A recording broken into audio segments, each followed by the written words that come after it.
land lovers, it's me, your Captain Vasco speaking. Hi, hello, and welcome. It is Saturday this time. It's June the 6th. I've been having some grocery talk with chat. The fact that I just mentioned the date made me think of another weird grocery fact where, like a while back, tech got me turned on to the concept of organic milk, which is nice for someone like me who doesn't necessarily like reliably go through like a whole like quart of milk or whatever every week, and so it feels like wasteful sometimes to like buy that every week, but like I want to have it handy because I have cereal like a decent amount of the time. And he was like, oh yeah, like great thing about organic milk is that like it lasts like an insanely long time, and it does, it really does. I've been buying it for a while, so I could verify like that's, it's not just like on the way, it lasts for like a really long time. Like normally it'll be like a month to like maybe 7 weeks out, depending like on some mysterious variance.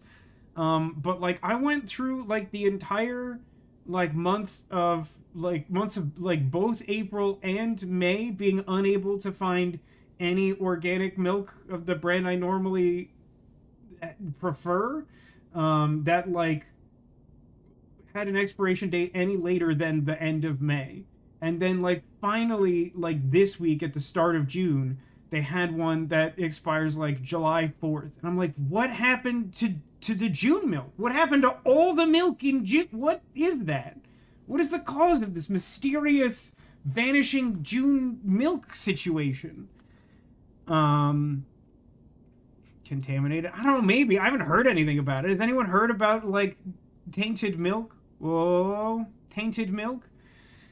Um, I said like yesterday, and I think also last Saturday. Last Saturday we did the cerebral puzzle showcase. I didn't upload the video. Well, I uploaded the video to YouTube. I didn't post it yet because I didn't figure out what I wanted it to be titled, and that seemed important. And I probably should have done that at some point in the last week. I did the cerebral puzzle showcase stream last week, and I still haven't taken the opportunity that like getting ready to do that myself. I was like watching other streamers who were part of the showcase streaming to try and get a sense of like, what the vibe was, if there was like a particular etiquette to like starting or ending to the best of my ability, just like little things like that. And I ended up watching a good bit of a stream run by like I think like one of the like lead folks for the cerebral puzzle showcase. I meant to double check the channel name. I think it's like Joey Plays Puzzles or something like that. And he was doing like a pretty rapid fire demonstration. I think he had like a 2 hour block and was like playing like a lot of like just a wide variety of puzzle games over that span of time.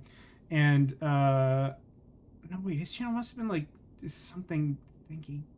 He was using this term Thinky games, which I quite like. It's not like all that important, but like, sometimes I struggle to sort of encompass everything that I like to play on my channel, because like it's sort of like narrative themed games and puzzle games and roguelikes, but like the Thinky games, like at one point he sort of emphasizes like, Thinky games isn't necessarily puzzle games. Like it's also, like strategy games and things like that. So like, I feel like the Thinky games plus the occasional like extreme narrative game, I feel like is what, because like something like Until Dawn or whatever, is like, it's not really a Thinky game in that like it deliberately doesn't want you to make like necessarily like an informed decision. It just wants you to like experience the narrative in a way that you feel like you have some agency over. So like I wouldn't necessarily describe some of those as Thinky games, but like everything from like Slay the Spire to like Balatro to more traditional puzzle stuff like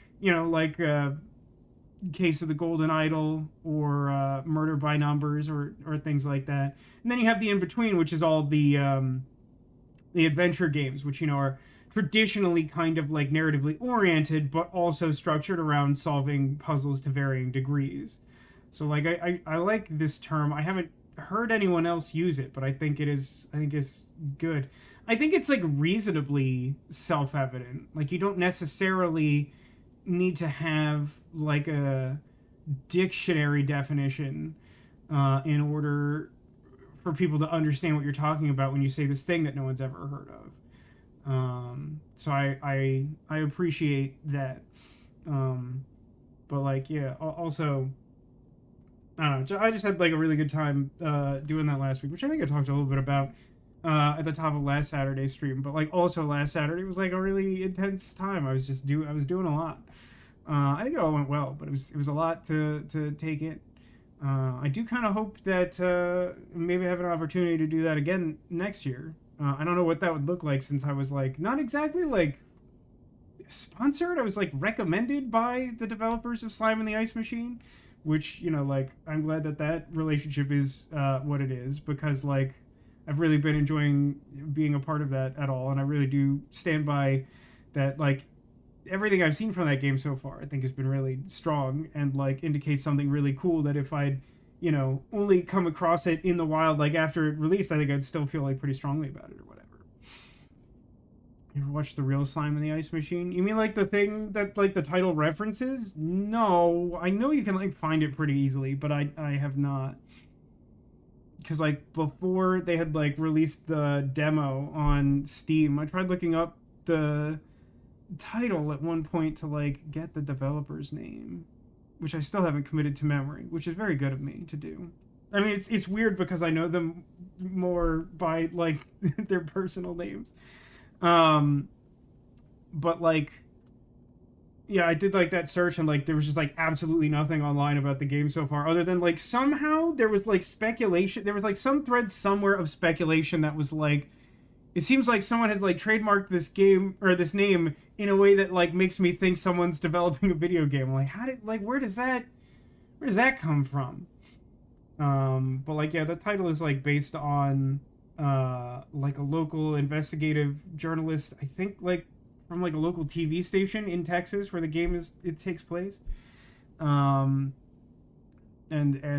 yeah, the main character is like a journalist, which I don't know how much of that I specifically touched on. The devs seem to appreciate the intro I cobbled together myself to summarize the game to the point I was like demoing during the showcase, but like I didn't like check that with them. Like I checked it with them like the day before, and like a lot of their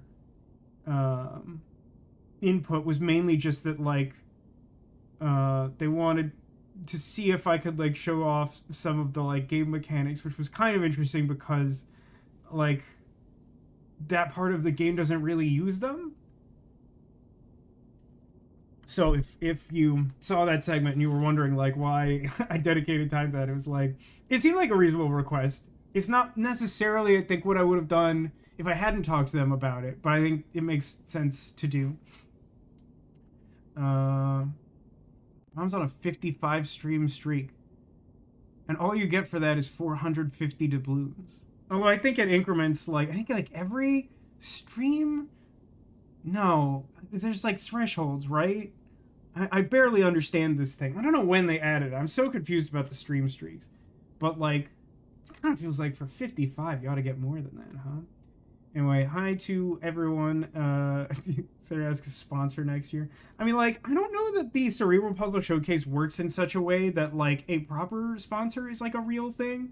But like, I did. I got like a lovely message from the event organizer like immediately after I finished streaming, which I like just appreciated the fact that they were so on top of it to just to check in with me at all, but they were super nice about it as well. And I was basically just like, I had a lot of fun doing this. I really appreciated the opportunity, and like, I don't know if there's like a system in place where like devs want people to like show off games and need like a guy, but like I could be your guy. I want to be the guy too. But hello everyone. A weird start to the stream because I was if you missed the very start, just like uh, Rise of the Golden Idol continues to be the gift that gives headaches. It like basically like I was like doing nothing, like basically ready to start the stream, and it just crashed for no reason. And then I did like a little search online. I was like, I literally Googled something to the effect of like, why does Rise of Golden Idol run super bad? And like the response was like this like big huge like the like automated suggestion thing was like yeah, like Godot, the engine that it runs on gets hung up on like just like whatever. It gets like real bad. Like here's a bunch of stuff you could try, including unplugging your controller, even if you're not using it. Which is interesting because this game allegedly has controller support, like the first one. Um, and yeah, another thing they suggested is just like run the executable file outside of Steam. And I'm like, that's such a weird suggestion. And I have to be honest with you, it's an improvement. It definitely runs better. It's weird that when, oh no, I mean, it crashed again. It did crash again. This game isn't, this game might not be great. Give me a second. I'm gonna run it again. I really like, listen, I don't set out to be mean about video games. Like, we were just talking about the Cerebral Puzzle Showcase and, like, Simon the Ice Machine. And, like, it's not a finished game at all. And it runs fine. And it's great. And this game is definitely finished and has released DLC and is, like, so busted. I just don't understand. Is there a way can I shortcut this? Can I shortcut this somehow?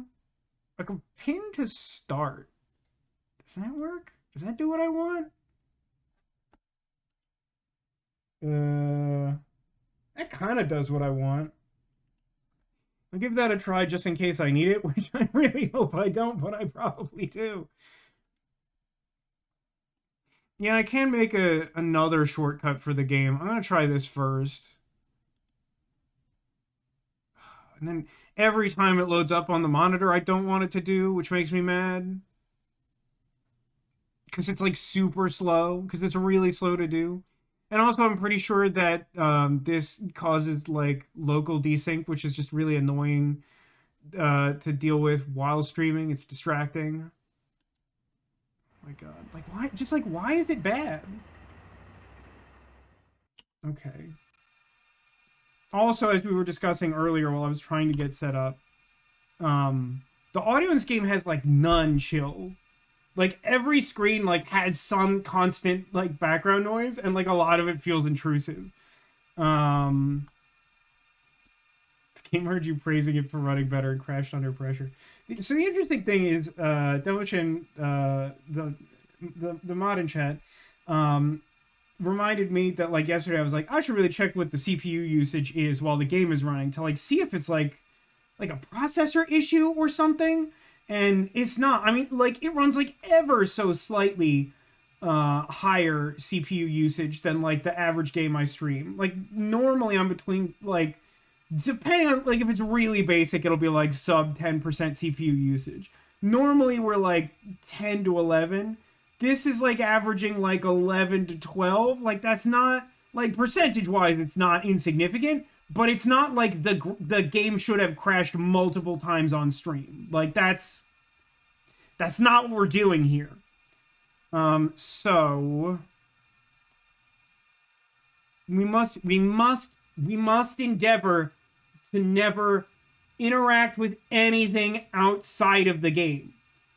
Ever. I must emphasize this. Even if you're playing at home, just don't ever click anything, ever. Asker, there's a very screwed up way to force any application to open on a specific monitor.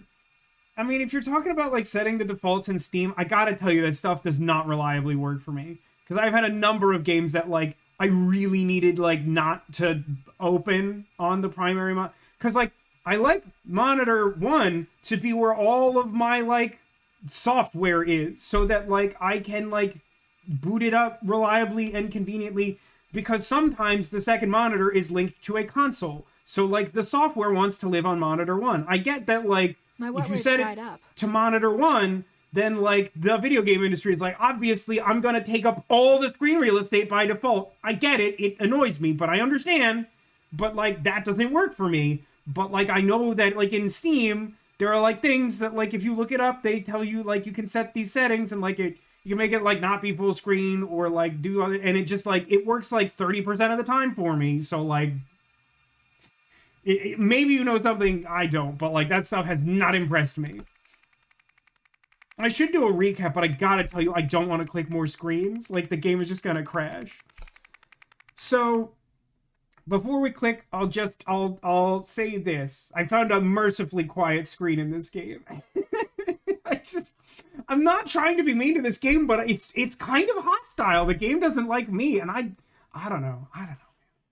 So we started playing this last night. We only got through like an hour and a half, I think, which it felt like more, to be honest. When I was like looking at the timeline after editing it last night, I was surprised by that. So like we got through like a really introductory case that I'm not entirely sure if it relates to anything yet. I don't think any of the cases we looked at in like that last section at the police station linked back to it. Basically, like we saw like an extremely small glimpse of like a Lemurian language professor like broke out of containment at a hospital and murdered an orderly, and there was like no other story to it. It was just that. Then we like saw a scene where like a guy like Isaac Nowak had like a meeting to go to some place and somehow was like on top of like a highway overpass and fell off of it and then slid down an icy staircase to his death. And then we saw like a construction site gone wrong that like exposed like a sewage pipe that had a mysterious corpse in it. And then we saw like a police press conference, which is a word I struggled to remember yesterday, press conference, where like there like finally started to be a little more context and detail, and we learned that like the daughter of Isaac Nowak like took over his like big brain organization, but then like immediately used her influence to try and like cover up the investigation into her father's death because there were evidently ties to like a mysterious drug situation going on that they've been calling the Red Curse. I don't think it's Red Death. I think it's Red Curse. And then like they introduced this concept of sort of like a meta puzzle, which we may have like something analogous when we click through this, where like we started accumulating words from like each of those individual segments that I just described, and then there was like a collage of puzzles using words between them at the end, which was like so far like the most interesting innovation from the new game. My least favorite innovation between Case of the Golden Idol and Rise of the Golden Idol is that the game runs like dog water and crashes a lot. I mean, God, I don't. What's the last game that crashed on me like during stream? Like famously for me, when I played like Alien Isolation for like Valentine's Day one year because I thought I was really funny. I remember that crashing like halfway through, and I remember that primarily because in order to preserve that footage, for some reason I had to like highlight that on Twitch, and I think to this day it's still saved to my Twitch page. Anyway, let's move on to several years earlier. Okay, one last thing before the recap is done. I haven't seen so much as a Sebastian the Crab of the presence of a Golden Idol in the second Golden Idol game, and it is actually pissing me off a little bit. So I'm really hoping that we like pick up. Okay, that's not technically true. I think right at the very end of the stream there was like a micro cutscene where we saw like I think his name is like Admiral Alistair Cook or whatever, and like he was the guy who ended up with the busted Golden Idol after all of the events of the first game, but like it wasn't magic anymore because it got hit in the head with a cannonball. And then he just like sold it to a pawn shop, and it implied like, you know, hundreds of years passed. And here we are. Time makes fools of us all. Okay, so several years earlier, Chapter 2, the Pursuit. in which a lost power is sought. Click and don't crash the game. Oh, brother. Oh, shouldn't be so anxious to just like click the start of a chapter in a video game. We share Sebastian the snake. I appreciate the sentiment and the generosity, Neko. How you doing, Neko? I feel like I haven't interacted with you as much lately. I feel like you're on human hours again. Cork?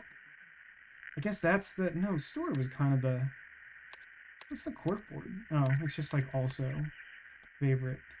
What's weird about the accumulating like words from the individual puzzle segments to solve the meta puzzle is it suggests the possibility to like select these in whatever order you want, except that that's not an option.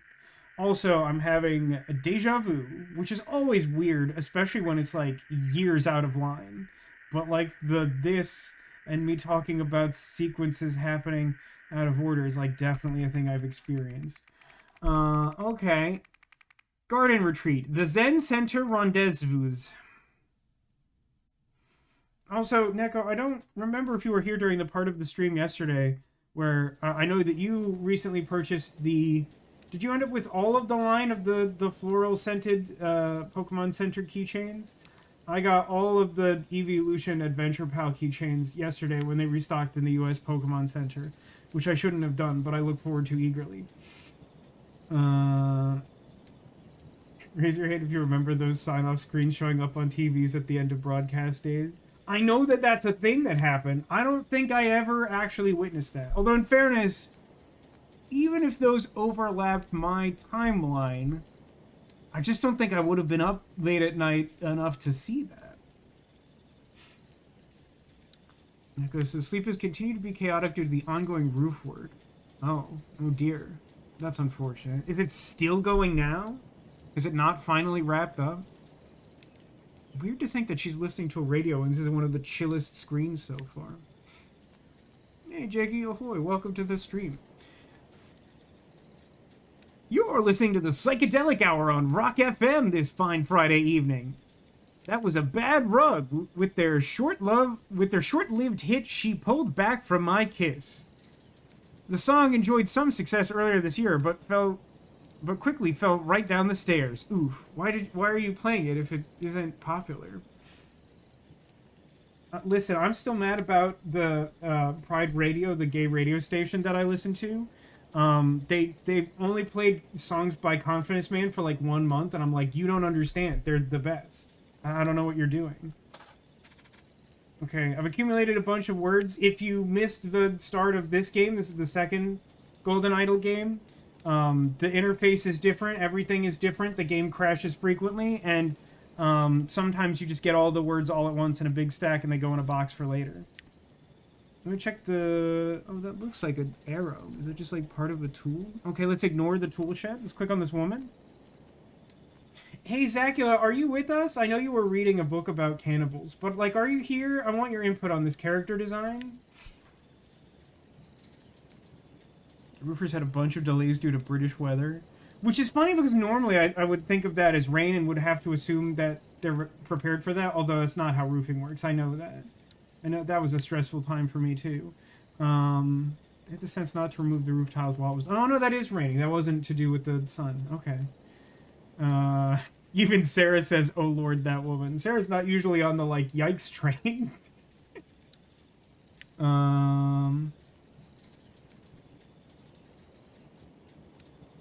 Did you think you'd be doing work on stream? I don't know what the context for that is. You tell me what that means and I'll respond. Okay, she says, true, he was always a thief. But did it have to go that way? Before the new dawn, night must fall, I suppose. Oh, the radio stuff. Well, thankfully, that radio stuff, like, if that was my radio work, I don't think I'd be, like, nearly as stressed about it all the time. Because I don't think I'd be, like, yelled at by people who are extremely bad at business. So, like, okay, I'm not going to go on, like, a full work tangent, but, like, I mentioned yesterday, like, it was a really bad work week for me, which most of the year has been. Basically, like, one of the most consistently bad parts of my job is like when a service is added to something. Like if someone signs a contract, it gets added to our database, and then I have to like confirm that it starts.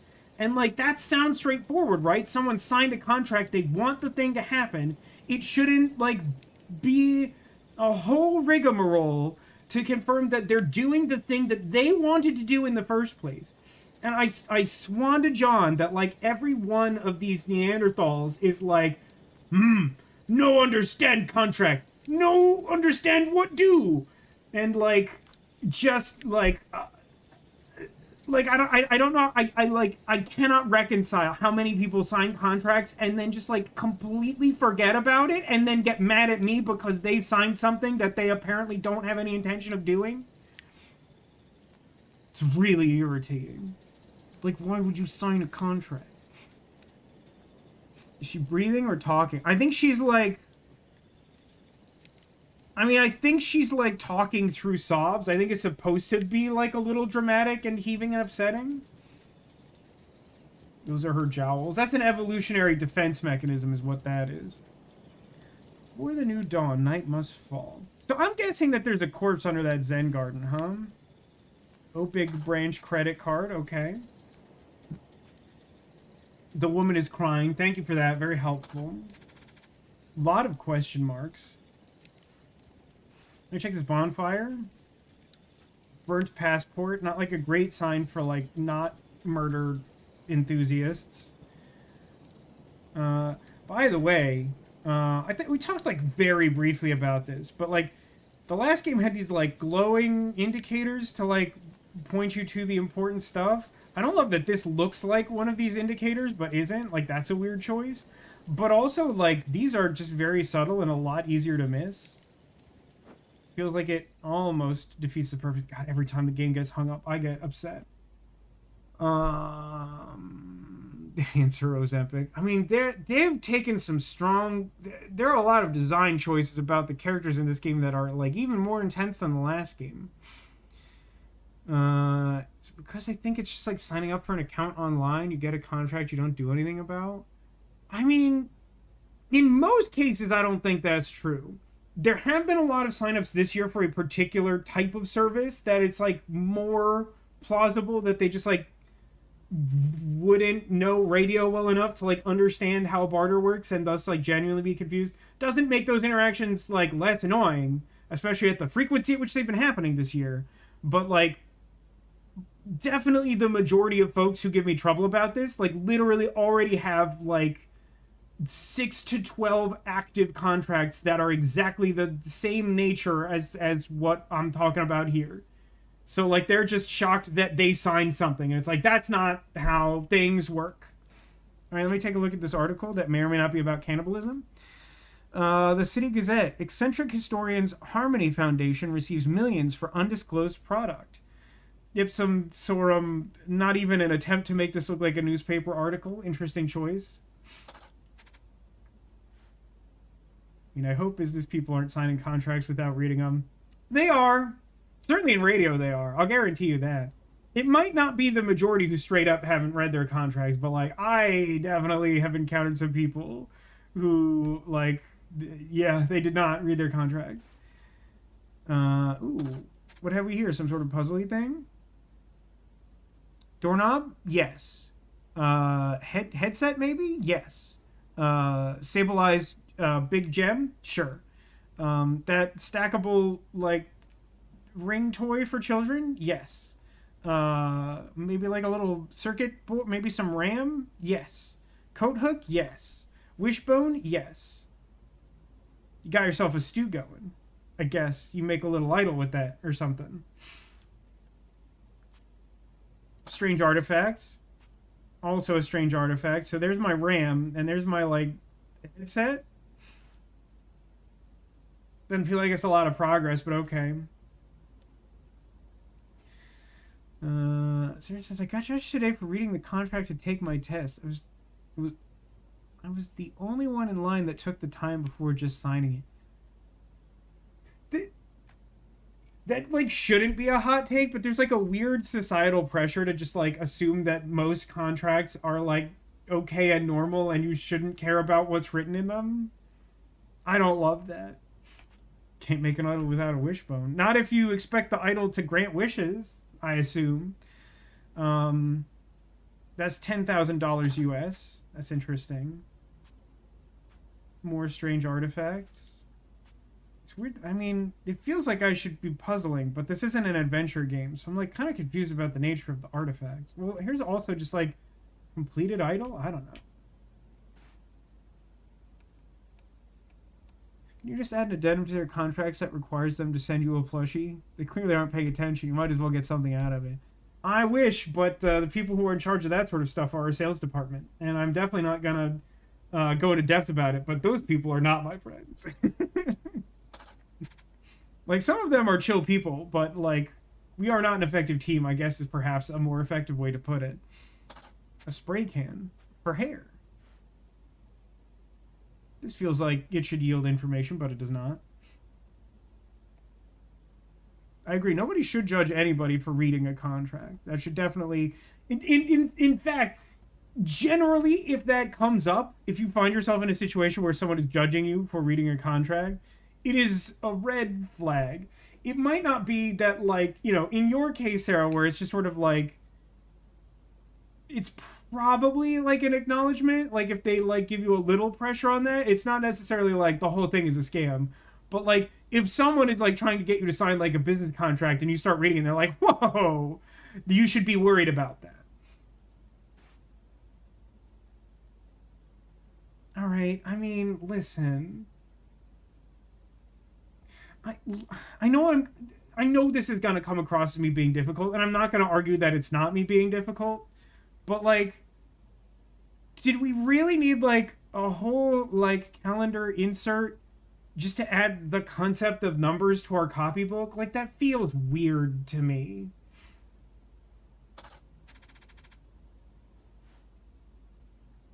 Whatever. Mirror. No, just kidding. Answering machine. Delay the other two till September. Now that's my kind of timeline.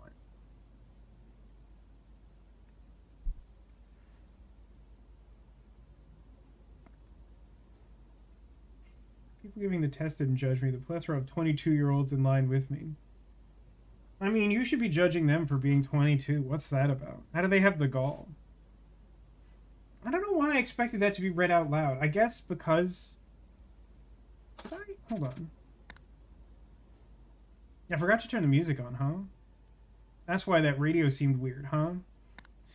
Forgive me. I could not find a remotely like acceptable place to sit to talk at the start of the stream because like every screen of this game is so like aggressive with some like low-key irritating background noise that can only be shut off by muting the game in a way that's like not convenient at all. Okay. Hi, it's your favorite ex-husband. You'll be pleased to hear that I'm finally getting sober. As part of the process, I'd like to make amends with you. For starters, I've decided to return that Lankan artifact I took in the divorce. All I ask in exchange is your forgiveness. If you're free on Friday, I could bring it then. Let me know. Gossip Girl. Give me a second. It's already too loud, and I didn't turn it up basically at all. This is the chief auditor from OPIG Finance Department. I've been going through your foundation's recent payment history, and frankly, you seem to be robbing us blind. Unless you can explain yourself, you can expect a visit from me on Friday when I'll have to confiscate your credit card and any assets you bought with it. That feels like... That doesn't feel like the correct way to describe that. Like, if we're talking about, like, repossessing stuff because she didn't make credit card payments, I don't think that's, like, robbing you blind. That's just, like, being fiscally irresponsible. Like someone who like signs a contract for like a barter service on a radio station and like doesn't like intend to start airing spots on time, like that, kind of like that. Like, this concept makes sense to me. The way it is phrased, unsurprisingly, given the history of Golden Idol, is mildly objectionable. Hey, it's me, your trusty colleague. Sorry I've been off radar. I've been keeping my head down at the Dragonfly Inn. Is it Dragonfly Inn, like the inn from Gilmore Girls? I think so. I think that's right. I'll swing by on Friday with our new pointy-eared friend. Remember, I'm going to need Plan B rates for this one. All right, I mean, 2026, I'm not sure I love, like, casually throwing around the euphemism Plan B, but, you know, here we are. Like the other 7. Now that we're parting ways, I'll also need that passport we discussed. When we discussed it, did you happen to say that I should burn it in a bonfire? If so, then we are Gucci. Rico says, I've decided that Fomantis smells like aloe vera. Roserade clearly rose. Lorantis smells delicious. That's an interesting combination. Delay the other 2 till September. Book finish. Okay, great, Zacula. You're just on time. I need your opinion. What's going on here? How do we feel about this? I do believe, yes, I appear to have found all the spots and all the words. I don't feel particularly well informed about what I care about. The response is just frowny face. What did I miss so far? Sniper Justin, you missed the game crashing once already, and me forgetting to turn on the music for a while because all of the screens on this game... I mean, this is the most chill one so far. But mostly every screen available in this game is, like, pretty, like, sonically unpleasant to have on in the background while trying to do anything else. Other than that, like, the pace of the story is, like, super weird in this game, in my opinion, so, like, not much. Haven't missed much. Okay, the events that took place at the... Oh, man. On August... In 1974 resulted in...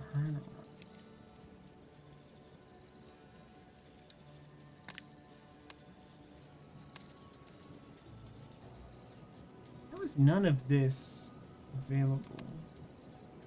Oh no, because the story... Is the story... I think this is the same thing on the meta screen. So I have accomplished none sections. Okay, I think I get it. You missed the woman. Oh, you might have missed the woman. Sniper Justin, did you see the woman? Check out the woman. She looks like this.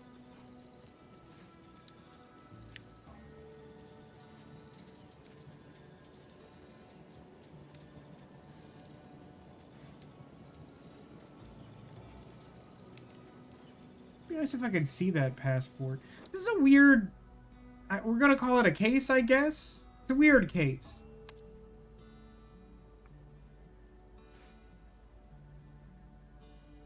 Are we saying this is the Dragonfly Inn? Am I crazy? I feel as though... I feel as though we've highlighted such unusual things that, like, don't tell, like, an interesting story here. I think it'd be great if we never looked at her again. I just want to clarify. When you say if we never looked at her again, do you mean this woman? Is this the woman you would not like not to look at anymore? Is it this one? Or is it a different woman that you don't want to look at than this woman? Okay, the response is a sad face. Unclear to me what that means in particular. Okay, so the current date is... does anyone know moon phases well enough to know where this is relative to the calendar? Because I feel like that's what we're doing here. Because I have to figure out the date, and it only lists, like, new moon, half moon... new moon, full moon, half moon. I forgot one of those, so I just had to start over. Is she crying or chewing something? You know, someone else asked a remarkably similar question before. I think she's, like, talking through sobs, is my guess. Neko says she thinks Zacula is sad because he already misses looking at the woman. Now, Neko, when you say he would be sad because he misses looking at the woman, do you mean this woman? Is this the woman that you think that Zacula misses looking at? Is it this Mrs. that he misses? Is it this Mrs. he misses?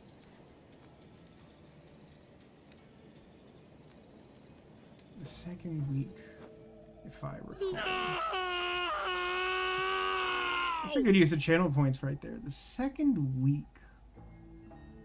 So, I guess, so hang on. So, we can extrapolate, like, as this week goes on, the right half is, like, becoming more dark, right? So, like, theoretically, if this is, like, half moon, I don't know, waxing and waning, I just don't know. I don't care. It's not important to me. but like it should imply that like I'm gonna guess like somewhere in like this range is where like that particular crescent moon is. Why is she wobbling? That's also a really good question. But when you say why is she wobbling, do you mean this woman? Is this the woman you're asking about the wobbling? This is waning because it's becoming not a moon. But if you know all those moon facts, can you help me? So I'm going to estimate that this looks like this is about halfway between half moon and nun moon. So like 16th, Thursday the 16th of August. Is there something else that would tell me that? I'm just gonna plug it in.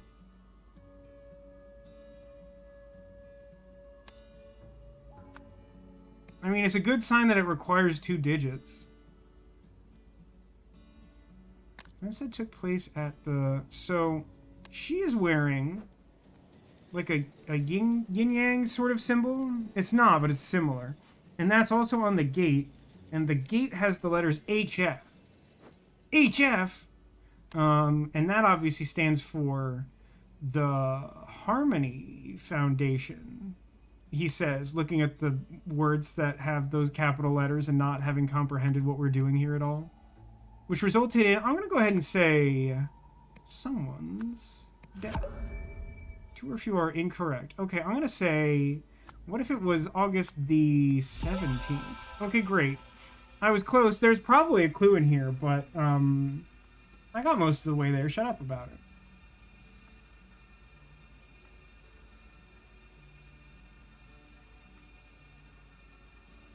God, everything's so loud. Okay, events.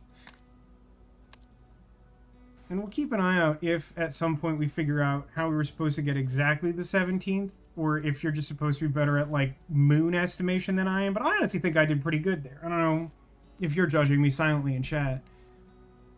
Oh, no, okay. Friday. That was probably it, huh? Yeah. We were supposed to be able to roughly estimate it was this week, and then that message says Friday and assume that it's Friday. Got it. Okay. So, blank visited blank, but these are only individual blanks, which is really weird. Blank visited blank to blank and blank for blank. During the meeting, blank suddenly tried to blank blank. In response, blank blank blank with blank blank and then blank a blank. As a result, blank blank and blank a blank.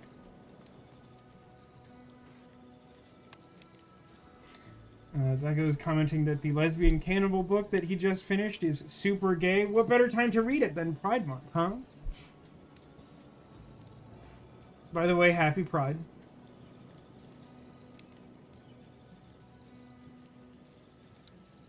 This also calls out the Friday. It's funny, I did the hard part and not the easy part. It's not the only time I've ever done that in a puzzle game. Oh my, yes. Oh my, yes. Happy Pride. Do you think Liam Stanford was gay even though he was like duplicate consciousness put in a robot? Someone left their shoes. Speaking of the sun, have we checked with Apollo? We can't. We're busy with the moon and the Zen Garden murder or whatever. Boy, I just like... Oh my, yes.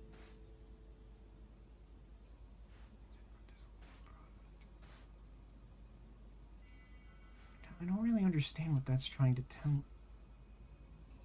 Also, don't really get the hairspray.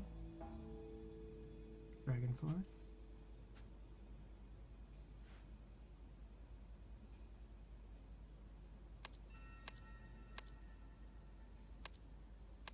What's the corkboard doing? Oh my god, that's a really good Ditto Pride emote. That's very good.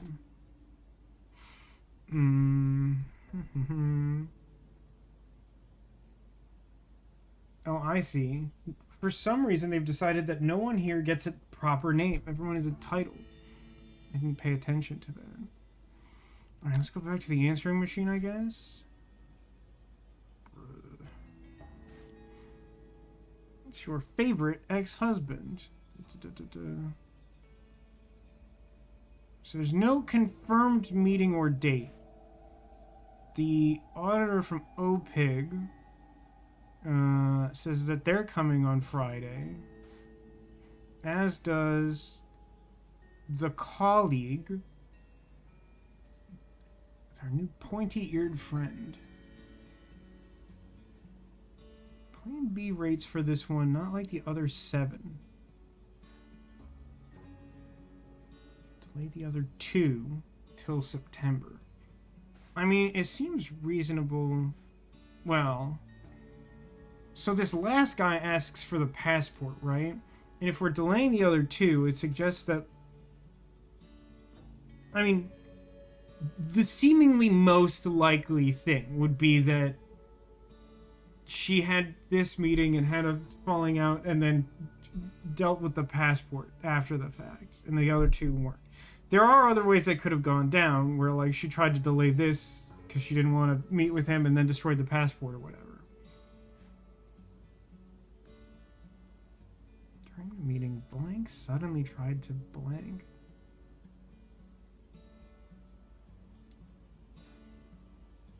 Okay, like, real talk, chat. Real talk. I mean, keep the pride emotes coming. It's delightful that that's just kind of going on the side of my screen. But, like, seriously, is anyone else underwhelmed by this, like, crime scene? Like, they want me to fill in this, including during the meeting someone suddenly did something, and in response something was something, and another thing in Three's Company too. And, like, all I have is, like, someone got, like, neon fingerprints on a rug. And, like, maybe someone tried to steal some astonishingly small artifacts from a safe. It's a remarkably clean crime scene, right? Like, I don't know. Like, it just... I guess the thing is, like... And I'm not saying that, like, everything needs to be obvious, but, like, if you compare this to, like, the types of stuff going on in, like, Case of the Golden Idol, like, you know, there was, like, a really clear and interesting scene where, like, action was happening and, like, there were conclusions you could draw. And, like, this is so, like, passive. This is, like, all, like, after the fact. She's just, like, raking this thing, and you just, like... You have to, like, intuit a lot from this. Alright, so... I'm gonna say that... Colleague visited historian seems most likely. 2...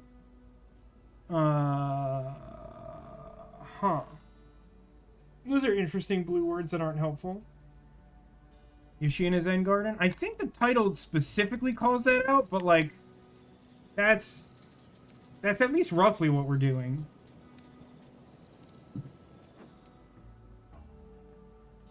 That's what someone suddenly did with rake a Zen garden. There's nobody else here to be the someone who did something.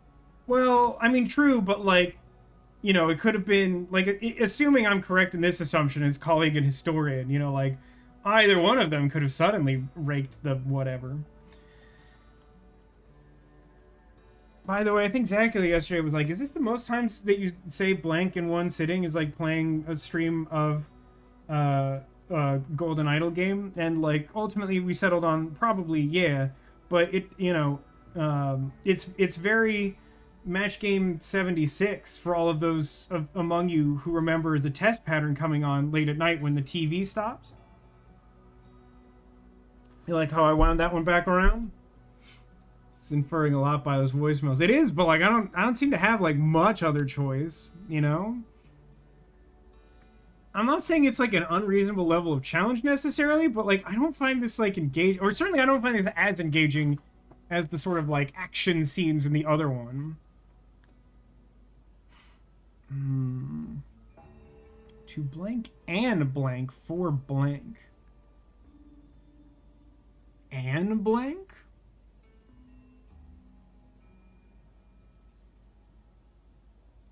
Well, it has to be artifact, yeah?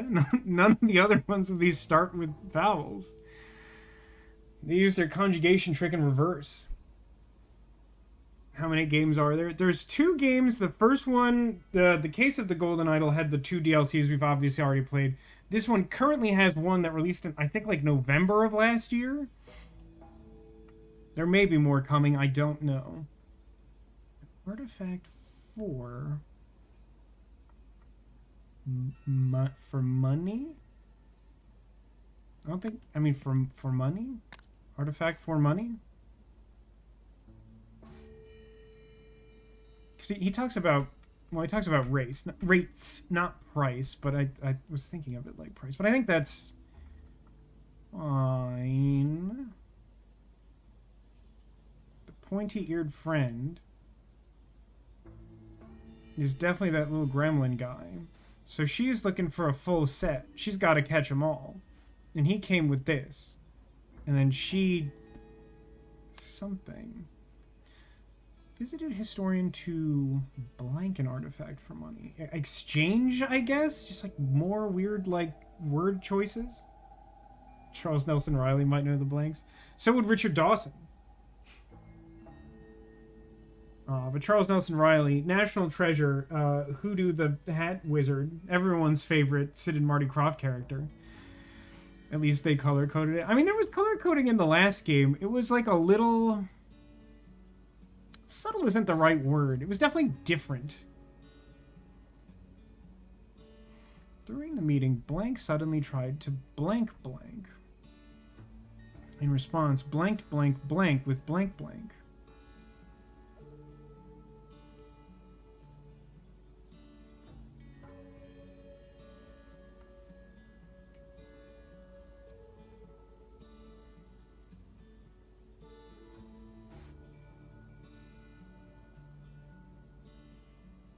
So, okay, here's like a weird thing, like again, on this subject of like, they want me to infer a lot, right? So this drawer contains a spray can, like clearly a hairspray. And then we see like a green cap here, and we see like green paint and like or like green colored something, and then like it's tossed aside. Now, like, is there specifically something that says that she has pepper spray? Like, it looks, at a glance, to me, closer to spray paint, which is still enough to, like, mess with someone. But, like, maybe it's also, like, a different color hairspray. I don't know. I mean... Zacula, would you say this woman's hair is blue at all? Because, like, I think the colored hairspray in the drawer is blue, and the one on the floor is green. So if we thought her hair was blue, maybe she has multiple colors. Oh, wait a minute. Hold on, actually. Hold on. Yeah, check this out. She puts blue and green hairspray in, so it probably is hairspray and not something else that's also in a spray can. But, like, again, like, the important part of being able to identify what this is on this can, not on this can. So I have to make an educated guess. It's not necessarily a logical deduction. It's like it's an educated guess. It's different. So I'm gonna say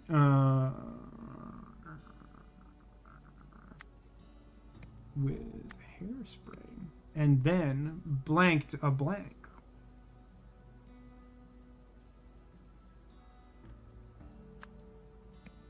Someone sprayed someone else with hairspray and then blanked a blank. Blanked a blank. I think what they did is I think they pulled a forgiveness. You know that expression that everyone always uses? I think they pulled a forgiveness. Is this game not intuitive like the first one? Genuinely so far, and like it's a small sample size, but like in my opinion, what I've played of this game so far, both like the story crafting of the individual scenes and also the puzzles in them have been inferior. Like, the overall design is still good, and there's like some arguable quality of life changes, being able to like move windows around and stuff. Like, I don't necessarily like the presentation as much. I complained about this yesterday, but like, I really don't find the stories as resonant as the first game, and it's not, like, totally clear to me why. I mean, I think part of it is that the first game really went out of its way to have the scenes be, like, action-y. Like, to be, like, decisive, to be, like, you're witnessing a specific thing. And this game has been, like, a lot more passive. You're like, a corpse on the ground, and then, like, some random facts. Whereas before it was like, how did this guy get dead? What's going on here? And I'm like, I'm not saying this game is bad, but like when you compare it to a game that's like pretty strong, and then like it just doesn't feel like the same care was put into it. Again, fully my opinion based on not all that much of the game played, but like it's why I continue to gripe a little bit about it, because like, you know, something like Slay the Spire, right? Like we played Slay the Spire a little bit on stream earlier this year, Slay the Spire 2 specifically, which came out this year, and like, you know, from the start I was like, man, like, sure, a lot of these elements are kind of like remixed and recycled from the first game, but the way they're put together is really like elegant and thoughtful, and like it clearly demonstrates that like they knew they didn't have to reinvent the wheel, they just had to be clever about the pieces they used, and like that's like an impressive, efficient way to like design a sequel. Whereas like this game is like a very different beast, where like it doesn't seem like it fully understands all of the strengths of the first game, and is doing things that are similar but aren't as good. This game reminds me of Return of Obra Dinn. I mean, like, the first one is definitely also similar in that regard, for sure. You know, like, plugging in things, trying to, like, solve stuff through the environment. But, like, I just feel like Case of the Golden Idol was doing a better job overall. As a result, blank, and blank.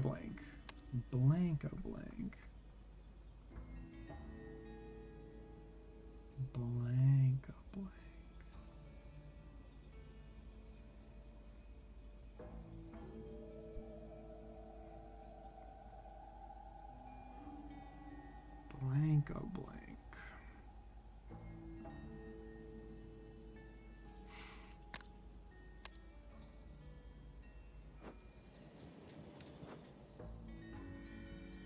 So why do you think the shoes are here? Blank is such a busy life in this game. They sure get around. Something make whoopee. Yeah, so like, see, I don't love this, right? Like this fence here, the railing from up here, feels like it's something that I want like featured to help sort of portray the thing, and it's like right at the edge of the screen, like covered in, like, I guess that's like one of the curtains. Yeah. I think the notion is that like someone got sprayed in the face and like couldn't see what was going on and probably like started stumbling, and then maybe the other person like pulled the rug, which was like the final straw to get them to like trip over the railing and fall to their death, and that's why there's like green on this and the rug's bunched up.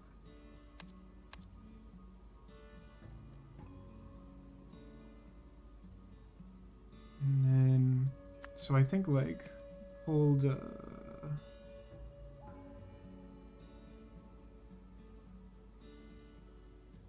oh, this is a yellow word. I'm looking in the wrong. So in response, someone sprayed someone else with hairspray and pulled a rug. As a result, someone fell and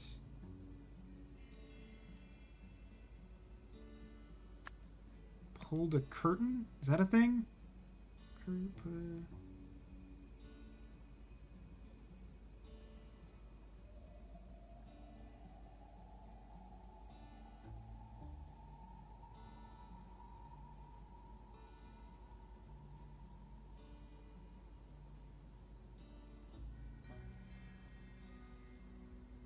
What word? That's like this like goldish brown color, right? Here's a question for you, Vasco. Do you think indigo is blue or purple?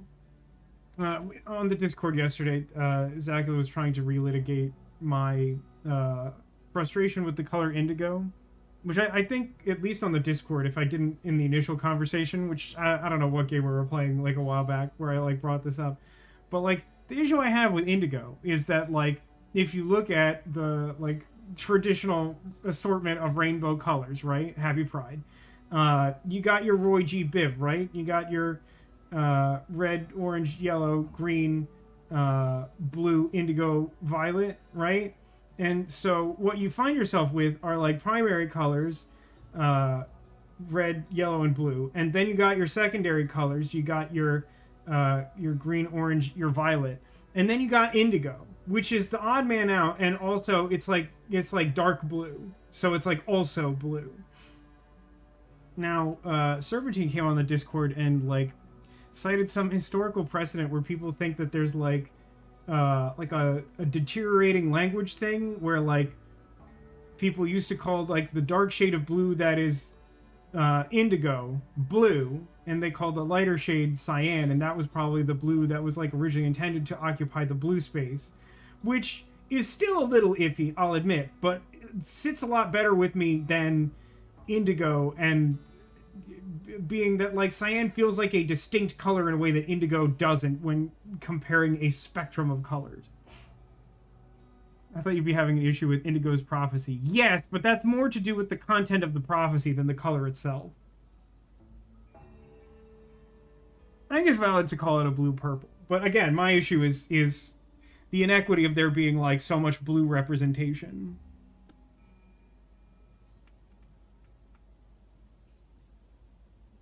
So I guess that we're gonna say, yeah, okay. So if in response someone sprayed someone, so we're gonna say that in response the historian sprayed the colleague with hairspray, and then as a result, colleague fell, and like this has to be a past tense, doesn't it?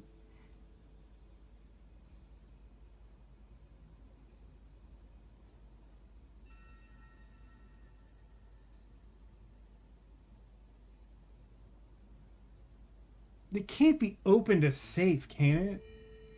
That sounds stupid. Like, that's not... and we also, I think, have enough context to conclude that colleague instigated the issue.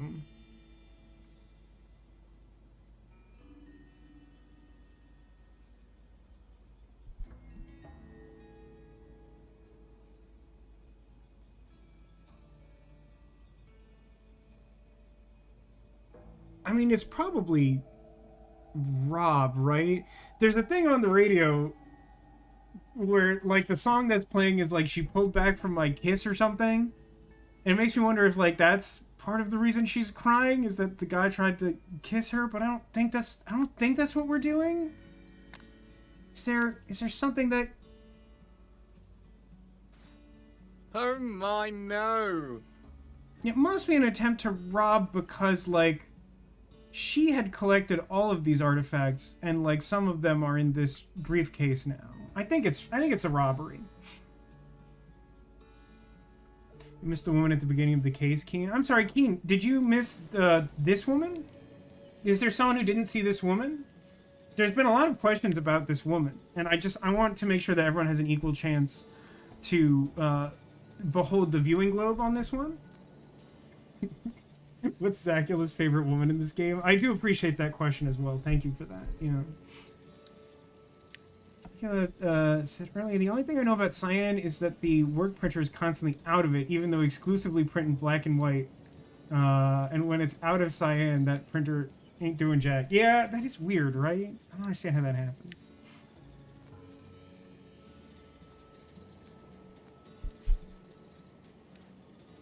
Okay, so, like, I think I'm most of the way done here. But, like... Pulled a... So I don't think this person pulled a drawer, because the drawer had to be opened to get the hairspray, which that business already happened at a previous point in the story, right? So... Pulled a rock? Pulled a... I mean... Could be pulled the safe, but I think the safe already had to be open for the robbery to happen, yeah? Pulled a money, pulled a spray, pulled a pepper. Peter Piper was the colleague. Are we just brute forcing a lot of this? Well, okay, let's talk about that. Let's have a serious conversation about that. Because, like, a game like this, I think, is really ill-served by trying to brute force it. I'm not gonna, you know... try to criticize someone who's like a casual puzzle gamer who finds this interesting enough that wants to pick it up and play it and is willing to brute force stuff. I try to avoid that as much as possible. So like, I could just like throw every word in this last box. I feel like most, if not all of this is correct. I think I've sussed this out, even though I think the details again are like really subtle because they chose to do this at like a point after all the action occurred instead of like during or near that point in time, which the first game had a real emphasis on doing. So like if the implied question is like, why am I not doing that? That would be why.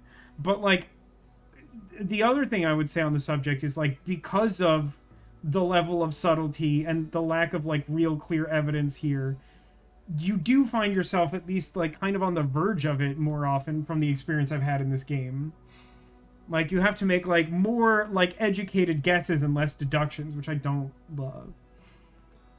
I mean, pull the drawer technically works, but like again, the pull to blank has to come in the story after someone got sprayed with hairspray, right? So like the drawer, there's only one drawer open, and it kind of already has to be open at that point in order for someone to have been sprayed, right? That's my conclusion.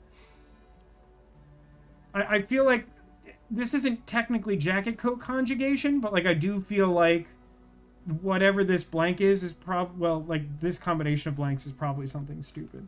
Like I think it could be pull the safe, but that's also a really stupid sentence. But like I feel like the only things it realistically could be, I mean, hang on. Like the shoes are a weird touch. It feels like that should be like useful information, and it's like not at all.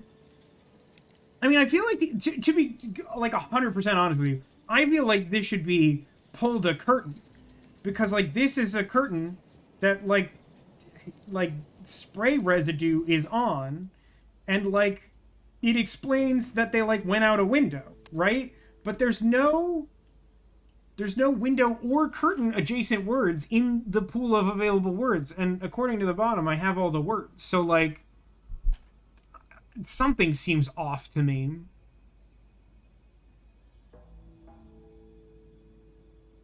They fell. I don't think fell could be the second word, right? Like what would that look like? No, I don't think so. I think it's fell and something, and that something has to be past tense. I'd be okay with like opened a window. I mean, it could be opened to the safe, but again, I think that the robbery was happening earlier, so the safe was already there. You could also like say something about like, why is this like painting off the wall, or the article, or what have you, and you could say something like, pulled or dropped or whatever, a painting. But like again, that's not an option. Oh, I see. This was covering up the safe. There's the the classic cartoon dust pattern. That's what's going on there. Maybe the curtain is an artifact. I mean, it's a reach. Opened.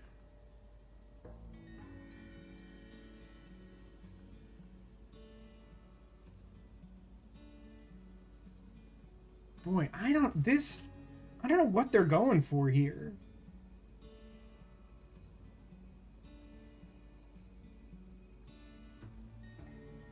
My instinct says it's most likely to be opened by nature of the fact that that's like the only blue word that fits that sentence that hasn't been used. But like even safe doesn't feel like it makes sense here. Cause like it just feels to me like the safe already had to be open for these artifacts that are checked off on this list to be outside of the safe.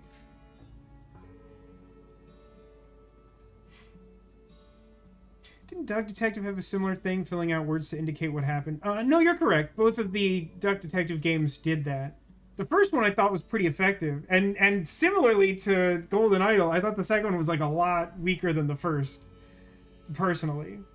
Which was a shame, because that was the game I was playing during the Halloween when I dressed up as that character from Somnium Files, that guy, the guy. And I was really proud of doing that, and then I was kind of like disappointed that the game wasn't more interesting. But luckily, DT man. Well, not that guy, but you got the right game. Um, Internationally renowned recording star Conroy Bumpus. no, I don't think I'd dress up as someone who could sing, because then you try to get me to do it, and that would be bad for everyone. He's the personification of Max's superego. Way too long, and none of it sounds true at all. Warren Burroughs, Prime Minister of the Mole People. I feel like you're getting closer, chat. That's, I mean... So, like, unfortunately, I think I'm at a point where, like, I kind of have to brute force this to some extent, right? Because, like, I just, like, I don't think I can, like, reason my way through this. Like, maybe I'm missing something, but, like, it's not clear to me, like, what... Like, I'm not, like, 100% sure even what we're going for. I'm gonna say open to safe, and we'll just, like, see. 2 or fewer incorrect. That feels about right. That doesn't give me a lot of information, though. Colleague visited historian to exchange an artifact for money. I think that's correct. It seems as though she came, or he, I think is a guy. The dead party, who was colleague, came here. Darn. Instead of the historian meeting them. And the exchange of artifact for money is like the express purpose. During the meeting, colleague tried to rob historian. Now, the reason I think that is the way it went down is because the next sentence, like, the things that feel clear without pinning an order on who did what is that someone took a hairspray from the drawer and sprayed the other person, and then they pulled a rug. Now, to me, the scene is set in such a way where whoever pulled the rug is alive, and whoever was on the rug that got pulled is dead. So that suggests to me that the person acting here has to be the historian who is alive.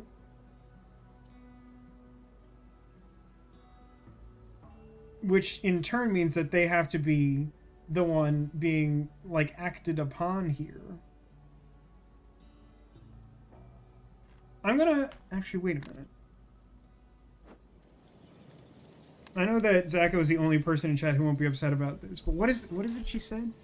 He was always a thief, but did it have to go that way? Before the new dawn, night must fall.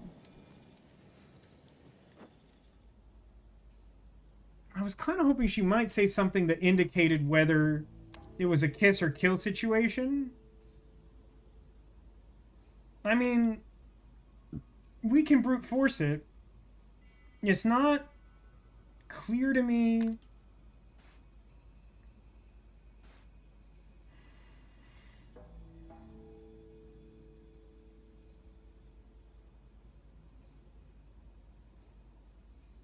I don't think anything makes it clear.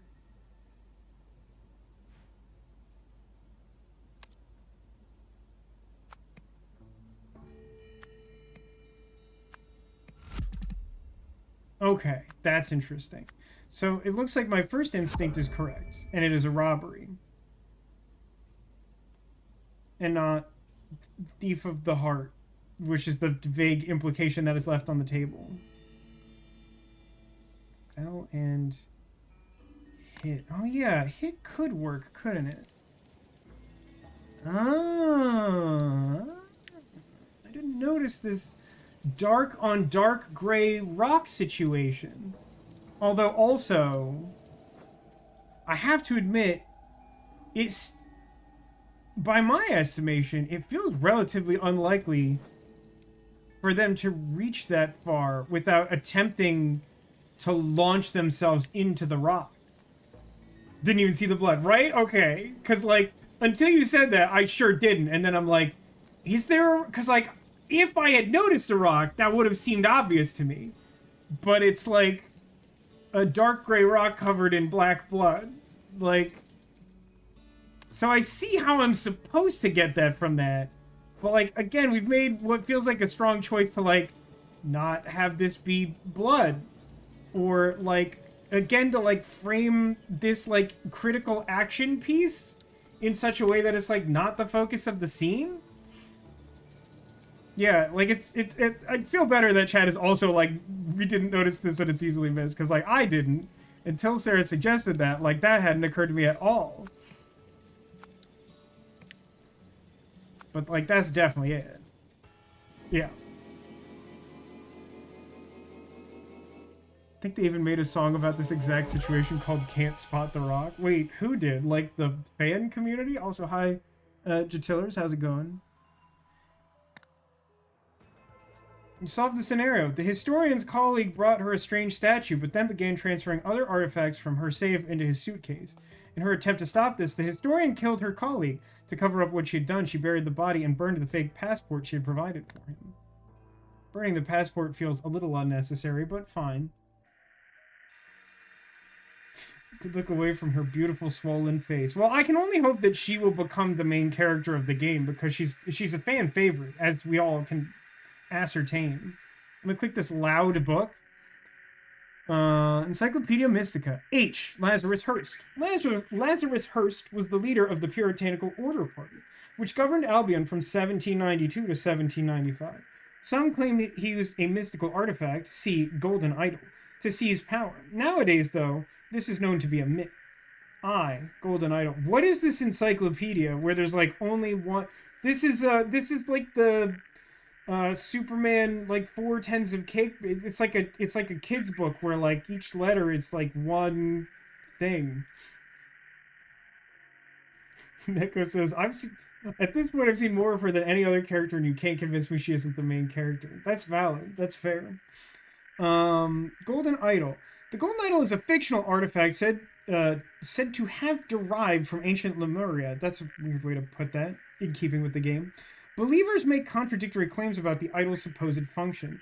One popular theory is that it granted eternal life. However, modern historians agree that the idol never existed, and scientists have shown that such functionality is impossible.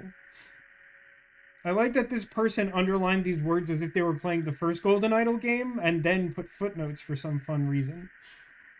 Right? It like derived seems like a really odd choice of word. Like it technically functions there, but like, oh, it just seems weird. It seems weird to me.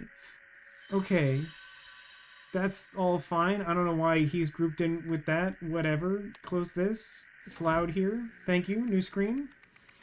Behind bars. An alarming incident at Sternwall Prison. And now we play the game where we find out if the game has crashed again or if it's taking a really long time to load. Am I crazy? This looks really much like the cell block from Ghost Trick. It's not like a one-to-one replica, but it looks like shockingly similar for no reason. 1, 2, 3, 4, 5, and then stairs. A fire extinguisher. And yet, I don't seem to be able to scroll to the right, which is odd. Okay, checking out the cell first, I've decided, even though I should probably talk to the guys. It'll be more interesting. Is he doing some TikTok dance trend? Almost assuredly, yeah. Maybe they both use the same base asset pack. No, I mean, you definitely have to render this completely differently from the other game. Like, you would have to... The only way for this to truly be similar enough to be inspired by the other one would be to consciously do it in a separate game engine and art style. This is a glue clay scissor sculpture. Abstract sculpture made of clay. Clay. Pair of scissors. Glue. Wire sculpture. Okay. Awareness. Splitting space. End of soul. I can hear you, naughty naughty. My dear friend, you may not have heard the sad news our mutual hero, the artist Alfred Beasley, passed away on 2/8/1973. I hope the prison officers will allow you to hang this poster inside your cell. May we continue to find meaning in his drawings for many years to come. I know you will grieve for Alfred, as will I. As a spiritual man, I believe the key to escaping our torment lies in remembering the date of our loved one's death and celebrating life each passing year. Your friend, Stephen Aria. Why is this game so loud? Also, that's like such a weird note. Like, it's obviously like the most thinly veiled coded message of all time. But it also just sounds really unnatural in its own right. Splitting Space is the name of my prog polka band. Prove it, Zacula. Post your SoundCloud to the Discord. Flowers for Inner Growth. Donated by the Harmony Foundation. Also, one of the worst mugs I've ever seen. No, I won't. Well, that makes me suspect you of crimes. The crime of perjury, in fact.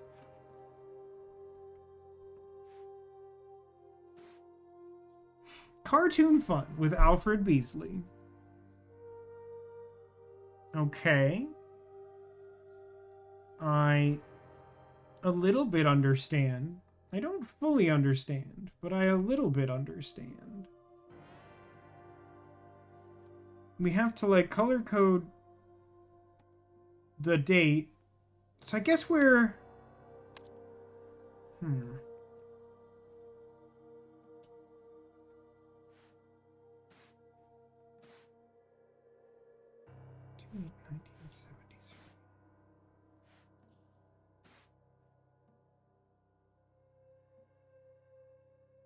Purple, red, pink, magenta, yellow, blue.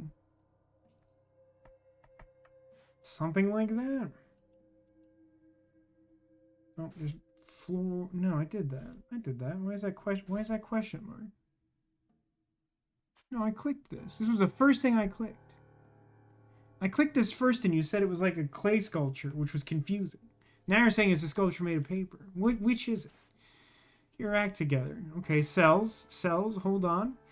26, Pockenham. 27, Utley. 28, 29, Beswick. 30, Blythe. Rules: no gambling, no tobacco, no cell decorations without an officer's permission. Pinned note: Henry, it's absurd that the cell numbers run from left to right in some hallways and right to left in others. When you install the new signs above the doors, please pick a direction and stick to it. That's insane. That's the insane sort of thing that I want to believe only happens in puzzle games, but I also have worked with other humans, and I know what that's like. A barred window. Man, must suck for everyone else that this guy at least gets a window. Hold on, there's a secret compartment with polka dots. While working in the laundry room, I heard that Kempton is organizing another poker game. Buy in 1 full tobacco pouch. Guys, there's like 3 rules, and that sentence breaks 2 of them. To do, find out how he always wins, no matter what he's betting on. Could be useful as leverage. Overheard Sainsbury delivering something next door. Can he be bought too? Update. Surely it wasn't a hacksaw, was it? It sure sounded like it the past few nights. From what I've been able to overhear over that blasted soap opera.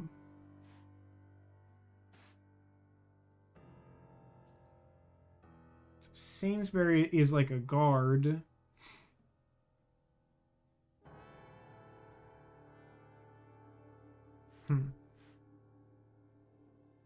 What's up here? Another hideous... Oh, some tobacco in like a bad teapot, I think. This guy's been here for 6 days and was already sick of everyone's crap. Also, he's got a refresh button for his wall browser. Rules are right there, man. I know, it's like literally right outside his house. Ridiculous.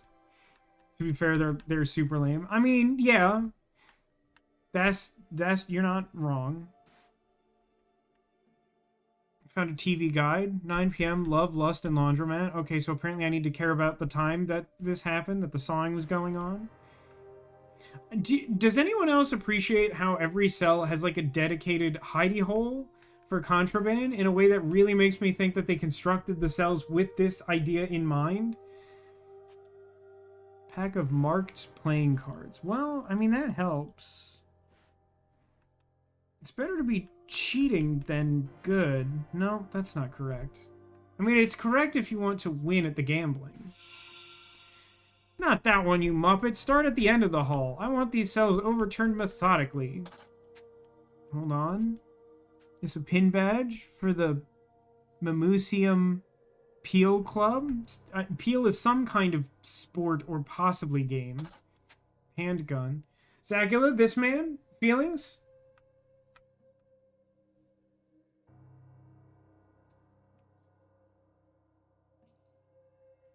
Sorry, got a little hypnotized. Just like that one painting in the game House Party.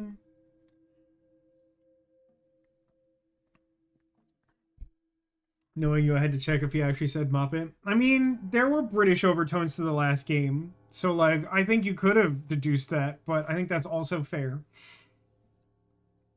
Not awful compared to some others. So, huge fan is what I'm hearing. Yes, sir, Mr. Kendall. Sorry, Mr. Smith told me to begin with number 28, but you're the boss. Also handgun. Dearest Julia, I'm enjoying my new job tremendously. It is so rewarding helping the men better themselves. In particular, I have been helping one inmate nurture his talent for abstract art. One of his early sculptures explored the very fabric of the universe using nothing but paper. Quite the virtuoso, eh? I like to think I played my part, as I was able to find everything he needed at my local craft shop. More recently, the same inmate explained to me his need to precisely prune one of his sculptures to capture the fragility of the human spirit. What a visionary. Once again, I managed to find just the tool he needed, this time in the prison's storage room. Unfortunately, my superiors do not seem to see that men like him are just misunderstood, especially our commanding officer Patrick, who treats them and us terribly. I hope I never become like that, no matter how far up the ranks I eventually climb. Yours forever, Percy X. No, wait, that's too obvious. How about X Smith? Okay, so hold on. This guy, Percy. This guy, Kendall. I wanted to say Kempton, but I think Kempton is an inmate. But he said Mr., yeah? Mr. Kendall and Mr. Smith is some other guy.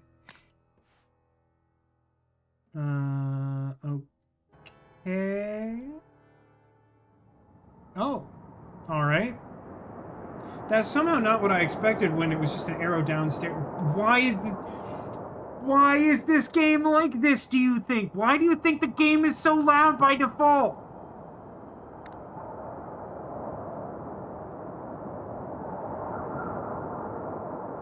Are you kidding me? This is some Harold Halibut dog spit right here.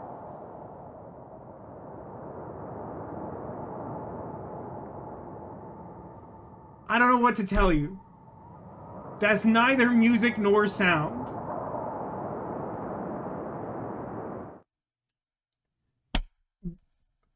What's the mystery third category, do you think? What do you think that is? This stuff makes me livid. You know I hate this. I mean, like, if the master volume's at nothing, it's still, like, full background sound.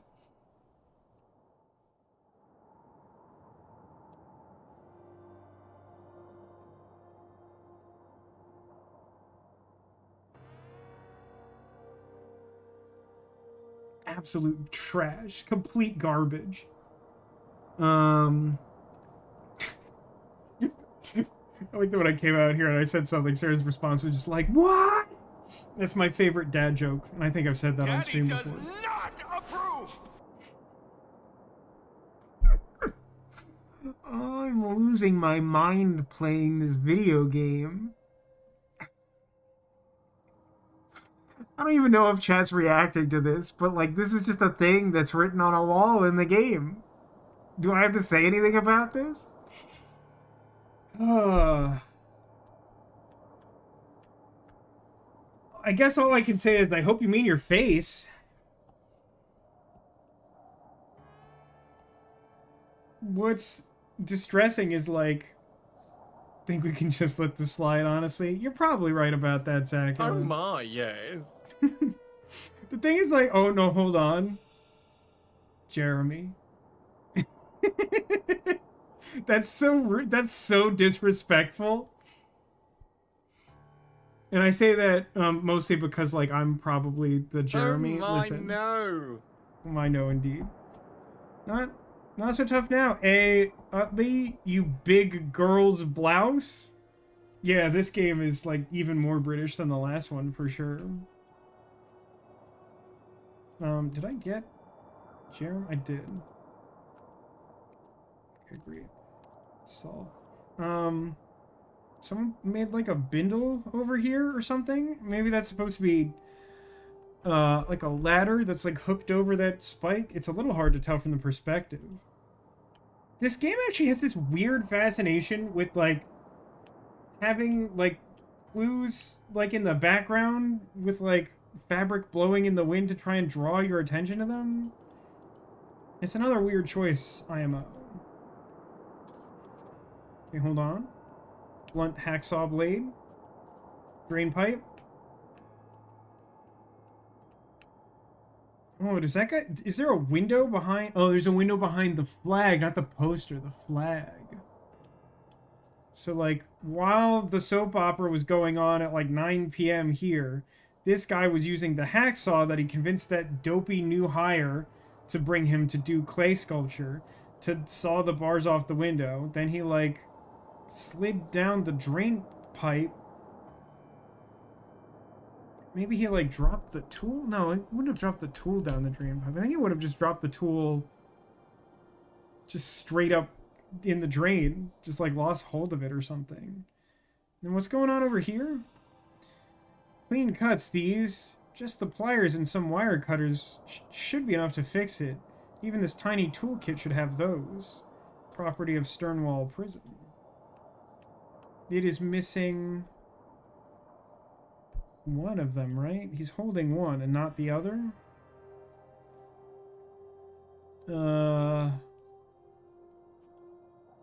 Pliers. So he's missing the wire cutter. So somehow he got the wire cutter to do one of his sculptures. Maybe the file came from something else. Visitor pass. Henry Wakefield. Hold on.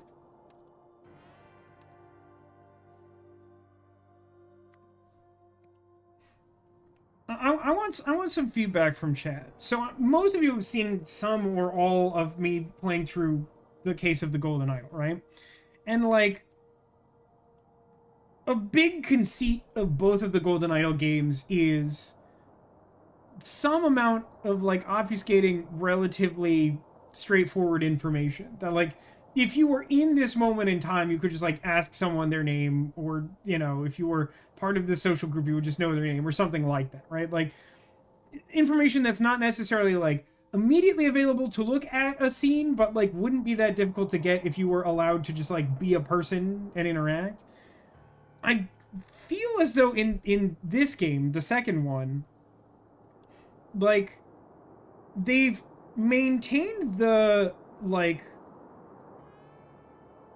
crucial puzzle bit where you have to like identify all their names, but they like vastly simplified the process where like a shocking number of characters just like have an ID on their person that just says their full name.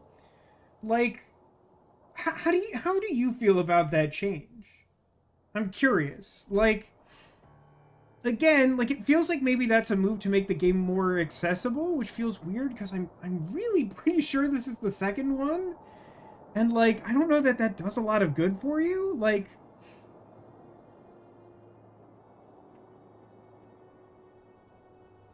11/15/1973. Reason for visit maintenance contract work. Sure, that's fine. I don't think there's anything else to do there. This guy reminds me of the guy from the big shorts playing chess with himself. He also looks a bit like in Meet the Robinsons. There's a dude. I think it's the guy who like wears his outfits backwards. He's like an older guy who's got a haircut that's kind of similar to this.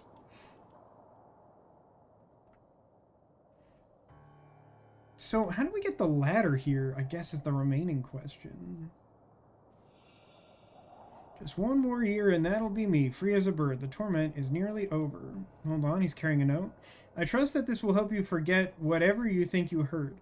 As extra insurance, I have a small request. I need you to get me something from your work. We can discuss it during the next exercise hour. So this dude lives in the middle cell.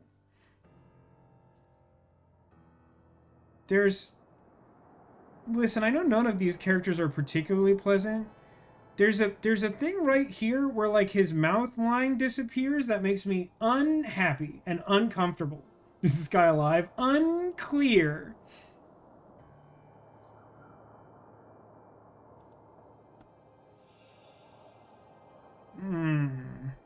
Zacula, I'm gonna need a power ranking for the 4 inmates here when we're done looking at all of them.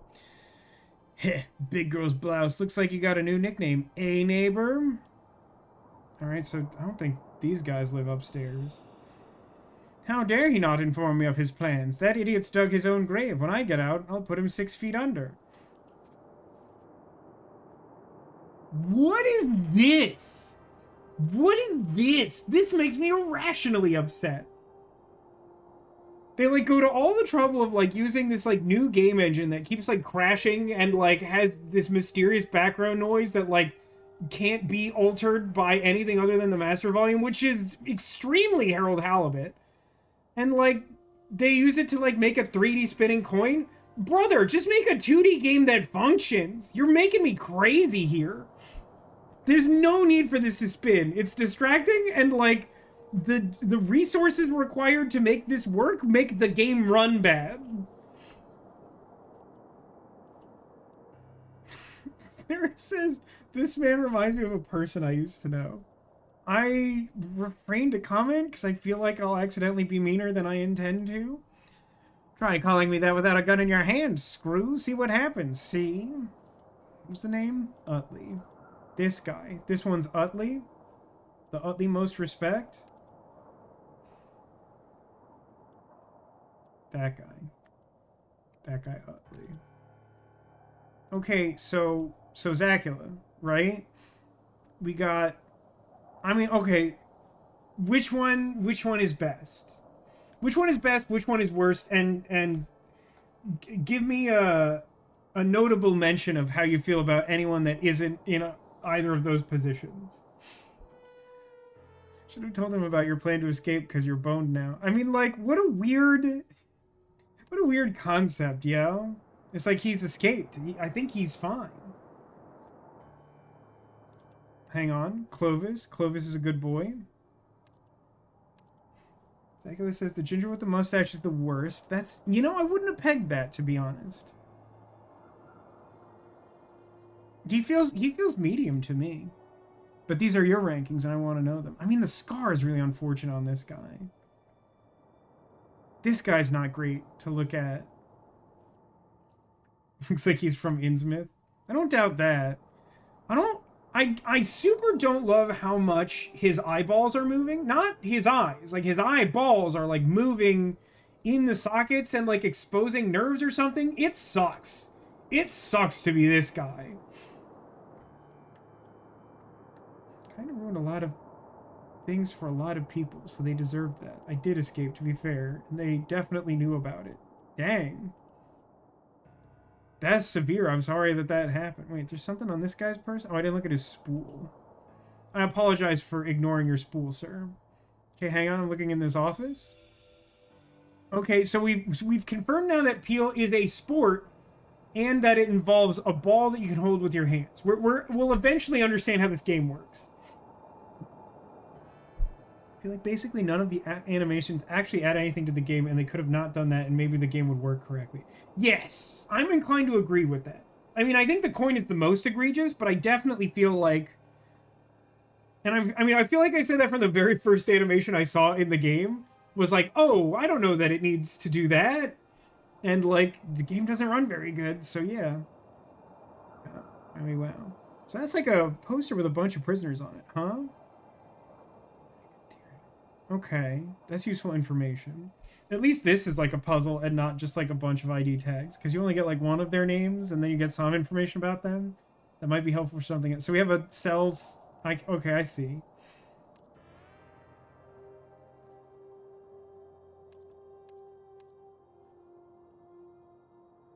So like...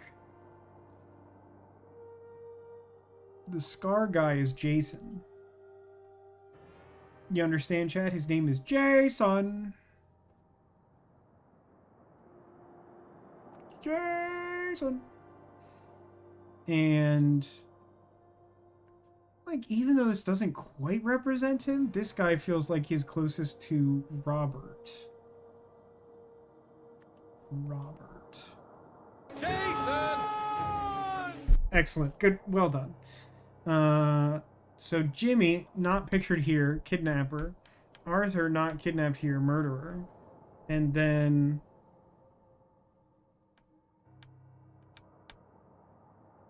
This is Daniel Utley?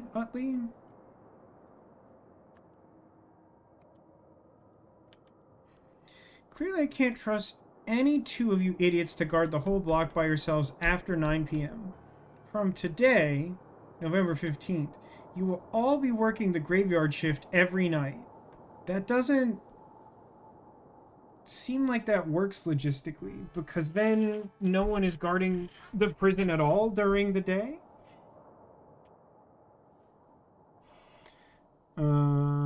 So it says, frankly, there's no excuse for this game not to run well unless you're trying to run it on a Texas Instruments calculator.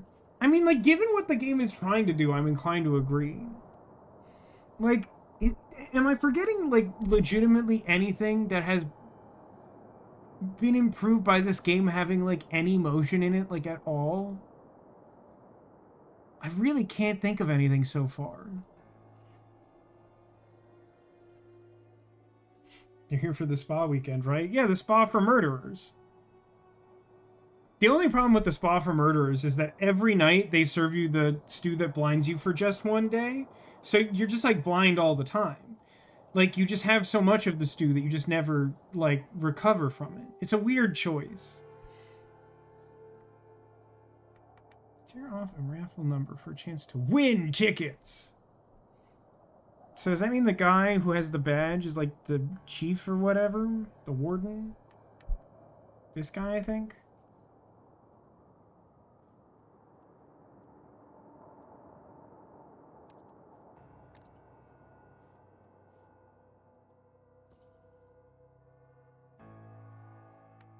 Really?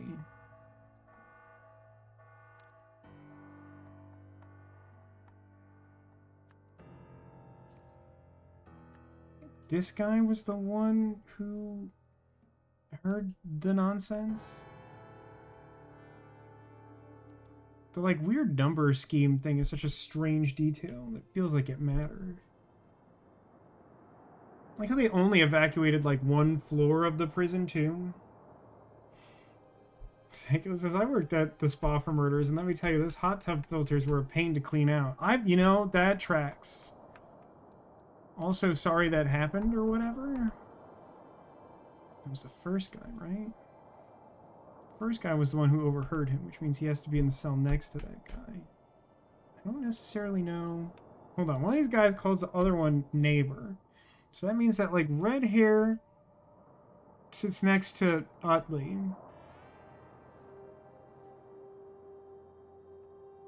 I don't think I have any information on where this last guy is, which is a problem unless I want to brute force it.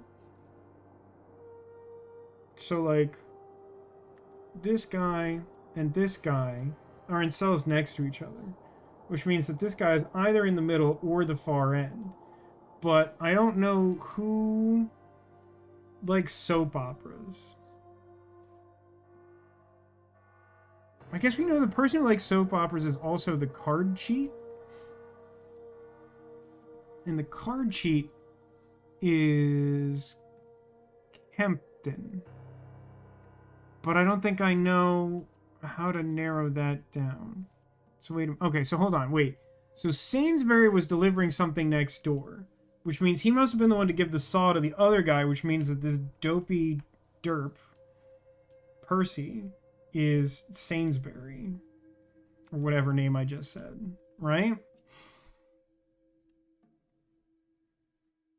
Jeremy Baramy. Is that a thing? Jesus, Miss Keen's comment, still better than Gabriel Knight 3, which is the worst 2D to 3D thing I've seen. Except the Broken Sword ones might be worse. I know shockingly little about Broken Sword. I know that's, like, a highly regarded classic game, and I really don't know much about it at all.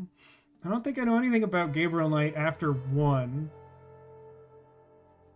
Unfortunately, I don't think those games, or I don't think the first one aged well. They even did like a remaster of it not that long ago. Hmm.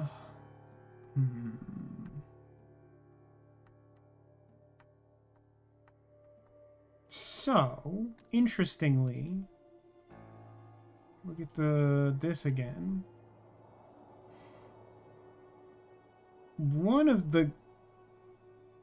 either Jimmy or Arthur is the guy who fled. And the last one is this guy, for whom I have none name.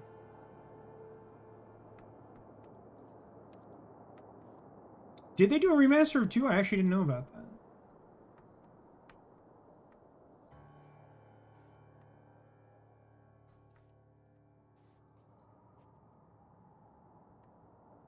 Why do you think the dog has a name tag? I understand without context is a stupid question, but like, in the context of this game, like, was this necessary? I guess is perhaps the better question. Is there anything that references Clovis? I've seen everything, I think. So I don't know what that would do.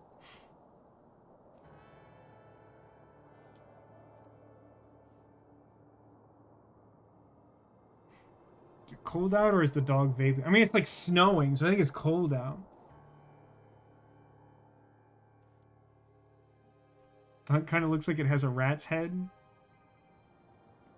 Yeah, a little. I can see that. Now, wait a minute. The polka dots. That's relevant. Polka dots. Who had the polka dots? Middle guy? Is that the thing he needed him to get from work?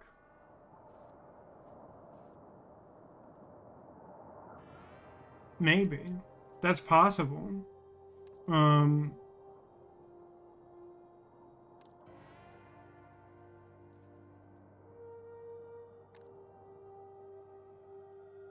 The message was encoded with blank and could be decoded as blank.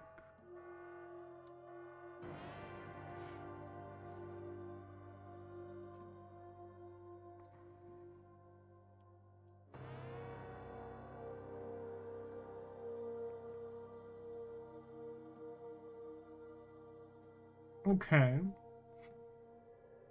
So I think let's focus on this for a minute. I haven't really looked at this at all. So the desk has the letter. And the letter says 2/8/1973.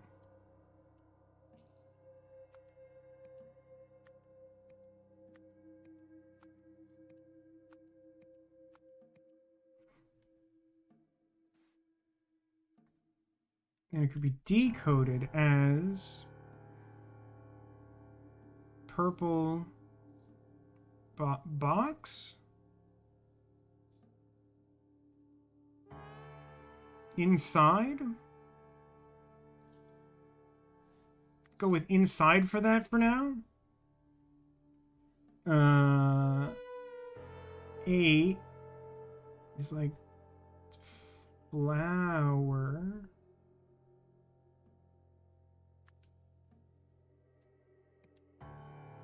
Uh, 1 is pink is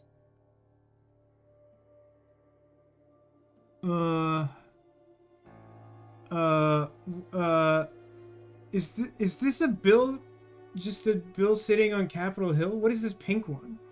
An eraser, maybe? Like, this guy is book.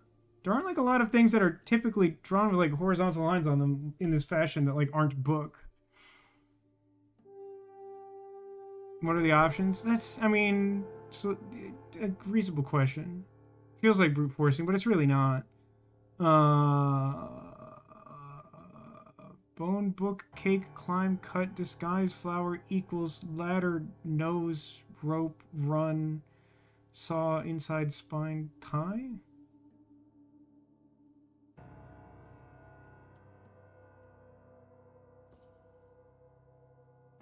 It's not book. Is it disguise? Is it nose?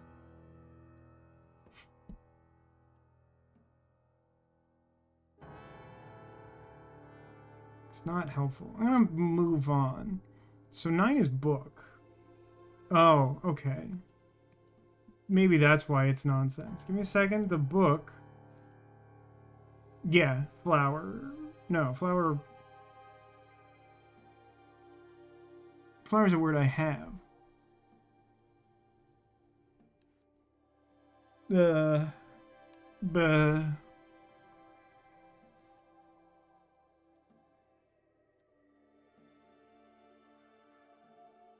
flower.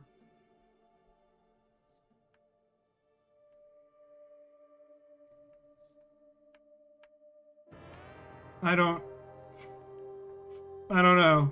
Hold on. The next one. I think that's equals, yeah? 7 equals. 3 is dark blue saw.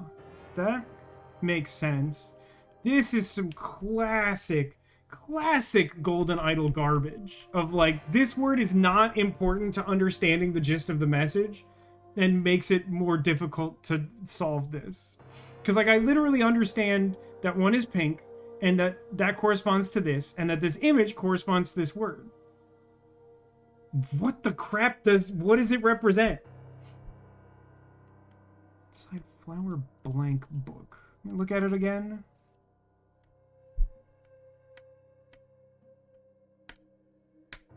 I mean, like, I think conceptually it's supposed to be spine, but I don't know how that image is supposed to convey that to me, like, at all. Maybe 1 is book? No, that doesn't make sense to me. Because, like, it's color-coded. That would mean that the year is, like, 9,173. I mean, like, I think it's spine, because that's where I think the thing is hidden, but I don't think that...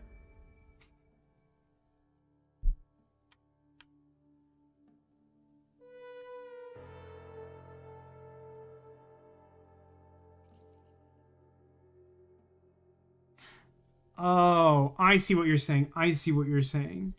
They're both supposed to depict a book, but this is supposed to depict the spine. That's a terrible clue. Because you would just draw a spine. Why would it also have to be the spine of a book? That's so much more confusing. Especially because, like, this looks like a book and this doesn't. Like, the thing that looks like book doesn't look like... Yeah, like, you could make it the same book if you insisted on it, like, telegraphing really hard what the actual meaning of the deciphered message is.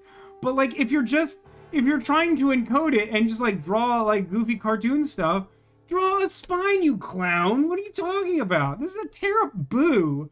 That's a bad puzzle. I dislike that. Okay. Where does that leave me with? I got names and events. The names I'm not making very much progress on. The events. Blank, who was in prison for blank, got out of his cell through a blank using a blank he got from blank. Okay. Using a show me a potato salad.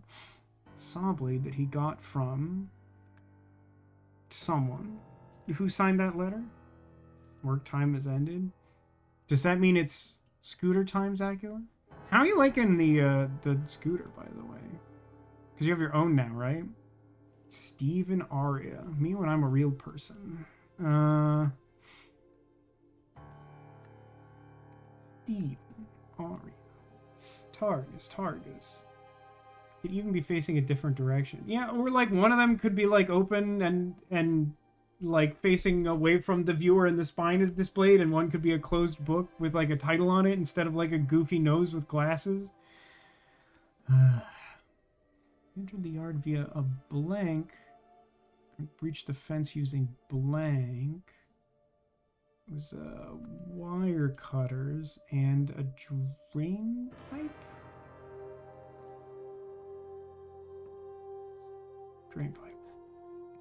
That he got the wire cutters from... I think he also got that from Sainsbury, didn't he? Because he said he got like 2 things. Sainsbury's name is Percy, like the train. Finally, he climbed the...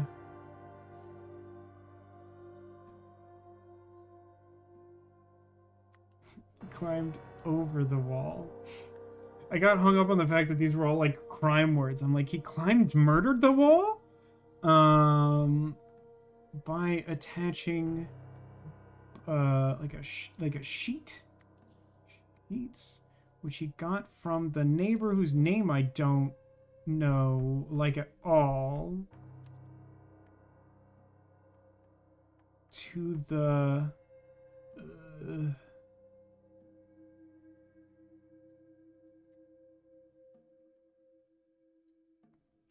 blank from his blank. Maybe from his window? Hold on, let me go back outside. Attach the ladder.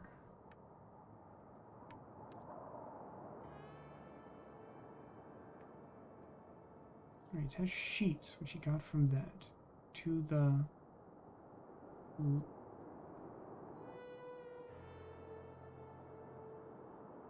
Oh no, that's not... Okay, I understand.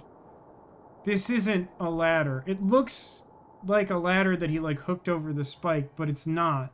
It's literally the bars that he cut out of his cell. The bars he got from his window. So if I figure out who the guy is, hang on, he got out of his cell through a hole? A hole?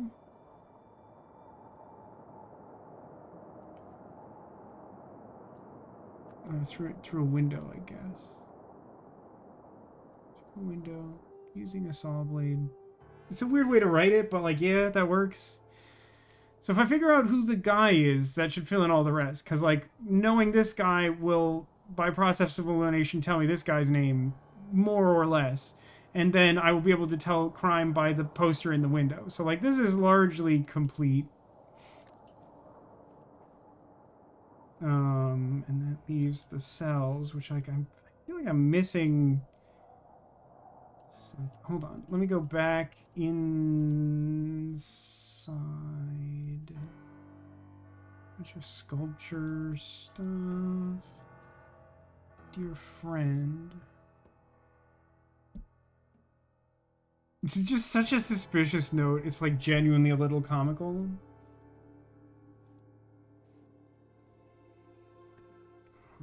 Foundation.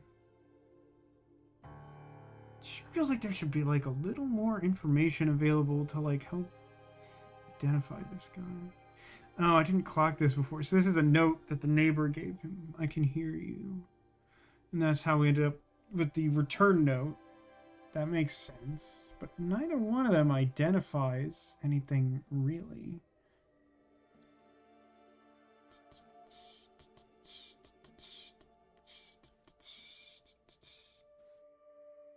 Is it previously established that the Harmony Foundation is related to the, like, Infinite Knowledge Fund or whatever?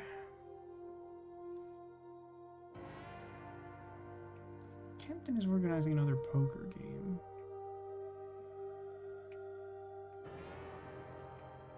Is there a way for me to know?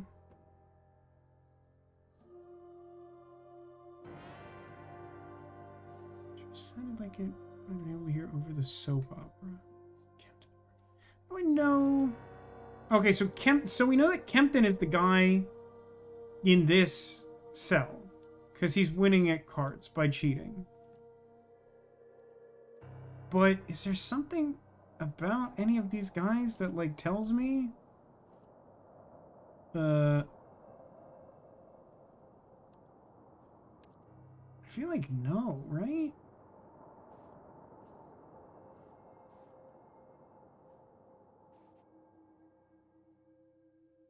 Oh, okay. So, I'm gonna take the guess that the guy with the two-headed coin is supposed to correspond to the, like, cheating at cards. I don't think that's, like, a particularly good clue, because those are two different kinds of cheating that, like, separate people might do in the prison, but I think that they want me to interpret this as he's the one guy who's a cheater. So this guy is Kempton then? Jason Kempton? Well, yeah, I know that Blouse Guy and Red Hair are neighbors, but the problem is that, like... No, I guess now I know that this guy's Kempton. But that doesn't help me, because I don't know which one of these would be on the end. I'd have to, like, brute force it, which is, like, fine, I can do. But, like, again, a game like this, you should not have to brute force stuff. Like, that should be, like, a last resort. Is there something about... Because, like, this guy says when his, like, prison term is over. Is that helpful to me?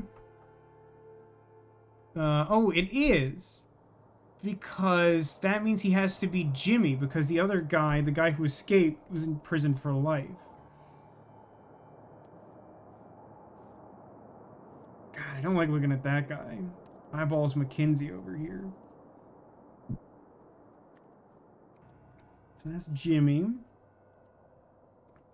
Not like 1,000% sure how I'm supposed to narrow down some of these last names beyond that. Although... This guy again. Sorry, Mr. Kendall. Mr. Smith told me to begin with number 8.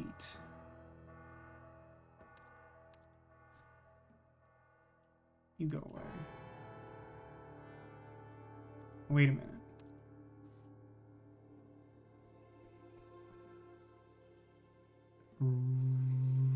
Right. Wait a minute.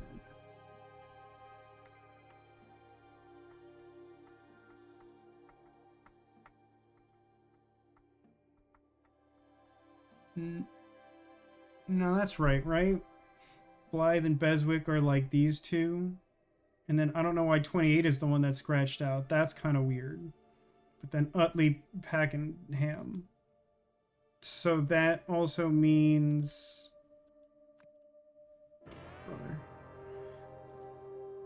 Brother. So the red-haired guy is... Packenham. And that means that he goes on the end, right? Made this as horrible to look at as possible. Okay, that's all correct. That's fine. The more important thing is, like, the mystery guy is Blythe. This guy is Beswick. And then... I guess Jeremy has to be Smith, because that's like the only like other Mr. we'd be referring to. And then... Do I know this guy's name?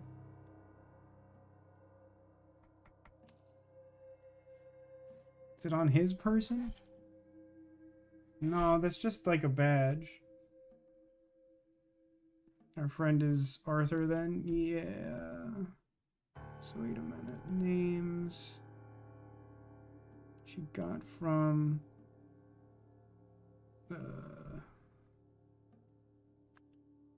Jimmy, Beswick, Blythe.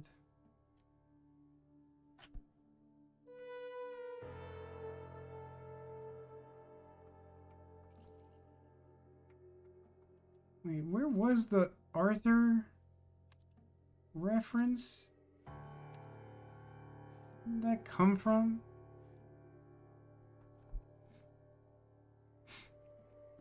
She says, order some Culvers. Both Dairy Queen and Cold Stone don't do delivery at this hour. It is a bit late, in fairness. In the sentence? No, but like I wanna... Oh, in the prison... sentences. Yeah, Arthur. Okay, yeah, Arthur. Which means that there's like another similar name that has to be this guy's name, I think, because that's the last unused one. So... I think this guy, Alfred? No,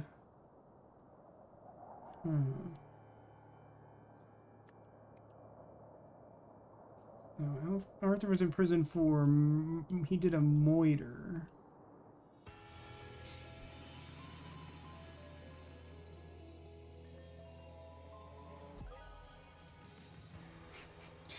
balancing the audio in this game sucks farts. It's really bad. Like, that should be louder, but like if you do it any louder, the game is really annoying about it.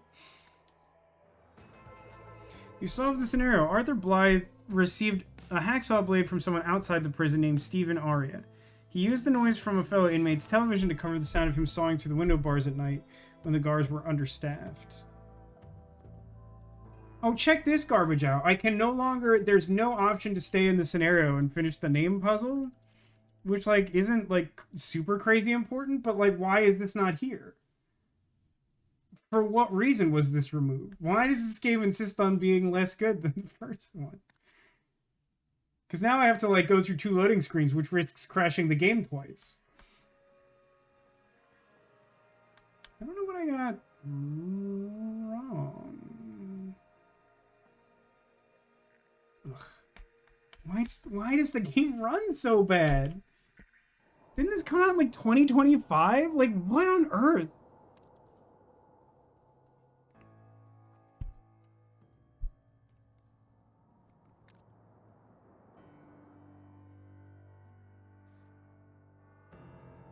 Mr. Kendall, Mr. Smith. Jeremy's got a proboscis. Is there like another unused name? And I just like incorrectly? Yeah, I think so. Hold on. Steven. Where am I supposed to get this from? Like, there's got to be a supposed to, right?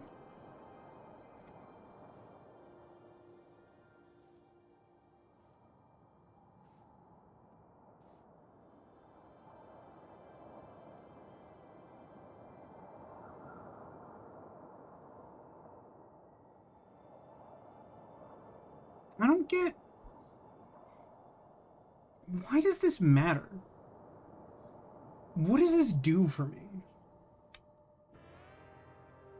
Maybe Smith and Kendall are switched? I don't think that's possible for the reason that this guy is clearly addressing Mr. Kendall and saying Mr. Smith as though he's a person not in this conversation.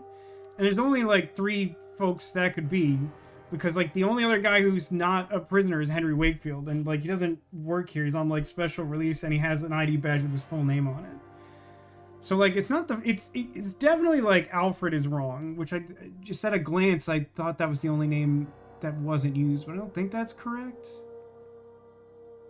Yeah, there's, like, others in here. But, like, there should be some place that, like, actually tells me his name, one would presume. I don't know, Henry's the maintenance guy. When you install new signs, pick a direction and stick to it. It's a dumb clue for, like, you order them reverse the way you would think to. Like, I get what they're going for. It's okay, it's fine. Like, the only...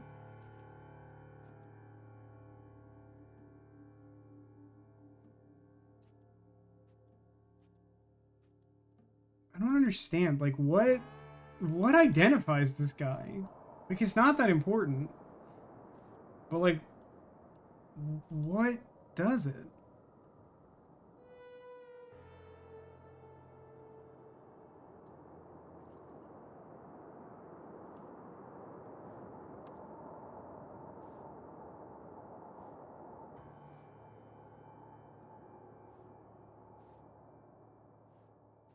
Big girl's blouse.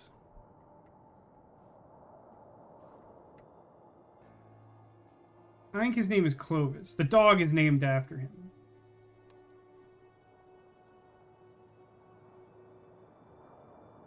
It won't even seem to let me do that. Why does the dog have a name? It serves no function. Why?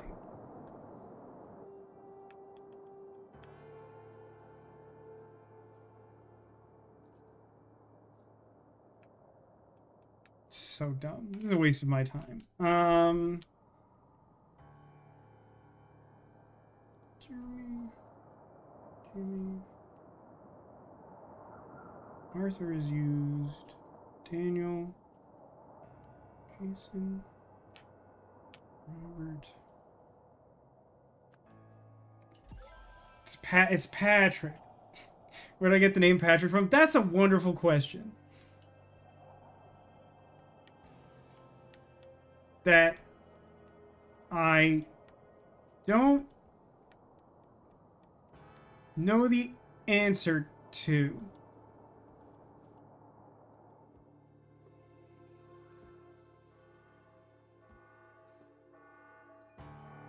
I don't know. Wait, is it this guy's diary? No, it's Kempton and Sainsbury.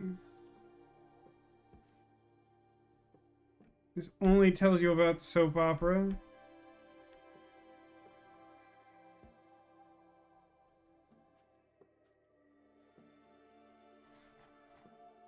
I don't know. Where did it come from?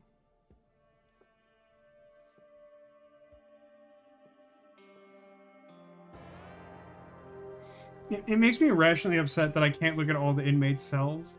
Like, it feels like that should be part of it. Dude, I have no idea where this came from.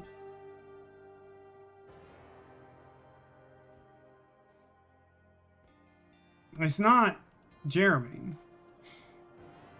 Over. Discovered. Dig under. Gun. Not the dog.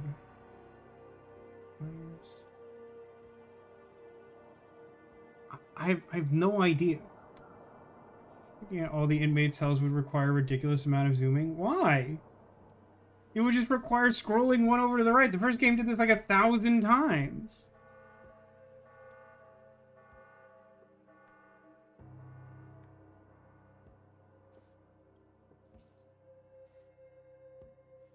I mean, you'd have to make the art asset for another screen, granted, but like, I don't think it's like a hugely unreasonable, like, ask for resources.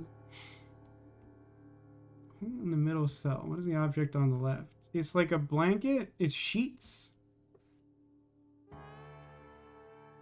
I'm like actively wasting my own time, but this is going to bother me. Like, there should. It came from somewhere.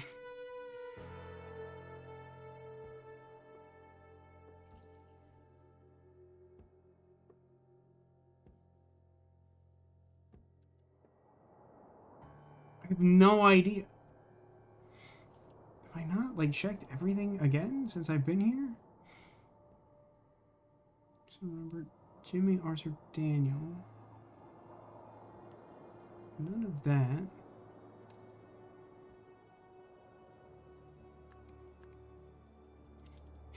I don't know how you'd implement it. There are times when I wish you could, like, I don't know, like, right-click one of these and get some sense of, like, where the information came from. It's not super common, but, like,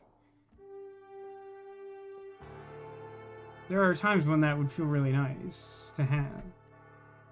What is the corkboard section at the bottom? It's part of the, like, meta progression of the story. It highlights stuff that, like, we unlocked from the previous case, and now that we finished this one, technically, this.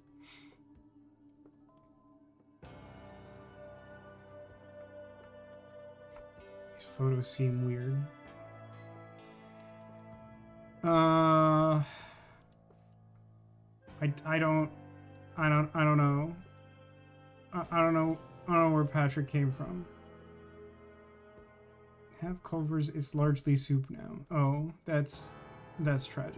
I'm sorry. I'm sorry to hear that.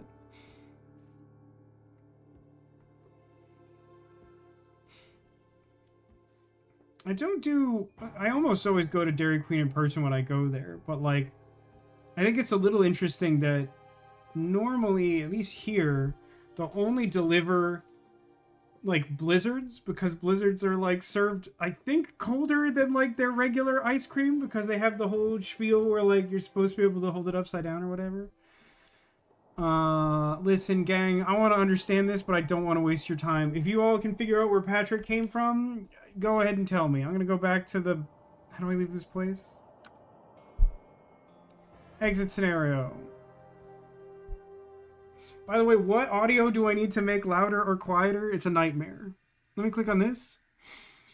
Memusium, top league again. Memusium won the Albion Peel Championship yesterday, beating Victrix in a thrilling 1-0 final. I don't think any 1-0 final is thrilling. Killer on the loose. Police are hunting a murderer who escaped Sternwall prison yesterday. Arthur Blythe, who formerly worked at the Museum of Lemurian History, was serving a life sentence for fatally stabbing a colleague who had caught him stealing artifacts, which he later sold at various locations. Right? I don't think that makes him the same individual from the very first tutorial case. Blockbuster release. An immersive experience at the drive-in. Well, now I know it's set in the past. It's a historical drama. Sound effects seem low. The master volume is probably just right, which is very annoying.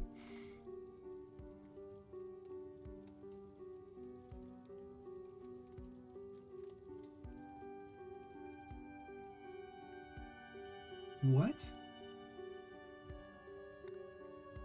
What? What is wrong with this slider?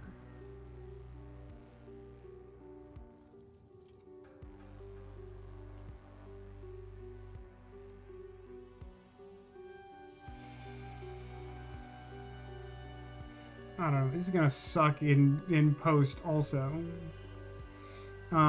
This sure is an experience at the drive-in, huh?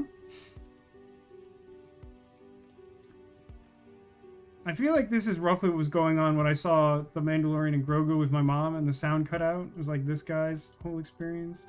Hammer, screwdriver, wire cutters, piece of red wire, spool of green wire. Close that. The Neptune difference. We give our guests an escape from their mundane lives through our unique, true 3D technology. Enter a world of movie magic thanks to our one-of-a-kind Neptune crystal. That sounds like way more cursed than a movie theater is using. I think the outside guard told you the name Patrick. I don't think so. The outside guard says, not so tough now. Are you, Utley?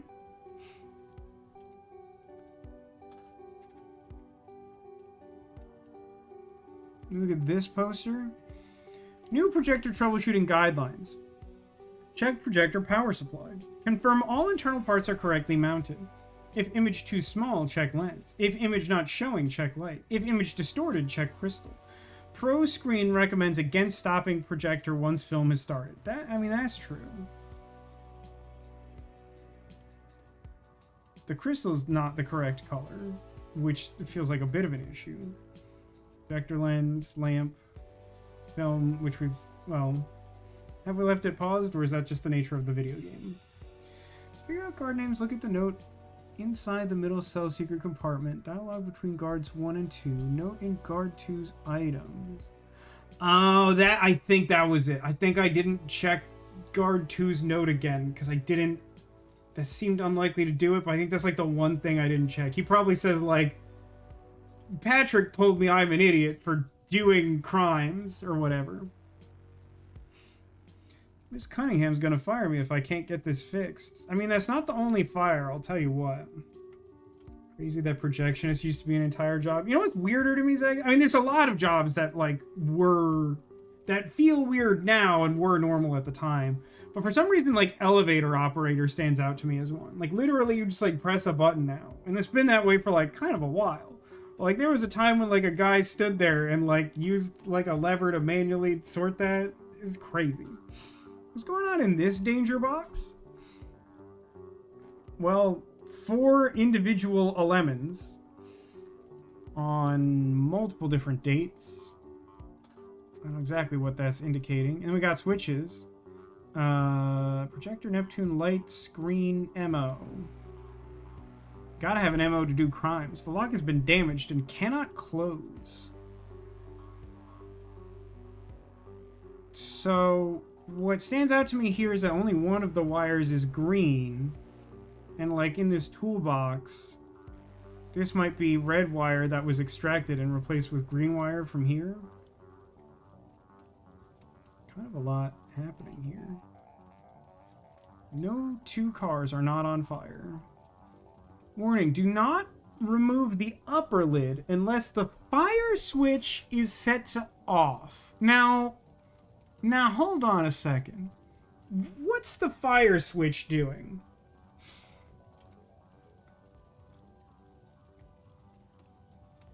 Is this supposed to be a heat lamp? I mean, it worked a little too well. It is on. I think you're right, I think you're right, Sniper Justin. Made of blue paint. Its label reads caution, highly flammable. What's the deal with all these wire cutters? This song is a bop. If I could turn it up without, like, destroying the universe, that might be nice. It wasn't my fault. Someone pulled it off me from behind while I was trying to figure out what had been thrown in my back seat. Someone pulled it off me from behind. I guess her comment will make more sense of that. Show me the ticket. It's just a ticket stub. No additional information. I told you it was irresponsible, but no one listens to old Beck Mason. I mean, come on, though. Like, this is what I'm talking about with, like, this used to be, like, a real central focus of, like, the first half of the Case of the Golden Idol was, like, figuring out names. And now people are like, well, if I'm not Beck Mason.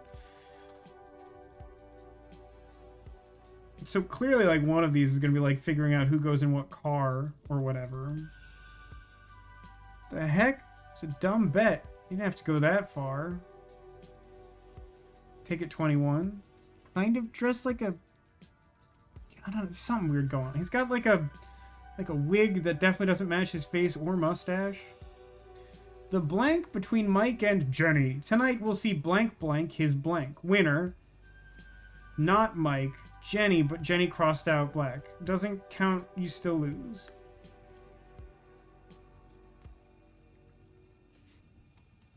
My mom says that her mother was an elevator operator at the flagship Marshall Fields on State Street in Chicago. That means she knew all the sorcery of the elevator switch. I mean, I think it's not so much a matter of, like, that being a specialized job. I think it's more just that, like, we didn't have that automatic, and so, like, someone had to make the elevator work, and we didn't want people to be in charge of it. I didn't know what would happen. Who wears something that dangerous? Besides, you said we wouldn't see it. But now we have. I win. Ticket stub. Different car, right? Ms. Chen, I hope the costume fits and it got to you on time. So jealous that you and Mr. Lendl get to see it at the Neptune. I'll have to stick to a boring normal cinema. P.S. I'm with Mr. Lendl on this one. No way Bert's gonna go out like that. Names? Lendl? What was your name? Chen?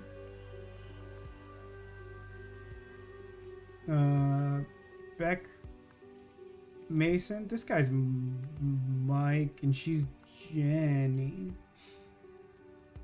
But they have different cars, yeah? 21, 22. It's a cute detail. Like this definitely could be confusing or distracting to some players. But like because the idea seems to be like cosplay movie watching, which like 1000% isn't something that was like commonly happening in like actual 1974 or whatever year we're currently in. But like I like that these two women are dressed as the same character with like a slightly different color outfit, but like clearly a very similar wig or whatever. Lady is shockingly normal looking. It's true, it's actually quite wild. Like even this guy's like definitely like half animal or something. That job had its ups and downs. I can't argue that point. Wait, there's something on her person I didn't check? No, I checked this. Hello, video game? Let me check this car. Oh, there's like a, there's another wig man and an alien, which sounds very American Dad. It's Champ, actually. I'm starting to regret getting involved. You barely even counted, you barely even covered the cost of my transom costume. $75 US.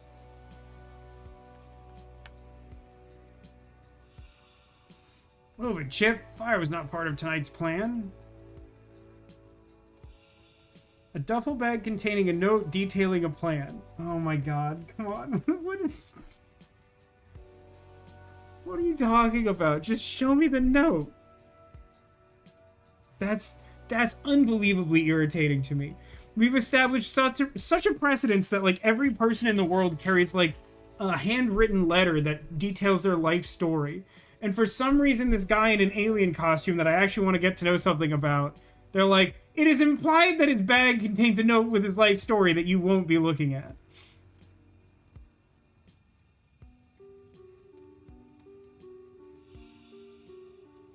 Oh my god, Laura, we can't get out. What do we do if that car explodes? Oh my god, Laura, look at her butt. Hope we survive for an actual screening. I heard a Transom and Marini arguing over what would happen to Bertrand in this one, and now I really want to see it. Both 25. So Laura is this lady. And Champ is this guy. Possibly last name, but probably first name. The eyes in the mouth of the costume are haunting. They are! Hi, Keen. Thanks for stopping by. I hope you enjoy what probably isn't scooter time. Wow. I didn't process this at all. Do you think these ladies are ready for the cinema? What do you think? Do they have... Are they stocked up for like 2 hours of entertainment? With all that popcorn? What are they going to do with all that junk? All that junk inside their car? Elevator attending is surprisingly varied. Some days, to be able to do the job, you need to take yourself to a whole other level. Think they're going to eat it? That's disgusting. Can you imagine? Hold on. This car has a Mr. Vincent plate. Champ is driving, right? So I'm going to say... Yeah, they're driving on the wrong side of the car. It's fine. It's British enough. Vincent. Hold on, there's a dispute. And then there's an equipment. Disguise my identity. Nita. You tell me I haven't found the word costume when literally every character I've looked at has a costume? Okay, video game. Alright, I don't know what you think you're playing at. I think that's everything over here. Let's go to this screen. Wow, Neptune looks pissed. I bet that people haven't brought him any foreign currencies from the labor market.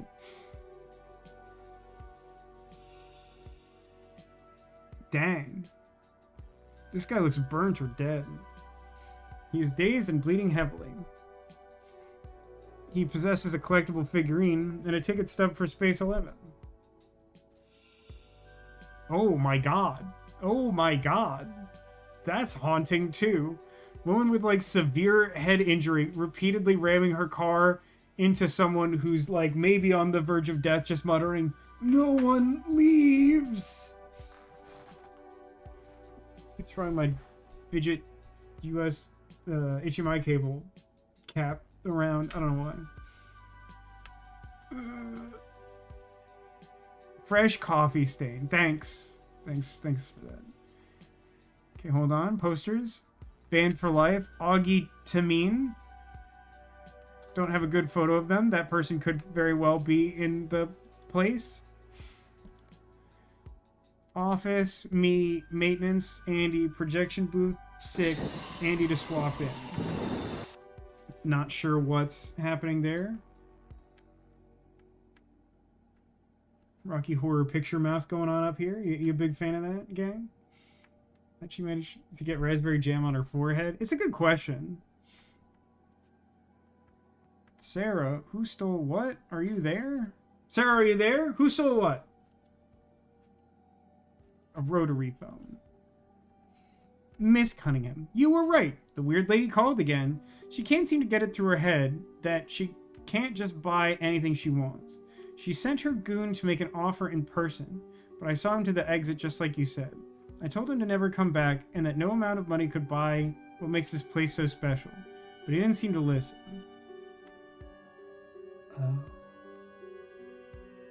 The Neptune Gem. The Neptune Gem is a Lemurian gem that makes a golden idol function.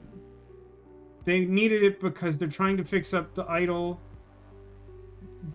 from the cutscene, the one that got busted by the cannon at the end of the last game. Sarah is here and she stole everything. Okay, that answers several questions.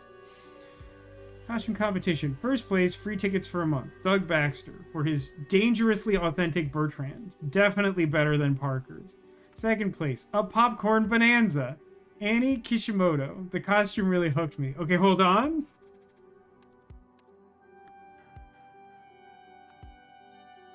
Annie Kishimoto. Definitely want a popcorn bonanza for sure. Third place, Marini figurine. Tom Powers. Super scary sharp teeth. Okay, hold on. Tom Powers. Bleeding out. I thought I saw a better version of this character, but he didn't show up to the competition. Yeah, that's true. Confirmed. But the guy who won is Doug Baxter, because his thing is dangerous. And also, definitely better than Parker's. These are the same character. So this is Parker. Laura Parker. So this person is saying, like, Sarah, are you still there? So, like, Sarah is this lady. The lady who haunts my nightmares. Because, and the reason I'm saying that is partially because of the positioning. Partially because she seems to be wearing, like, a uniform. But also because she has a fresh coffee stain, and it is implied that the person in here just spilled coffee on themselves. So, it's you, Sarah. Hooray! Having fun yet? Being part of the game experience? Okay. So, I think that the idea is that this guy, who disguised himself as an alien, and isn't this alien, is the guy Augie Tamine, who got kicked out for, like, trying to buy the gem. Because she said, like, that guy came by, and, like, I told him off.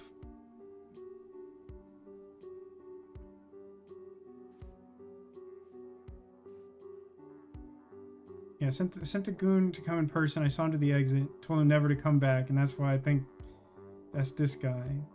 Although, it's interesting. It's showing... Is that the car that's on fire that it's saying is banned for life?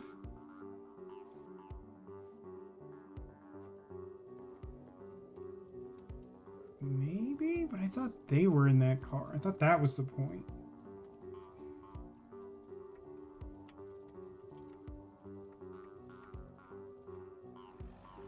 Missing 5 words and 3 spots. Oh, hang on. This bit of the car is open. Side of the car has been crumpled in the crash. That's 2 words. Car crash, that's 2 words. The first game would never let you get away with something like that. Oh, and this poster over here. That's most of it. The new summer blockbuster flies into theaters May 1st. Space Storm. Poor Bo joins the fight against the evil captain. Yeah, Poor Bo. Poor Bo discovered. Okay, hold on. Give me some words. Give me the Poor Bo word. Give me the...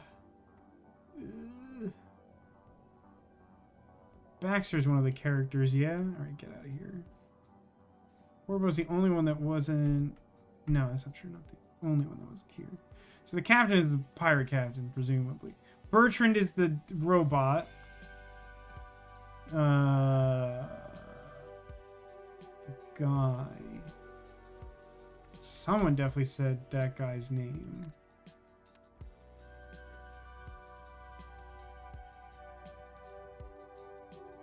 Transom costume. Barely covered the cost of my Transom costume. And she is... I think the figure that guy has names the character? No. But that the document does, right? It's a Marini figure. Marini. Doesn't seem like super valuable information. Hang on a second. Dude, I can't tell how loud anything's supposed to be. I don't know. I'm still missing some sort of thing.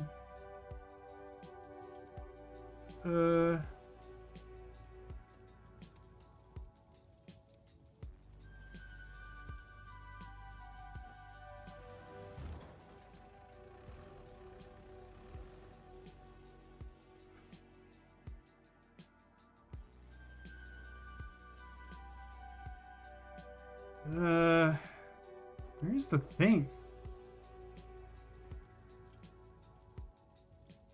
Got that. Something in here? No, I think it would show as a question mark even if that was true, right? What am I missing? Oh, the screen itself! It's like... It's difficult to tell because of all the, like, moving color and the real subtlety of the stupid icons now. Which is distorted and garbled. Okay, so... Tonight we will see blank. Blank is blank.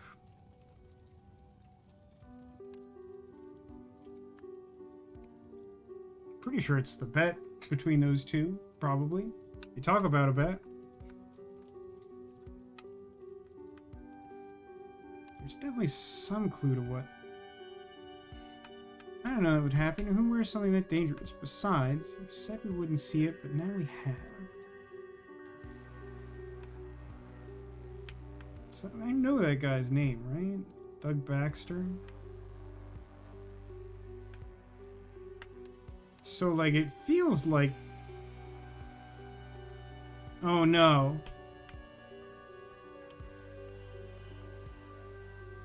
Wait, hold on. Blank his blank. Yeah, I got it. We will see... what is the stupid robot's name? Bertrand.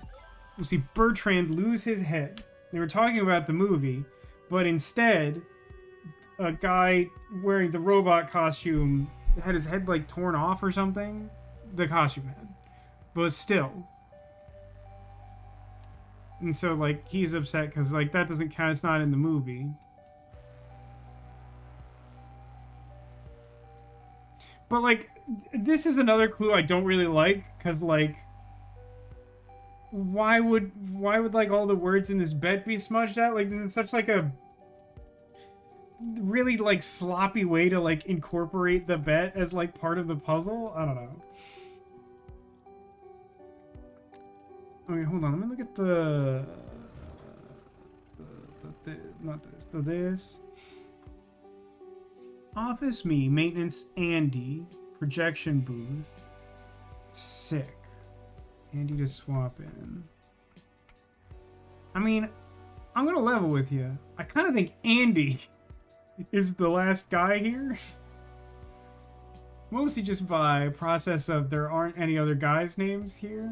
Where's Andy? Oh, man. Am I crazy? Is he not here? No, there he is. Okay. Andy. Don't know the last names of, like, any of the employees, I don't think.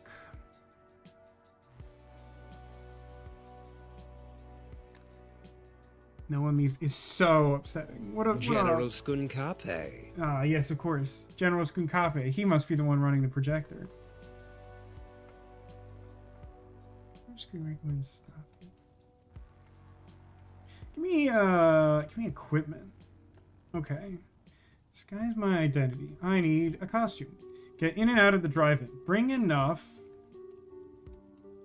Car crash. Bring enough weird lady. Bring enough wire cutters? Get the staff out of the way with a distraction. Pack.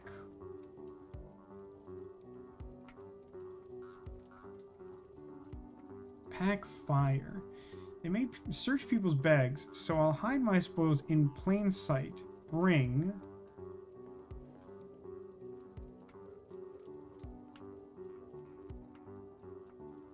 money? But he didn't, though, right? This duffel bag appears to just contain this note.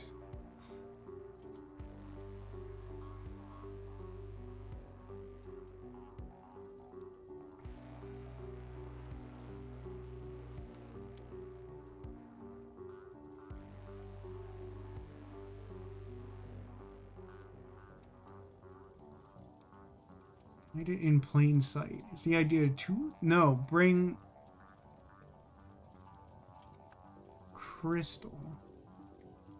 Because the thing he came for is a crystal. He's the goon of the lady who's trying to buy the thing. And the thing is the crystal that makes the projector do 3D. And that crystal is like a Lemurian gadget crystal. So he's trying to swipe it, and so he just brings a crystal. It's like bringing like a forgery and then doing the swap, basically.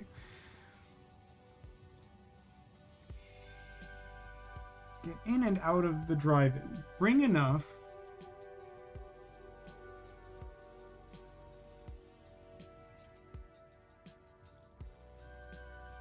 Money?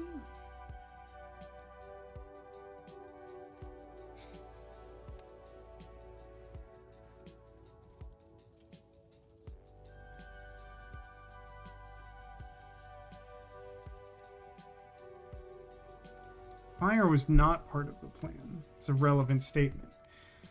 I'm going to say get in and get out is bring enough money.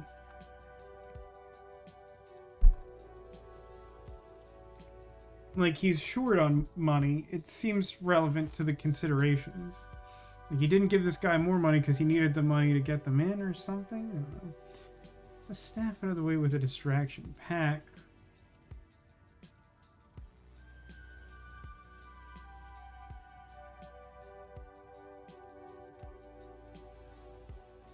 I guess it's paint, because he threw the paint in the car.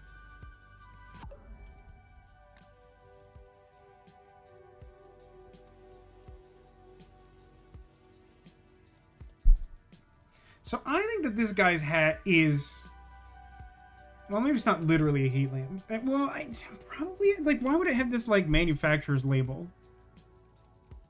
If it weren't, like, constructed with the express purpose of, like, doing a heat. So, like, I think he basically took, like, the top off a heat lamp and was using it as a robot head. And then this guy threw paint at him as a distraction, but the paint is flammable and it caught the dude's car on fire. So it wasn't supposed to explode. I don't think it was, like, an especially good distraction without that. Mainly because, like, it mostly just draws the attention of a guy to you, I feel. So, like, you're not going to be able to sneak out because that guy's going to be like, you threw paint on me. I'm going to fist fight you. Get in and get out. Bring enough. I mean, bring enough wire cutters is such, like, a lunatic sentence. It's one of the more viable options, I agree. I mean, presumably he was messing around with this, right? But, like, why would he need multiple pairs of... Like, why do you need multiple pairs of wire cutters? Also, it doesn't feel like he brought... It feels like this was just, like, here. Because, like, his bag doesn't contain wire cutters. They're not visible in the car. But I also noticed this. A lemons. That means that the dude is Andy Lemons.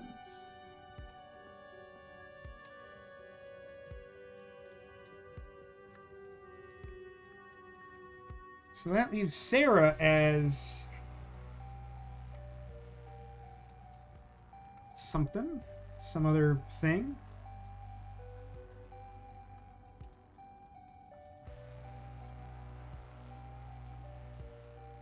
Cunningham? Where did Cunningham come from? God, what an annoying... Something I liked... Oh, probably this. No? There'll be something in here. Miss Cunningham's gonna fire me. Okay. So, yes. I think that Okay, got all the names. Equipment.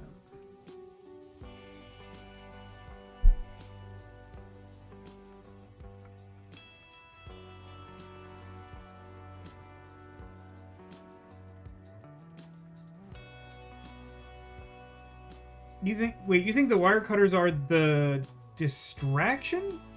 That one I feel pretty strongly about. I think that's paint because like the what happened is like this. Oh my god, I have so many windows open. This guy's like, I was trying to figure out what had been thrown in my back seat. The guy's back seat has a can of paint. Oh, and also his wire cutters. That's where the wire cutters are. It's dumb. It's a dumb weird thing. I think he cut the wires to the projector. But like, even if that's true, I'm saying wire cutters might be correct, but like, get staff out of the way with the distraction. I think that's gotta be paint. I think if it is wire cutters, is bring enough wire cutters. That's somehow wrong, and that's insane to me. Particularly because that definitely means money is correct. And that means another one is wrong. What? I mean, obviously costume is correct. I'm pretty sure... I mean, it seems like the goal is to get the crystal. Hold on a second. Projector power supply. If image is too small, check lens. Which is not showing. Image is distorted, check crystal. Yeah, the crystal is the issue. Okay, that is consistent. I thought it was implying that there were like two things wrong, but I think it's just the crystal.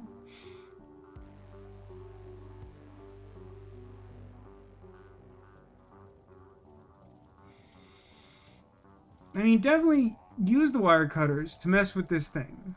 I agree with you there. Katana, I definitely agree with that. Although, why was it necessary to cut out that wire? What would that do exactly? What would that do that couldn't be accomplished by simply flipping that switch briefly? It seems unnecessary.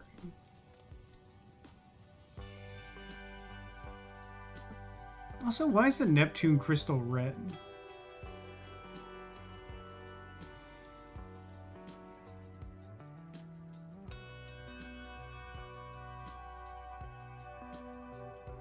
Okay. I'm gonna mess with the events page. I think there's more than one this time, which we haven't seen in a minute.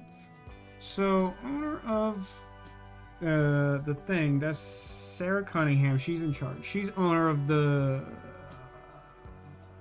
Neptune. I do. Neptune. Cinema. I don't think we have like theater or whatever. Had been using a red crystal to enhance the cinema. There's like picture or something. In a projector feels better. A weird lady sent Agitama Tamine, I think is the guy, to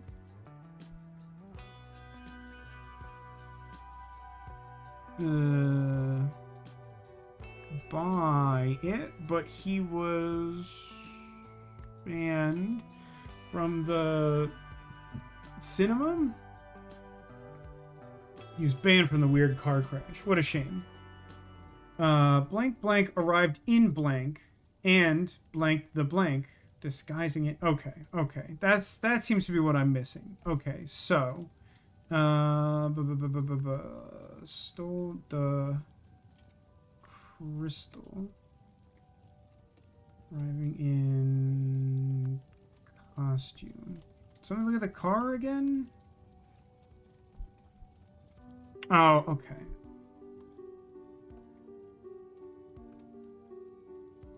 That's dumb. It's just, it's one of the teeth is like slightly different than the others.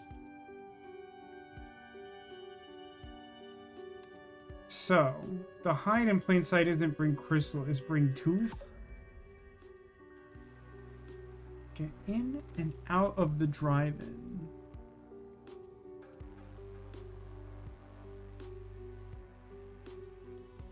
Get staff out of the way with a distraction.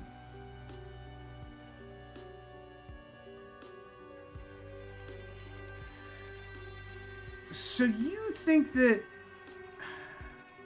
it's get in and out of the drive-in, bring enough paint? That doesn't, like, I sort of understand the distraction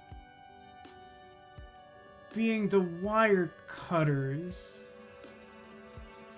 in the sense that you would cut the power and you'd have to come out and check it, but again, like, just from a logistical standpoint, literally just flip the switch. Like, why?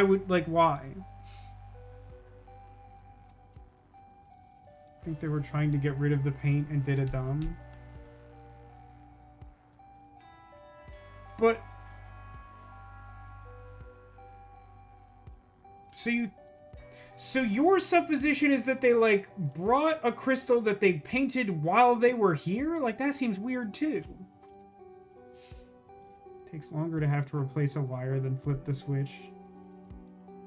Okay. Okay, no, that's fair. I was thinking that he replaced the wire with a different wire, which, like, wasn't making any sense to me. But you're right, if you just, like, take the whole wire out, that's gonna take a minute.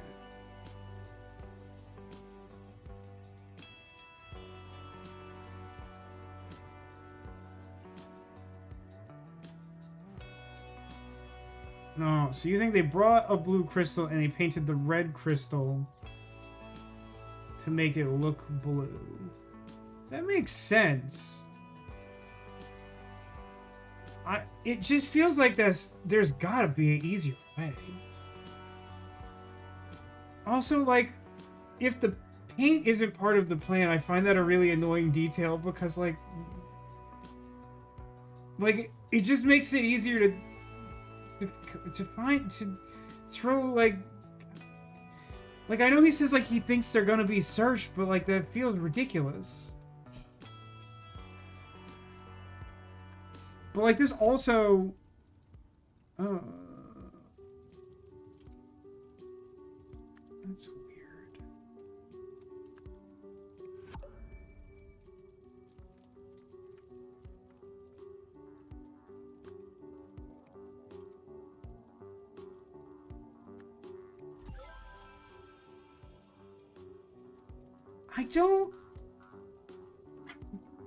I don't like this. Like, this just feels like another example of, like, I mean, granted, I had some of the details wrong here for sure.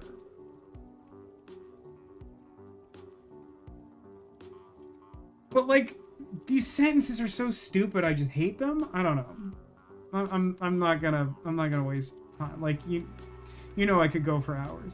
So, I mean, it's obviously the same guy. I mean, you could argue that, like, the other dude was involved.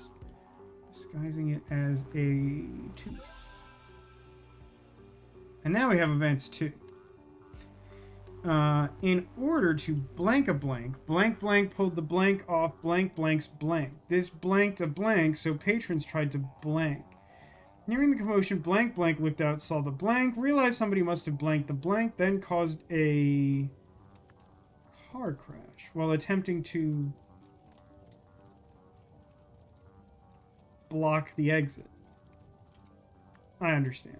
Okay, I get it. It's definitely still psychotic. I understand what's happening. So this is Sarah Cunningham. She looked out and saw the commotion? Is fire or just fires here? She saw the fire, realized somebody must have taken the crystal? I feel like I would use the word stolen here. Yeah, nobody leaves. Definitely psychotic. So, in order to blank a blank, blank pulled the...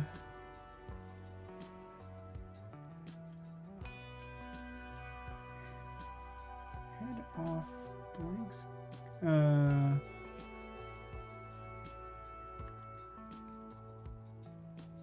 This started a fire. So patrons tried to...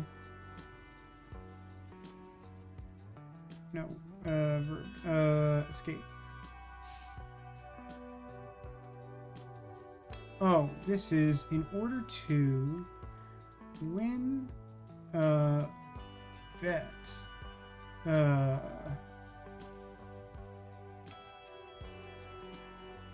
This is, was it like Doug Baxter? The guy? Doug Baxter.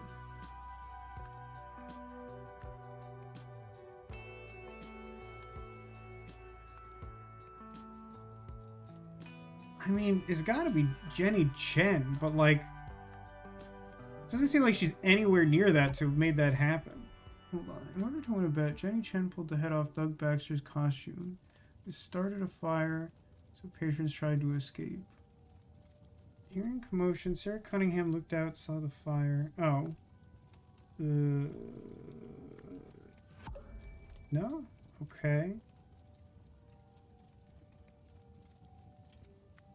Only taken.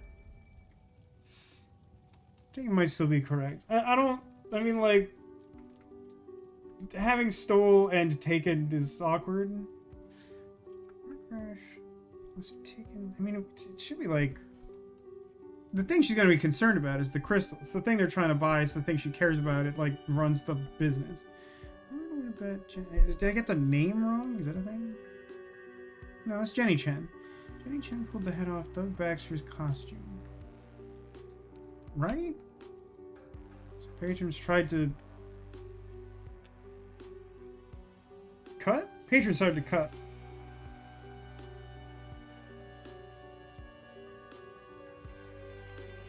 Somebody must have started the fire. Well, yeah, but it was like accidental. Allegedly, right? Like, no one knew that the guy had like a heat lamp for a hat.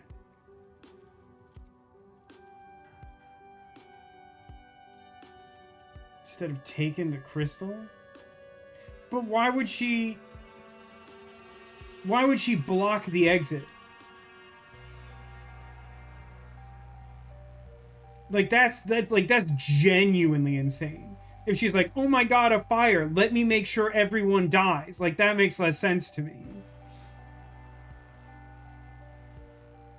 She saw the... No, you know what? She saw the screen.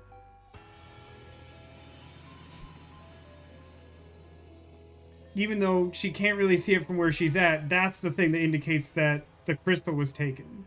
That the projection's all mucked up. You solved the scenario. After being banned from the Neptune cinema, Augie Tamine needed a way to steal the crystal his employer wanted. Disguised in a costume, he paid a local to drive him in. Augie cut the power to the projection booth as a distraction and swapped the crystal for one of the teeth in his costume to conceal it in case he was searched. I guess not a great solution, but okay. However, an unexpected fire caused chaos, disrupting his easy escape.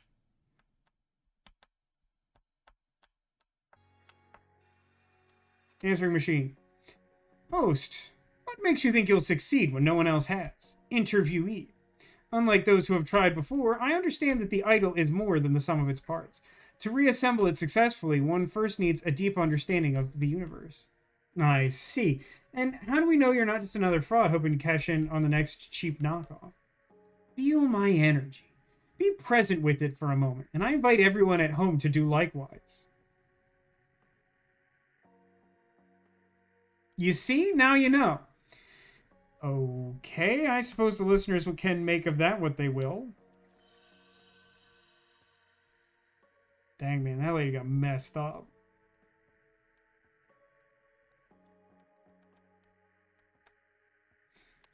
Interesting. Okay, yeah, give me the last one. We're gonna try and fit this one in and round out chapter 2 tonight. Going once, a shocking murder at the auction house. I should have clicked right away because I know it's either going to crash or take like a solid minute.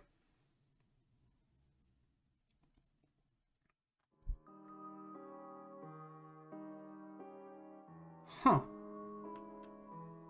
Alright. Hey, Zacula. You still here? Do you think the wig is enough of an improvement that your response will be something other than frowny face?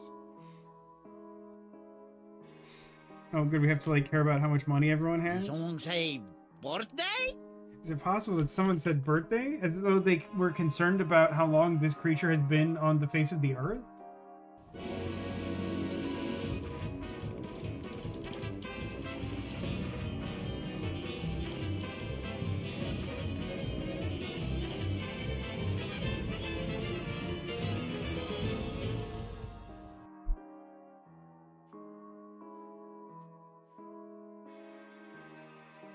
The Seven Seas Auction on August 13th, hosted by Nils Wilmington. 7 p.m. opening ceremonies. 7:15 p.m. start of auction. 8:10 p.m. cocktails and collections. Sold lots will be retrieved by the property manager at the following times: 8:15 p.m., 8:25 p.m., 8:35 p.m., 8:45 p.m., 8:55 p.m., 9 p.m. closing ceremonies.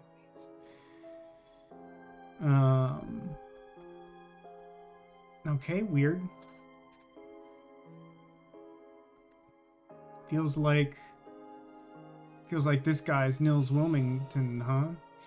Going once, going twice, sold on the movie star. Wooden gavel, ring of keys.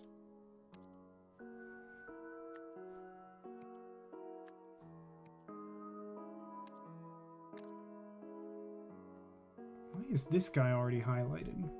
She's still chewing, though. It's true. Chewing on that old disdain. Up it again. Robbie was right. Why did I even come? 3,100. This lady's very excited. This will look stunning in my entryway, and for a steal of a oh god, there's 2 clocks. I didn't notice the clocks were doing the clocks again. At least they look like clocks now. 26,000. The museum doesn't need an Albion relic anyway, but perhaps I'll bid on the Adrian lot? A checkbook. This lady also chewing. By the way, check this out. It's like a mask from the Brotherhood. It's that stupid pickle mask. Disgusting mask. I failed to rescue Lot 1, but Lot 4 will return with me to the motherland. 20,000. And also a plane ticket to Lemuria. Dated, I don't know, maybe tonight? Who knows? A wooden cane. Okay, that's a weird detail. I don't think I care about that immediately, but it probably matters at some point. The poor professor just isn't cut out for this. Should have listened to me. This one's Robbie.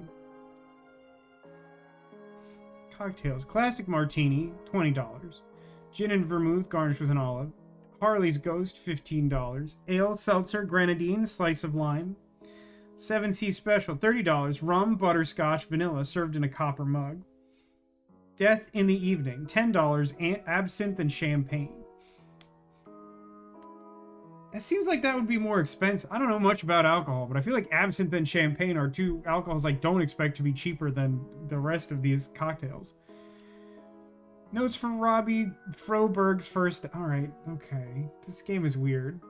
I was like, I figured it out. This guy's Robbie. And he's like, by the way, hello, my name is Robbie. Here's my life story. Please refrain from selling any drinks to Mr. Bogart while he's on the job. Wait, who here is Bogart? Hold on, no. Robbie Froberg. Life is like a hurricane here in Froberg. Oh, I'm sorry, there's an up? There's also an up? I don't think I'm missing anything here for now. Up? wonder if I can get Miss Knightley's autograph. So this guy said sold to the movie star. So if he wants an autograph, I think the excited lady who I think just won this auction is Knightley. I also kind of think this dude is Bogart. Because he seems to be the only other one who's like working here that needs to not drink while the thing is happening. There's a lot going on up here though.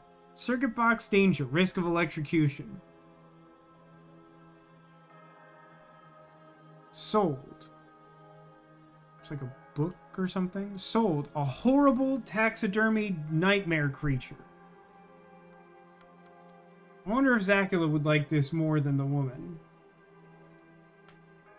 Empty lot, so we're on lot 3.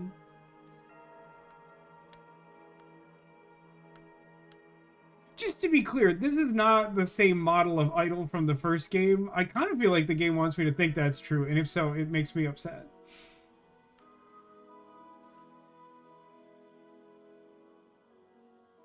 This guy's got a honker. You know what I'm saying? I don't. Really wants me to look at his ring of keys. It's probably relevant. The shape of the keys might be like that case in the first one. This shouldn't be just like at all. Alright, I think that's everything for this time frame. Creature unknown to science. A mask. Copper mugs. A torn plane ticket, I believe? Clipboard that says, Dr. Toussaint, 1 death in the evening. Mrs. De Silva, 1 martini. Miss Navari, 3 social security secrets.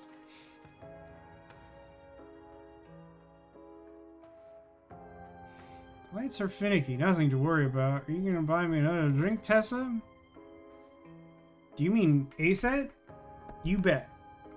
My biggest fan, Erwin. Stay sharp, Summer. So...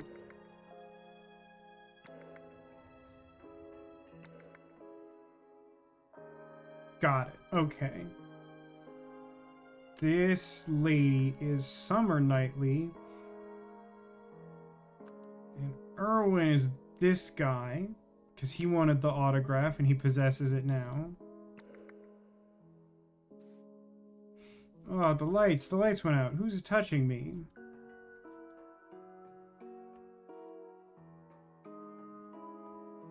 That is the... hold on, what is the name of the...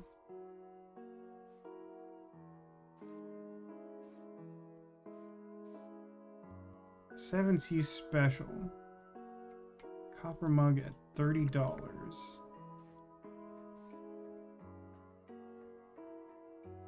Miss Navari. So, Miss Navari was trying to get that guy super drunk. And Navari's first name is Tessa. But I don't... do I know who that is? Oriel, please, calm down. A seal... oh, it's a Lemurian seal... oh, the checkbook. The checkbook means that... that's the red-haired lady. The red-haired lady won the vote at 1330, by which I mean the first round of the auction. Did someone say something about who ended up winning that one? This lady did. But she just said that she didn't win it, and she wanted the 4th one.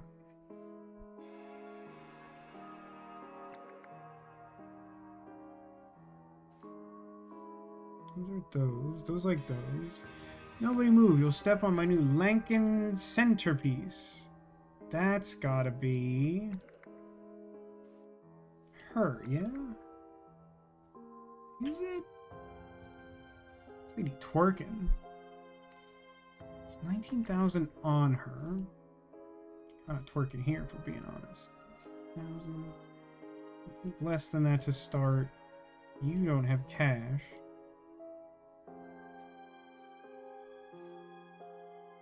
Don't think you would say that? Would you say that?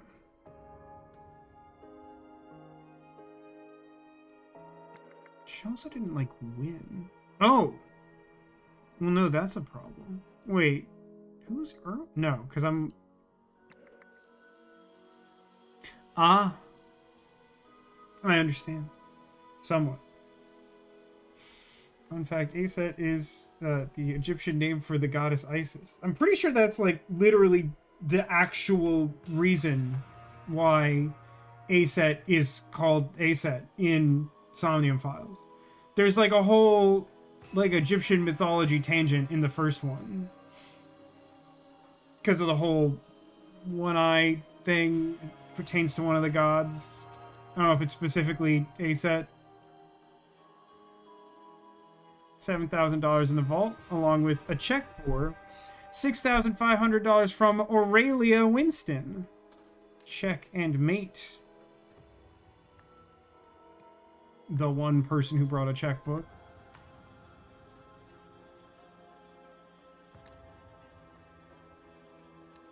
This is intriguing. Heard my name a few minutes ago, but it was scooter time. Okay, Zagula, hold on. I wanted to see if the wig was an improvement, first of all. She's not, like, cry-sobbing anymore. So, like, maybe... Is this okay? I wanted to know if this was enough of an improvement that your reaction would not be just sad face.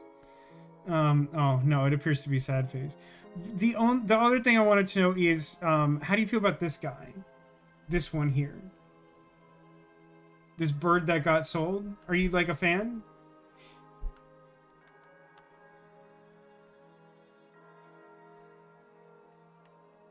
Vasco, what color would you say the circle on the easel is? It's sea blue. It's 7 seas blue. Love the bird. Okay, that kind of tracks. All right, let me go look at this guy getting super duper electrocuted again. What are you doing? Okay, hold on. The keys are important. Who had the keys at 1330? So this is the same one? Like a long silver and a short gold? Yeah. That's the guy. That guy's dead. And what's he holding? Oh, okay. Yeah, that seems important. That seems important and is annoying. What am I missing? 3 words, 7 spots? What? That math doesn't seem right. Out of my way. A statue. A note that says, it's time for plan B. I'll distract Bogart. You grab his keys. I think I follow.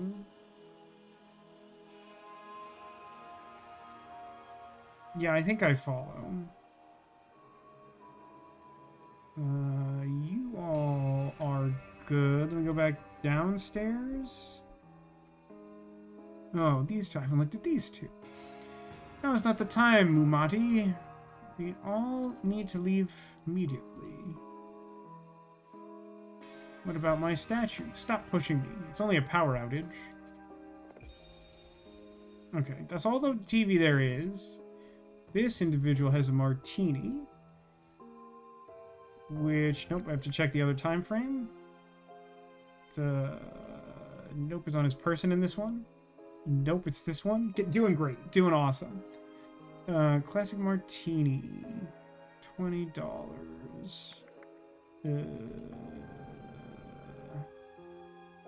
Mr. Silva.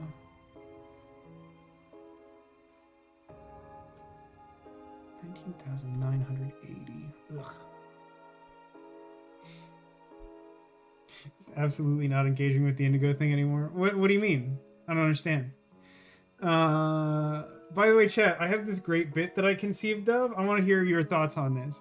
I'm just going to try it out on you as I recommend doing the bit if you're interested in it.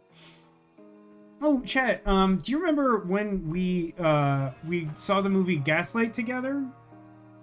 We went to the theaters together and we saw the movie Gaslight. It was playing at like an old movie theater, and we saw the movie Gaslight.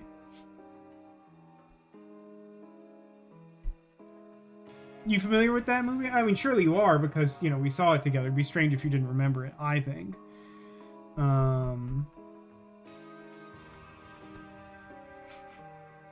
Danny DeVito deserved an Oscar for that performance as Cicero. I mean, I feel like you're doing a different bit than what I'm doing, but that's, you know, it fits as well. My idea is basically just like trying to gaslight someone into believing that they saw the movie Gaslight when they didn't. Psycho says, everyone always references that shaking a martini would break up a lot of the ice and water down, so James Bond was just ordering a weak martini. No one ever talks about how martinis are actually super gross, and that's the real issue. Well, I don't talk about that because I don't drink alcohol, so I don't know that. Spoiler. But that seems like a valid criticism. Okay, hold on.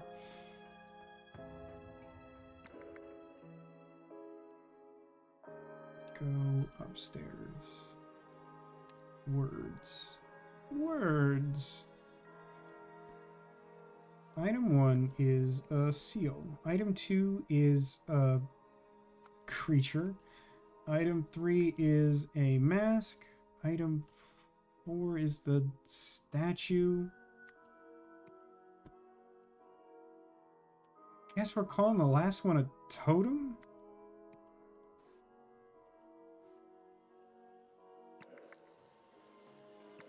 That's not what I want to go down.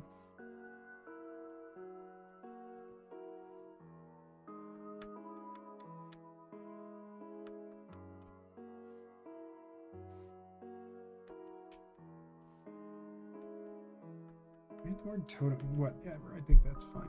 Or it's origin? Origin? Nah, crumbs. Okay, hold on. Take me back to the future. Oh, esoteric totem. That'll do. That'll do, pig. Okay. Not you, the other one. I see. I would really, really like to be able to put the amounts in this table because my brain would process this so much more nicely. But screw me, I guess. That sucks. Anti-bitter A4, S3, M5, A4. So, okay, hold on. So what we know really easily is that Aurelia Winston spent 6,500. But she was also bitter A. Which means she could... No. Because they don't add up. I thought maybe those would add up. That's interesting. 6,500. Possible we didn't collect the last one. But the buyer for that is Aurelia Winston, which I have to pull from words because we're not far enough in that these are locked. So the first buyer is Aurelia Winston. The seal, we know from the last game, comes from Lemuria, but also...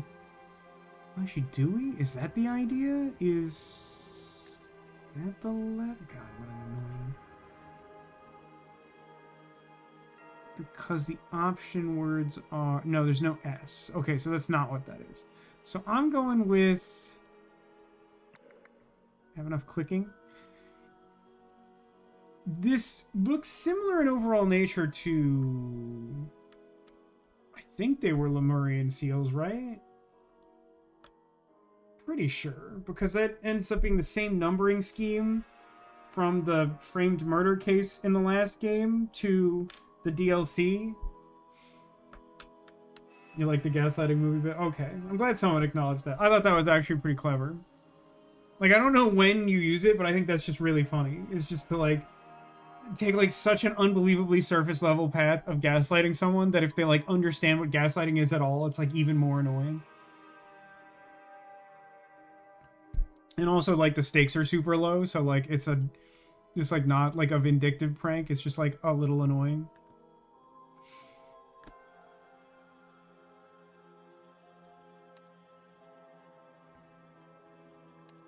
sucks, man.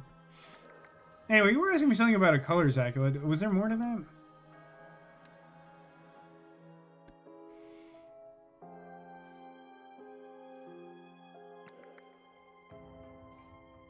I don't necessarily love the way everything is framed here, but, like, I largely think this one is pretty cool. 1998. Oh, my. I really wish that it would let me write down the money totals. It's insanely annoying to me that it will not let me do that. There's really nothing that you will allow me to... Really? That sucks, man. That sucks.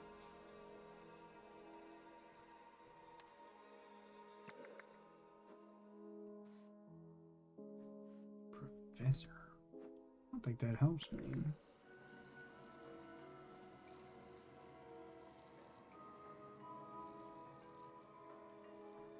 I'm using my own notepad, and I have to tell you, I'm, like, genuinely pretty pissed off about this. Because, like, there's just no reason that this can't... Like, the game has, like, panels upon panels upon panels. You can't have one of them let me put monetary values in? Like, there's literally, like, the lots... There's, like, blank space up here that you could use to put in the money amounts. Like, would it be super easy to line them up? Yes, and that's the point! I want that. I want that so that the rest of the puzzle can be solved by looking at this instead of cross-referencing multiple pieces of information. It's very annoying to me. It's extremely annoying to me. There is, like, no reasonable excuse to not just do it good. Which is starting to be a running theme of this game, if I can be super candid with you, but whatever.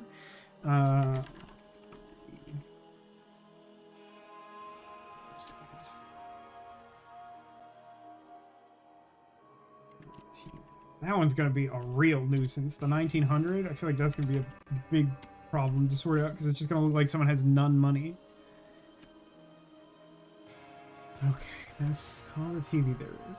Put that slightly out of range. Just thinking that color doesn't really look like a sea blue. It looks like a different color entirely. Something like between blue and purple. I mean, are you referring to the color indigo, which doesn't belong on the rainbow palette? I guess you could make an argument for that, but I'm not sure I see it that way. No, he stabbed him with the awkward cane that, like, doesn't belong in the first one.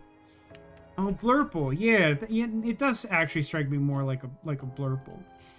All right, listen, if they're gonna make me, like, do external notes, then, like, let's just... When you're a jet all the way. You understand?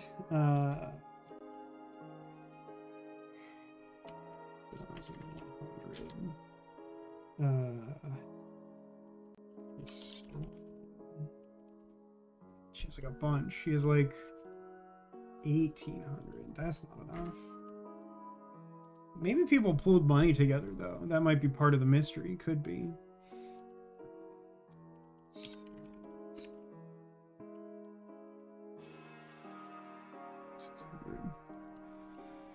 And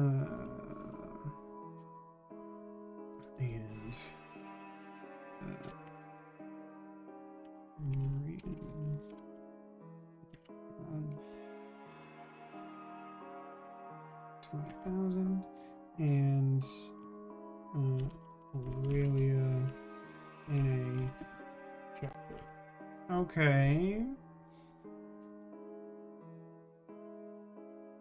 Lot 4 will return with me to the motherland.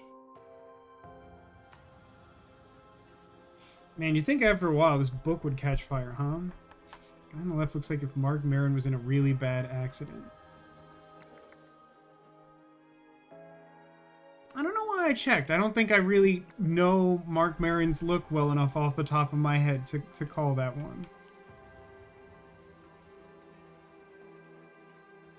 Okay, so...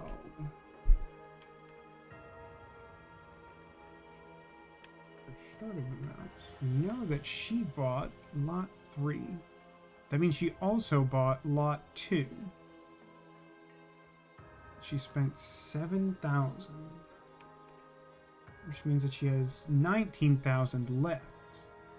Which means that she is... God, it's a lot of This one. Yeah, that tracks. This lady, yeah. So she bought the bird and the mask. Her stupid name is, I think, Summer Knightley. I feel reasonably good about that.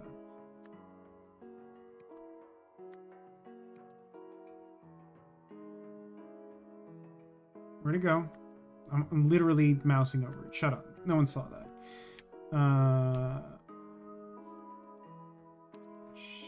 He says, though, the Lankin centerpiece.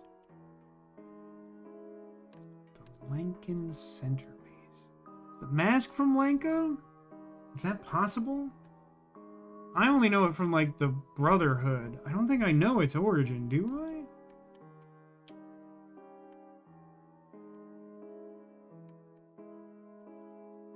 Wait, someone said some garbage about museum doesn't need an Albion relic. Perhaps I'll bid on the Adrian lot.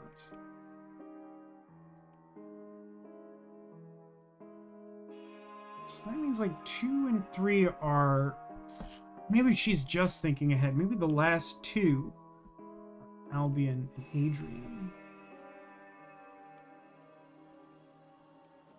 I don't know. That's kind of hard to gauge, I think. 4 will return with me. So she starts with 20,000. And if we look at the results... So if she won that, she would have $1,000 left on her person. That's a weird amount. That's a weird amount.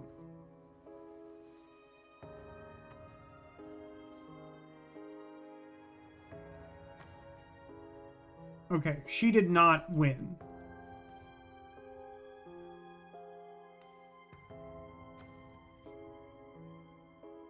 So then... Historian. I feel like the historian didn't win anything, probably? So we know who she is. This individual... Oh, they got a weird drink. And they have 3,000.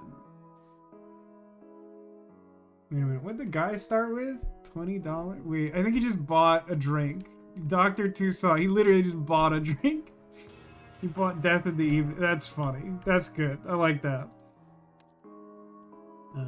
No idea what your first name is, buddy. Good luck. I know you're a doctor. Have fun. Mati. I mean, listen. There's an educated guess that says Mumati is like the person from outside of this country. If everyone else is going to have a name that remotely sounds like something that I'm familiar with living in a predominantly white country, is that unreasonable to say?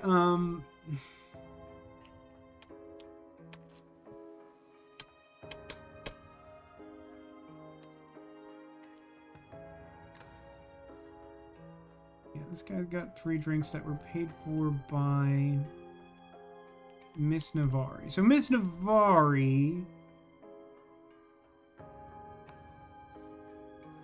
is Tessa, right? And that's the lady from the other one. Dracula, I'm pretty sure your favorite character is called Tessa Navari. It took us 2 cases, we figured it out. That leaves us with...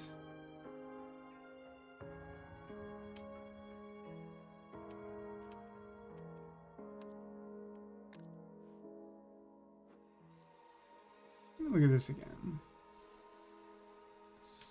3. 1, 2, 3. Is that how this works? Is it as simple as, like, the number is where they're positioned and the other thing is their first initial? 5 bit or 4? 5 for 19,000.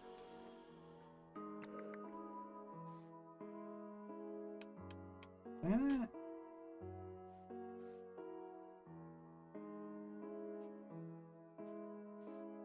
But that doesn't work, right? Because no one has $1,000 left over. So, like, Something's odd about that.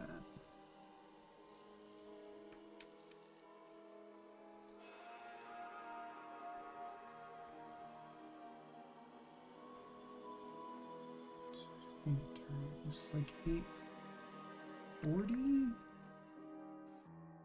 So bad at clocks.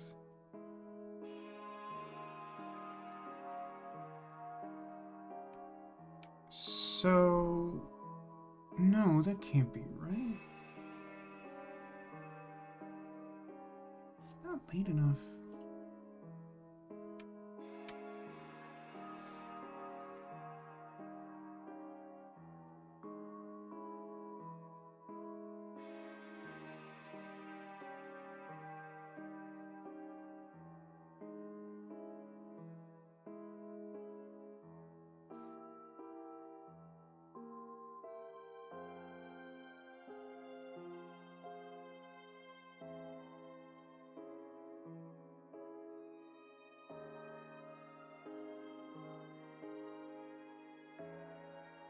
No, that's 40. Yeah. Guess that's right. It's just like a weird. They retrieve the items one at a time. For some reason, I was originally thinking of this as like they were collecting payments one at a time, which is like still weird, but slightly less weird to me.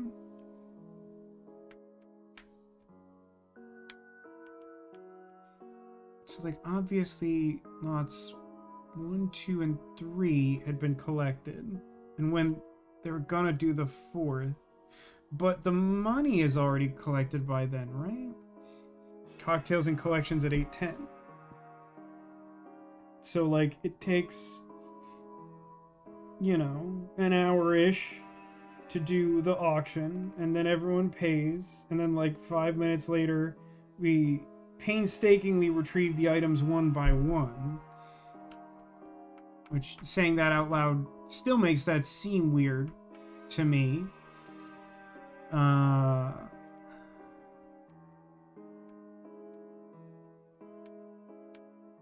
that's still weird, right? I guess, well, I think what I'm failing to account for... No. Did someone take money out of the safe, but not all of the money out of the safe?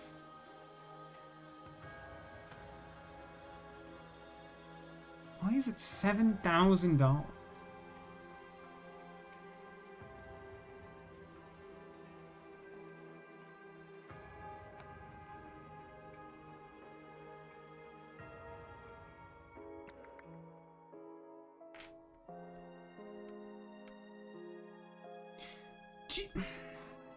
Do we know the, like, gender of the colleague? No, we do. We know it was a guy, right? She said she always knew he was a thief.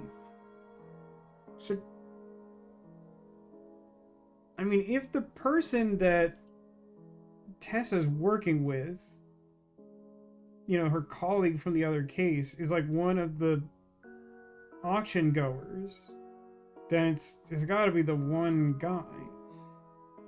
Now it's like possible is this guy. It'd be weird though.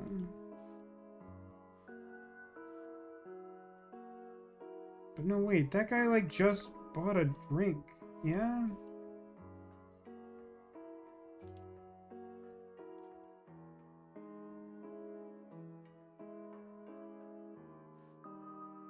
Who's touching him? Is that relevant? Doesn't even look like anyone's touching him. So here's a security guard. That's the professor. This is the actress. This is the checkbook lady. She bought one. That's what I have. Yes. Okay. Good. 1, 2, and 3. Right. I'm not sure why the plane ticket's on the ground and like looks maybe not torn, maybe just crumpled. Now's not the time. We all have to leave immediately. $17,000 left over.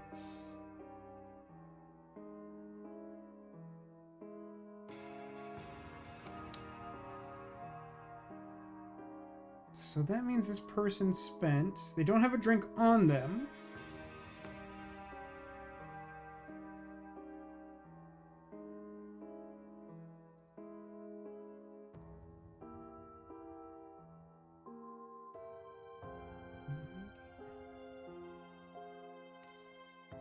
$2,090.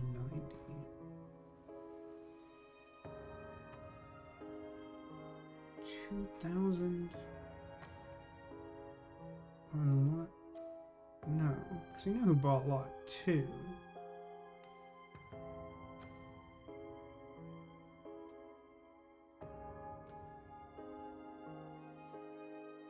No, that's right. This is Tessa. The silhouette doesn't look right at all. But this is the historian from the earlier case. Zacula's favorite. Because she started with $18,000 and is missing 90, which is like 3 times a drink that costs $30 to get the guard plastered so her accomplice could go upstairs. What about my statue? So this is the person who actually bought the Ford statue. They have a strange amount of money left. Oh no, I think I understand. No, wait. All the money should have been collected by this point. That is a strange amount of money. But they have a martini, and that costs... Oh, I have to do the other one for the cost. It costs 20? Yeah. But that's weird. So that means that this lady is the plane ticket lady, the Lemurian National. But she only spent money on her drink, even though they've started retrieving items from upstairs, which means that everyone should have paid by now. I don't know what that indicates. That's not clear to me. But that means that she is the one...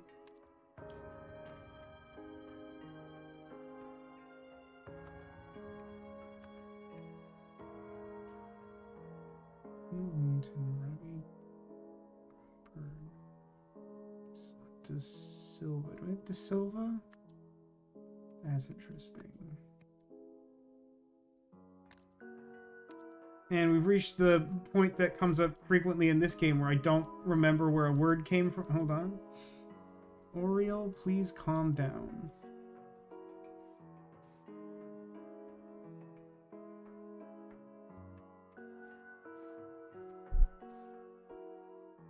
Must be Erwin, stay sharp, summer.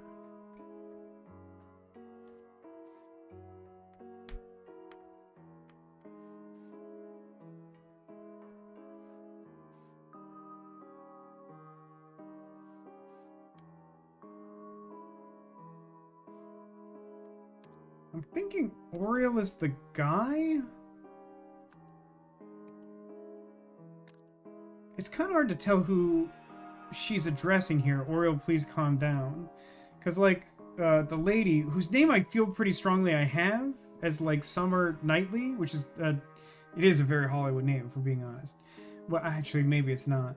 But, like, she's, like, a little excited because she doesn't want anyone to step on her artifact she spent a bunch of money on. But this guy also is, like, he's a little more panicking? So I'm thinking, particularly because I don't have a name log for him, that's that. Which leaves, if I'm not mistaken, only Mumati De Silva as the possible name for the last person, but like only by process of elimination.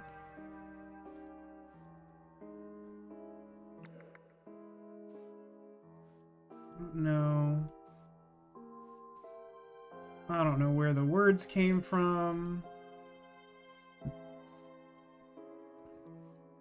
Movie star. Probably Froberg's first day. Yeah, that kind of makes me think he's accomplice-y too. I kind of think this is the guy who got killed in the earlier one. Might be wrong.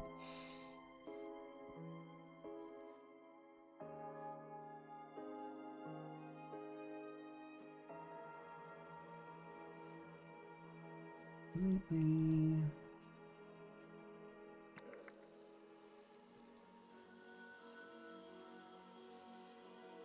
Why is there only $7,000?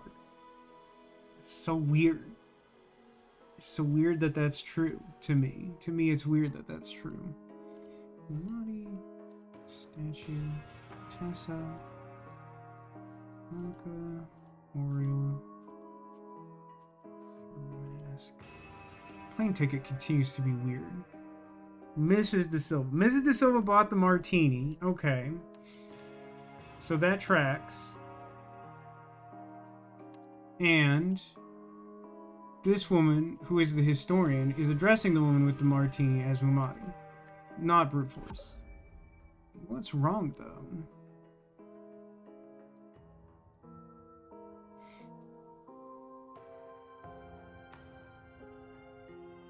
Erwin Bogart. That should be right. Robbie Froberg is written. So is Nils Wilmington. Oh, I've got another one of these.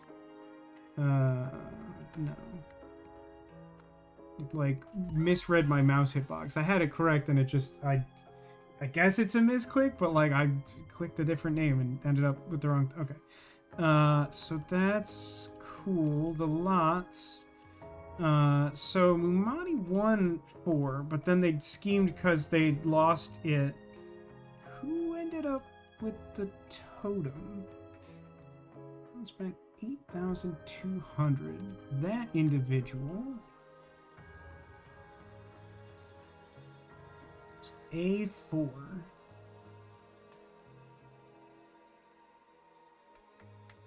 But that doesn't make sense.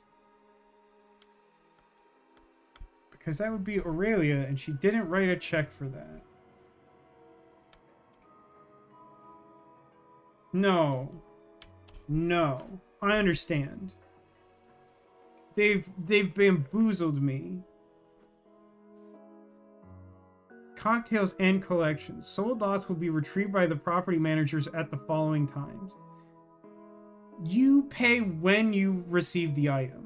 But the way this is written makes me think that, like, 8:10 collections happen, and then we retrieve the stuff.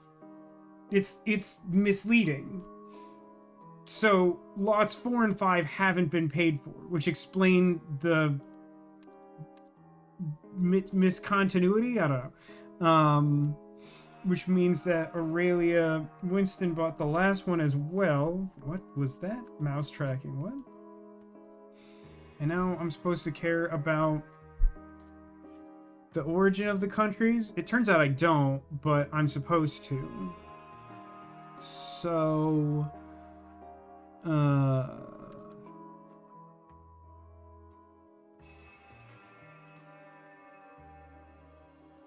mean, the statue has to be Lemurian. It's what we're doing here.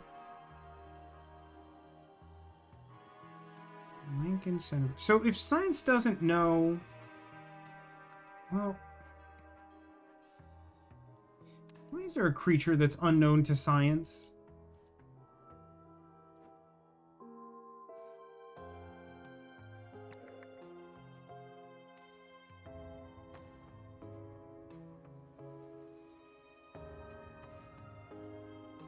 I'm kind of hung up because I don't know if I know the origin of the mask.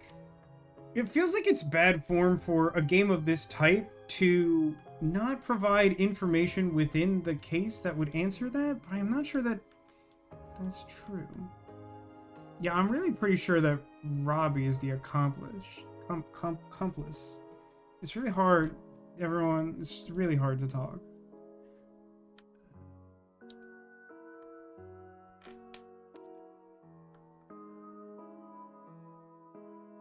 Okay, what is it? What was being said?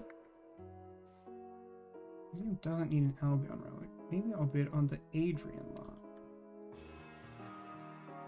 Okay.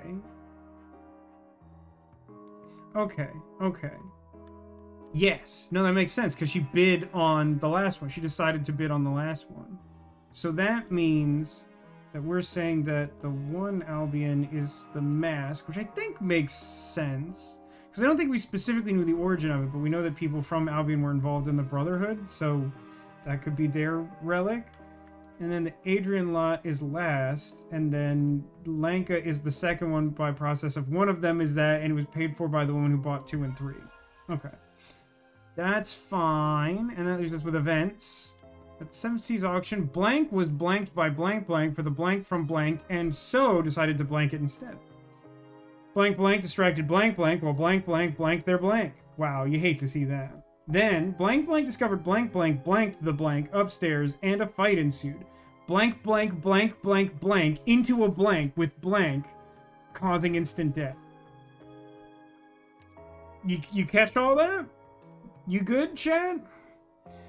7 Seas auction.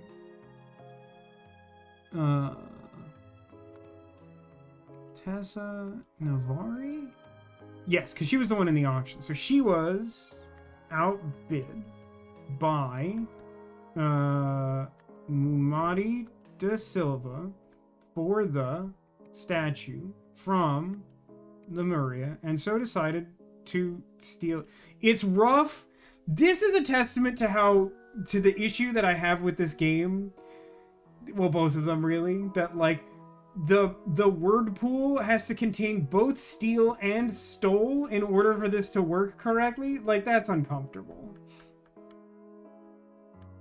Could you run it by me again? Okay, one more time, only for you, Zacula, and only because we're such good friends.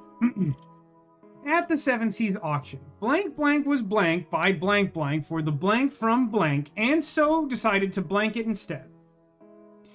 Blank blank distracted blank blank while blank blank blanked their blank. Blank blank discovered blank blank blanked the blank upstairs, and a fight ensued. Blank blank blank blank blank into a blank with blank, causing instant death.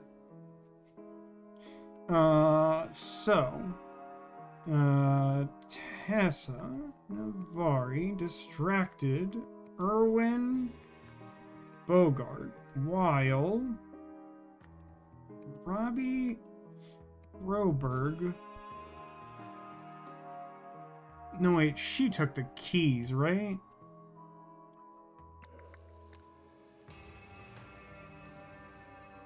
You grab his keys. Okay. No, we're good.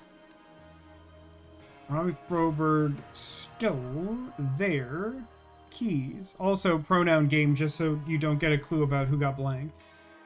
Incredible, thank you. You're very welcome. You deserved it, Zach. I'm proud of you. Blank blank discovered blank blank. So this is, I mean, upstairs is Robbie Froberg. Discovered Robbie Froberg, blank the blank. I mean, discovered him. This last one is pushed. Discovered him. This is a weirdly phrased sentence, but I think it's like steal the statue. It's on his person. He definitely took it. Honestly, dislike the tenses for the same. I mean, that's what I was saying. I don't like the tenses for the same word. Like, this is an overall good system, but I think that they make choices when like setting up the sentences that like make the experience worse, and like that's the thing I keep griping about.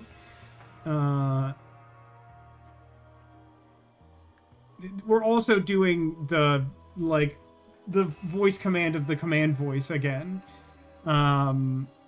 Where I think it's Nils, right? I think Nils is the person upstairs. Nils discovered Robbie steal the statue upstairs, and a fight ensued, and then Robbie Froberg pushed Nils Wilmington into a circuit box with a cane.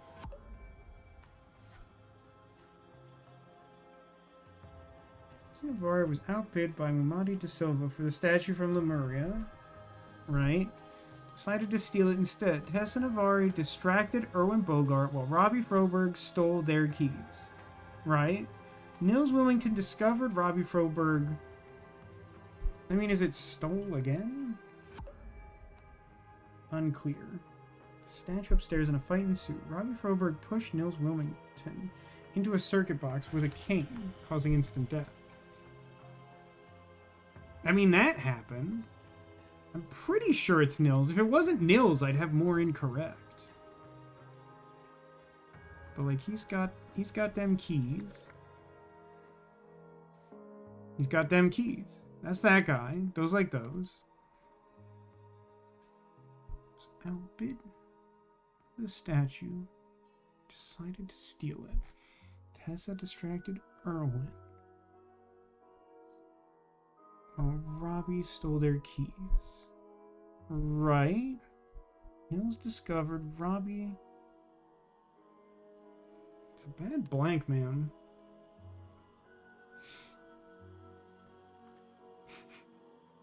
Ocean says, I've been reading tech IT issues for the past hour, and all I can say is, yeah, those are my coworkers too. Example, my computer's too full for a new file. Why did my recycle bin delete my files with the update? I was storing my passwords in there? Oh, brother. Oh, no. Blank the blank up. Oh, no. Did he... I mean, so... The safe is... Well, the safe isn't open. I don't think. We can just look at it in the future, which makes that like a little strange. You know what I haven't really thought about until just this moment is like a nice thing about the first game is like when you had the like thinking panel up, right? And you completed a scroll, it would like clear a bunch of words and then you would just rely on that scroll. And like in most cases that was pretty effective. But like now you still end up with like just the big word pile. Blech. Oh my god, I missed that stealing was a tense. God, that's hot trash. That's even worse than I thought. That's disgusting. Somehow my brain was incapable of processing that there were 3 verb forms of steal in the same word pool. Just disgusting. You solved the scenario. Tessa Navari hoped to buy the Lemurian statue at auction, but had a backup plan in case the price climbed too high. While ordering drinks at the bar, she slipped her accomplice a note, and the pair got to work. However, the accomplice was caught stealing the statue. He electrocuted the witness while protecting himself from the current with a wooden cane. Way too mobile game. It's so strange, and it's such a shame that, like, I don't know, it just continues to feel like this game is, like, lower quality despite the effort to make it seem higher quality. It's, like, not terrible, but it's, like, not an improvement. Alright, weird picture cutscene. Turns out we won't be needing you after all, Mr. Froberg. Sorry for the short notice. This guy's taking Tranquix augietamine tablets. Not to worry. If anything else opens up, you know how to reach me, and please call me Robbie. Except that guy dead. Okay, hang on. So, the colleague of the historian is Robbie Froberg. Although, why is this guy Robbie Froberg? Oh, he's the real Robbie Froberg, which means that fake Robbie Froberg is also Arthur Blythe.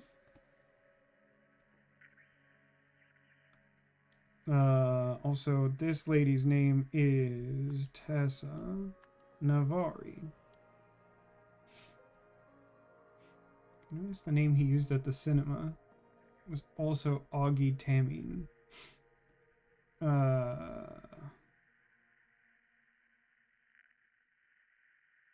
Okay. I didn't really ask for that. It's a little bit of a spoil, okay.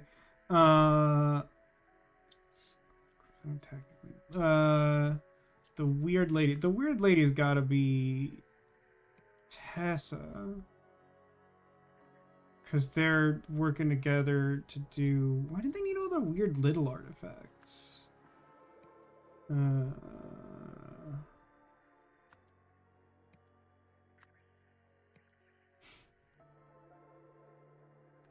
Stephen Arium.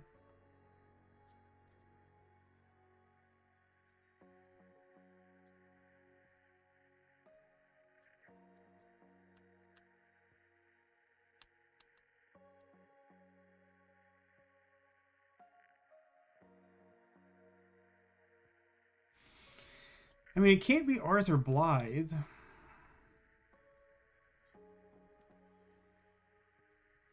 Because Blythe was in prison under the name Blythe, I'm assuming that's his, like, real name.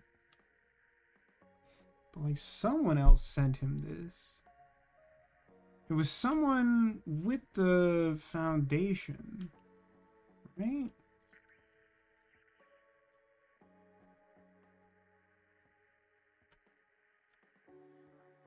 But I don't, like, know any of these people to be involved with the Foundation, do I? Foundation for Law and Government or what have you? The thing that, like, was, like, super important to the last chapter and, like, not at all important to this chapter. I'll save it, why don't I? Stone crystals sent the stoplight. There's supposed to be, like, nods and these other bits that I'm forgetting or whatever. Surrounding a murderer.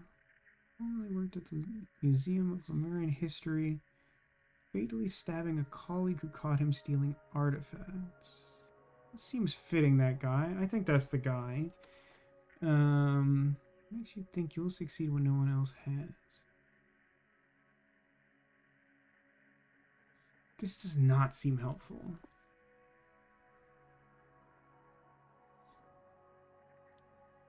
Claimed he used the golden idol to seize power. But, like, Lazarus Herst allegedly died at the end of the first game. These footnotes. No one thinks this anymore. Modern historians agree not this one.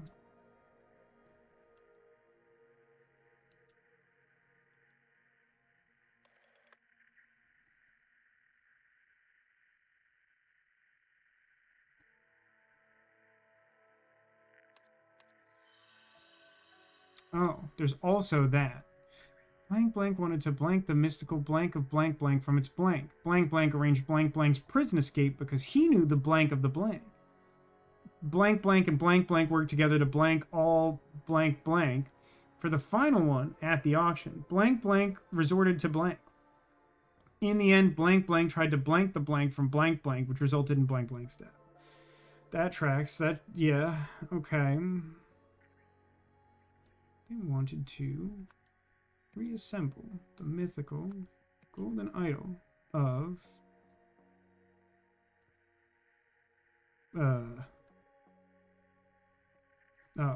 of Lazarus Herst. That's a stupid way to describe that. From its parts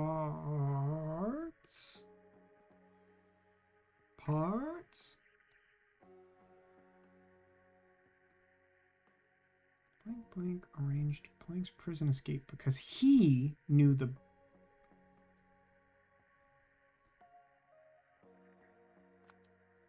locations of the parts. This is all 7? I think it's 7 parts, right?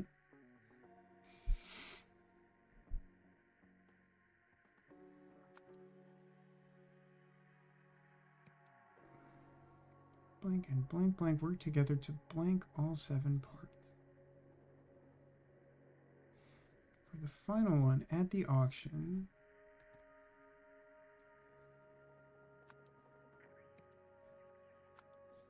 Arthur Blythe resorted to murder. The end, blank tried to blank the blank from blank, which resulted in blank's death. So Blythe died because Blythe tried to steal the,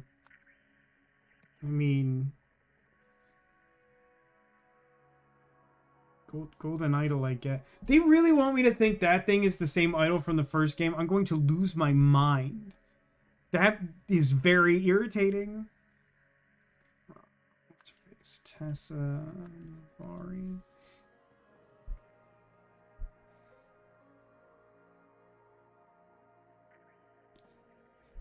I guess this first blank is supposed to be Blythe.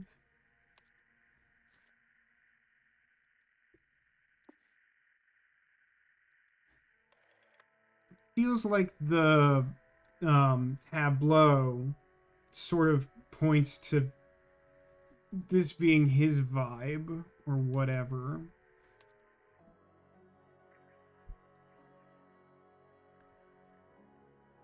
But who...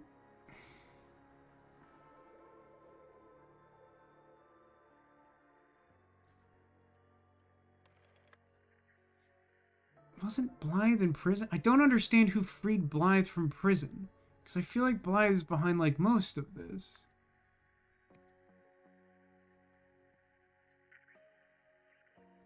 No, wait. The first blank is Tessa? She knew what the parts were, but he knew where they were. So... Tessa...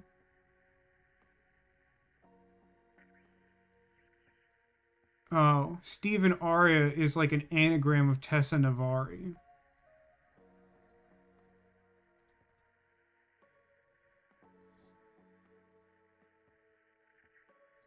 That same trick doesn't seem to work for Augie, though. So she is Steven. Stole the crystal. It's the concept of the crystal being used at like a single movie theater, like this ancient artifact to run a movie good, is insane.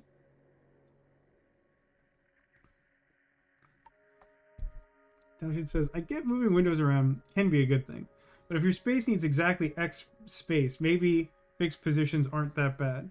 Yeah, I mean, it's a good point, right? You can't resize any of the windows. It's like a little helpful, I guess, for like small ones, but like big ones, I don't think there's necessarily much benefit to this. So she arranged to free him, and then the two of them, boy, it feels really redundant to just keep filling in like the same two names, but like I'm pretty sure that's right. Like there's actually like a lot of redundancy over here. They work together to, I mean, like, they didn't steal all of them necessarily. They tried to buy some.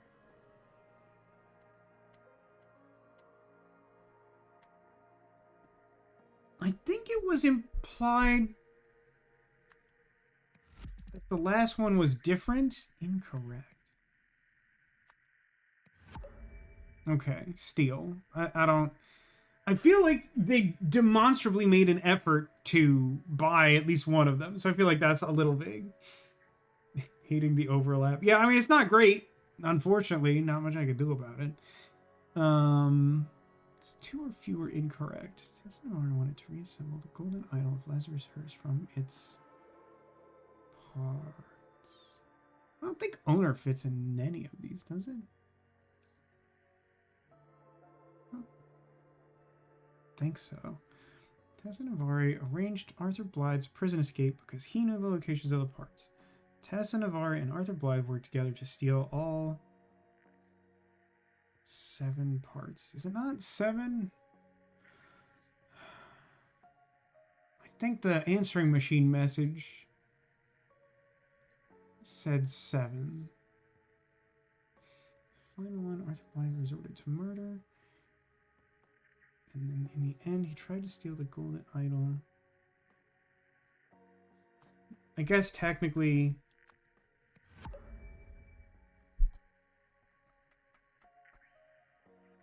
it's not more incorrect. So that's either... I think that's correct and one more is different. Try 6 and 8, I suppose. I mean, the thing that I should do... Shut up. is like go back to this one.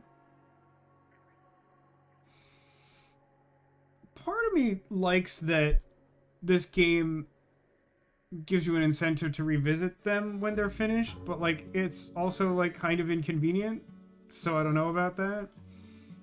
1, 2, 3, 4, 5, 6, 7, 8.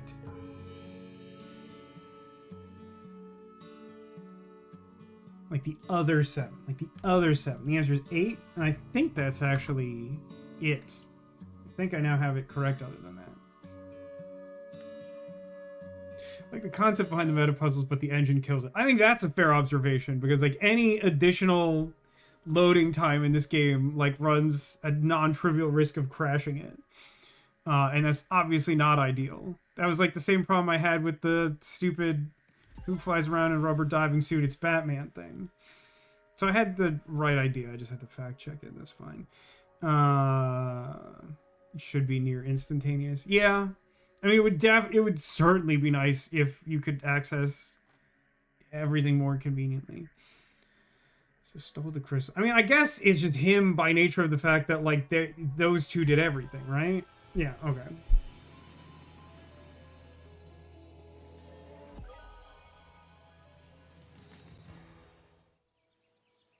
Oh, I'm so mad. Hold, our time has come. What are you weirdos up to?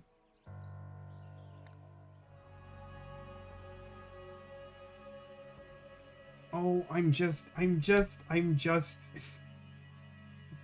livid. Well, you cannot access the main menu from this menu at all. I want you to understand. It can't be done. So I'm going to load an old one, and then maybe the game will crash and solve my problem for me.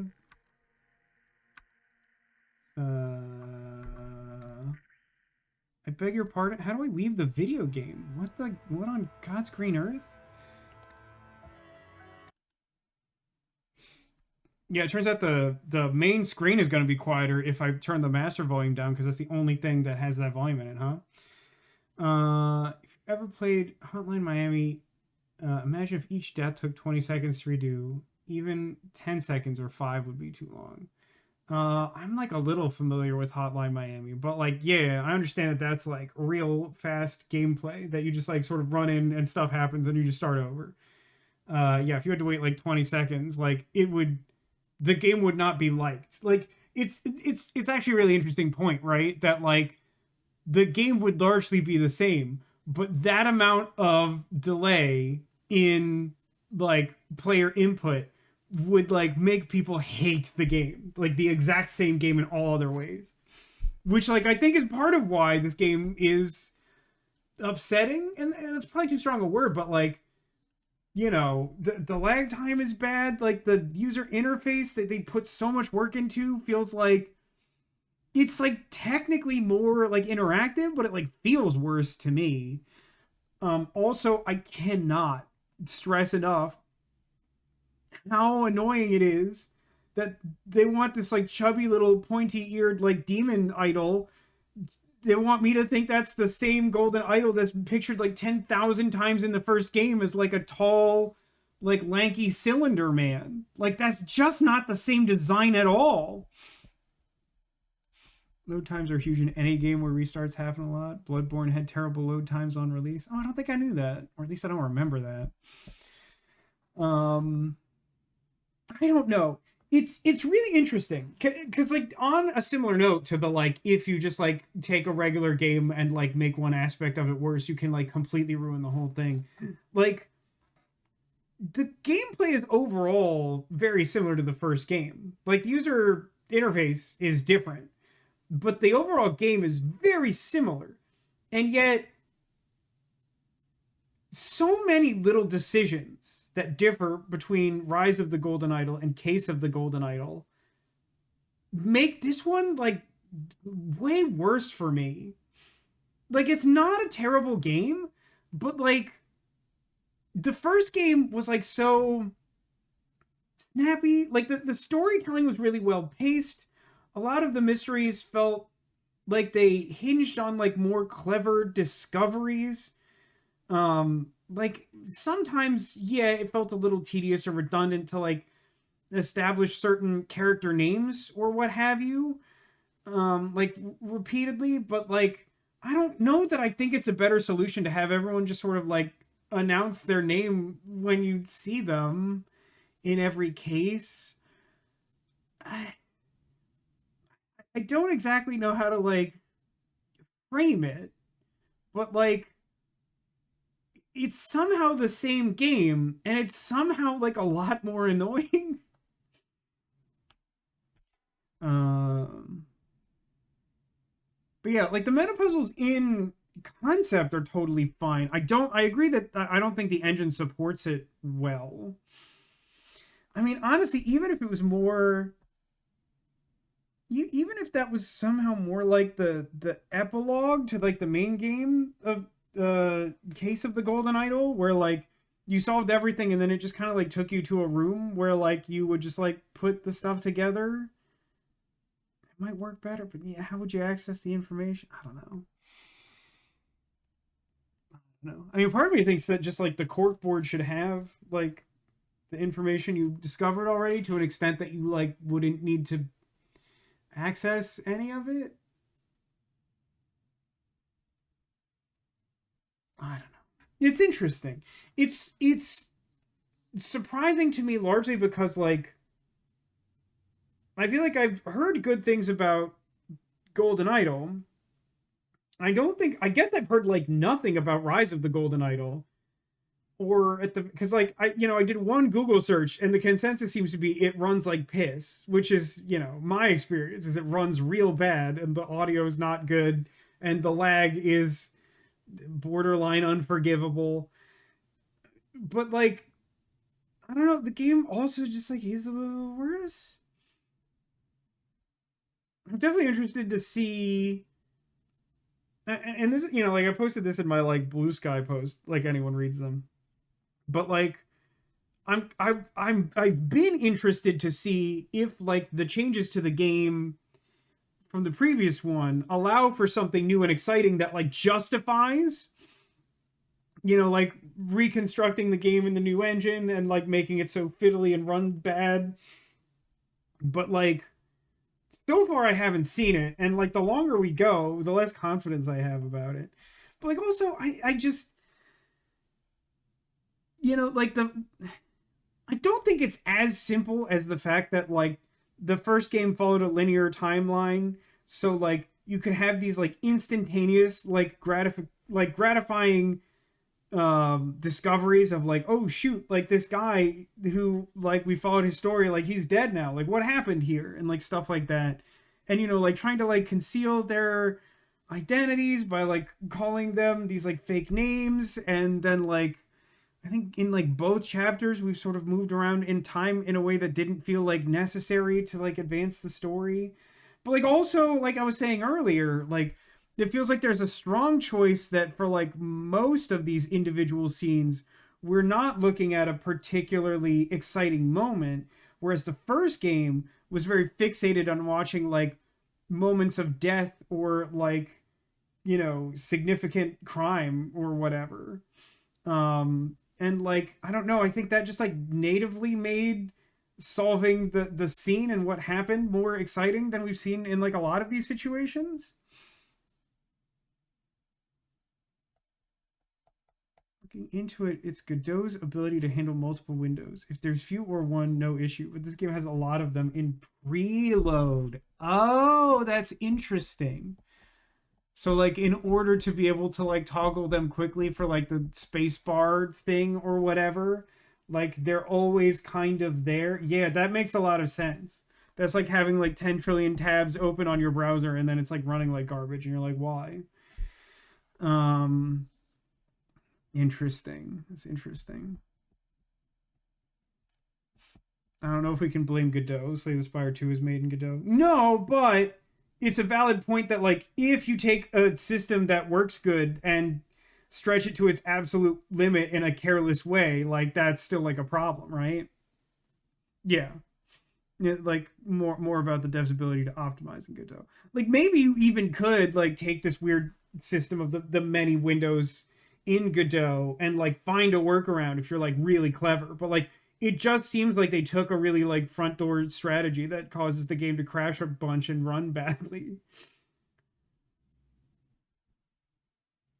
Yeah, either they don't have the ability or don't want to. And it's hard to say which. Like, and I'm not trying to like vilify the devs, but like boy, it's so weird to me to release a game in this state and be like, from the makers of really good game that everyone liked, here's sloggish slop.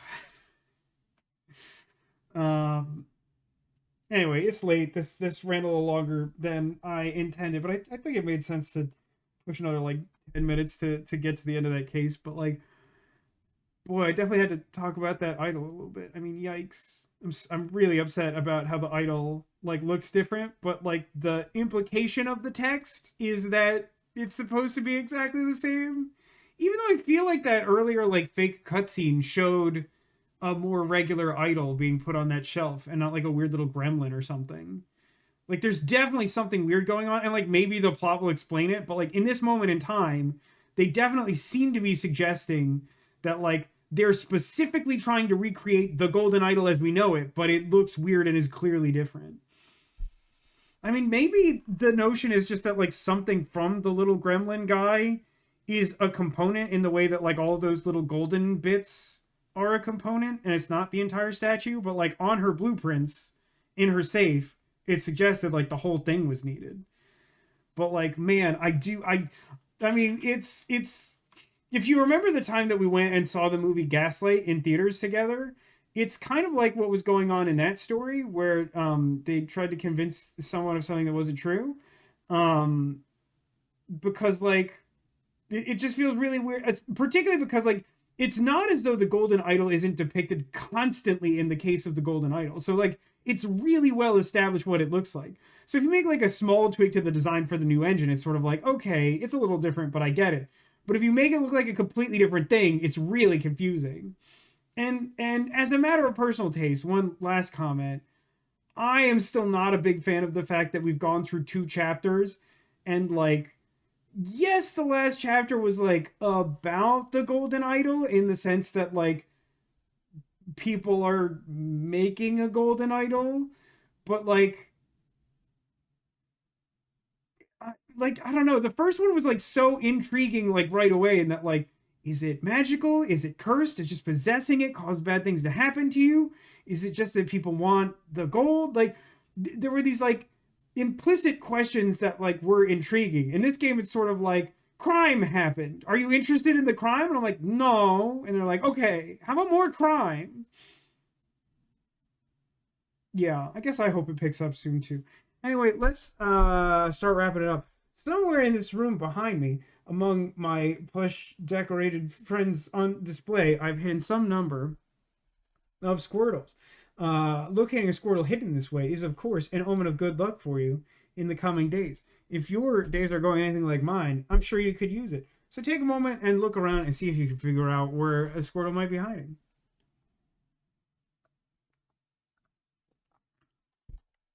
My guess is the orb on the table. Hold on, focus. Chat, focus. Stay with me on this one. Oh, the teal orb. Okay, that does specify. Okay.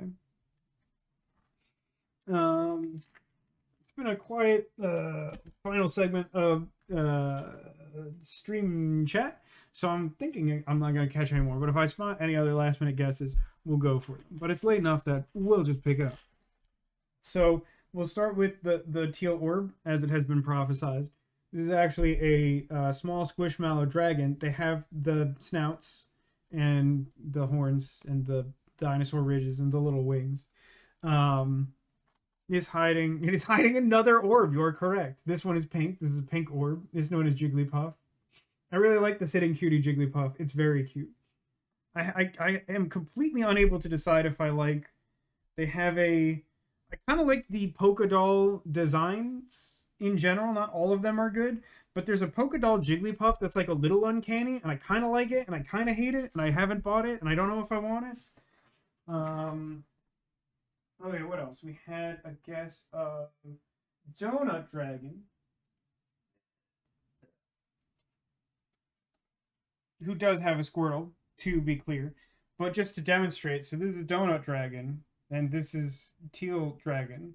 So they have like the same specific features, but they do come across looking different to me.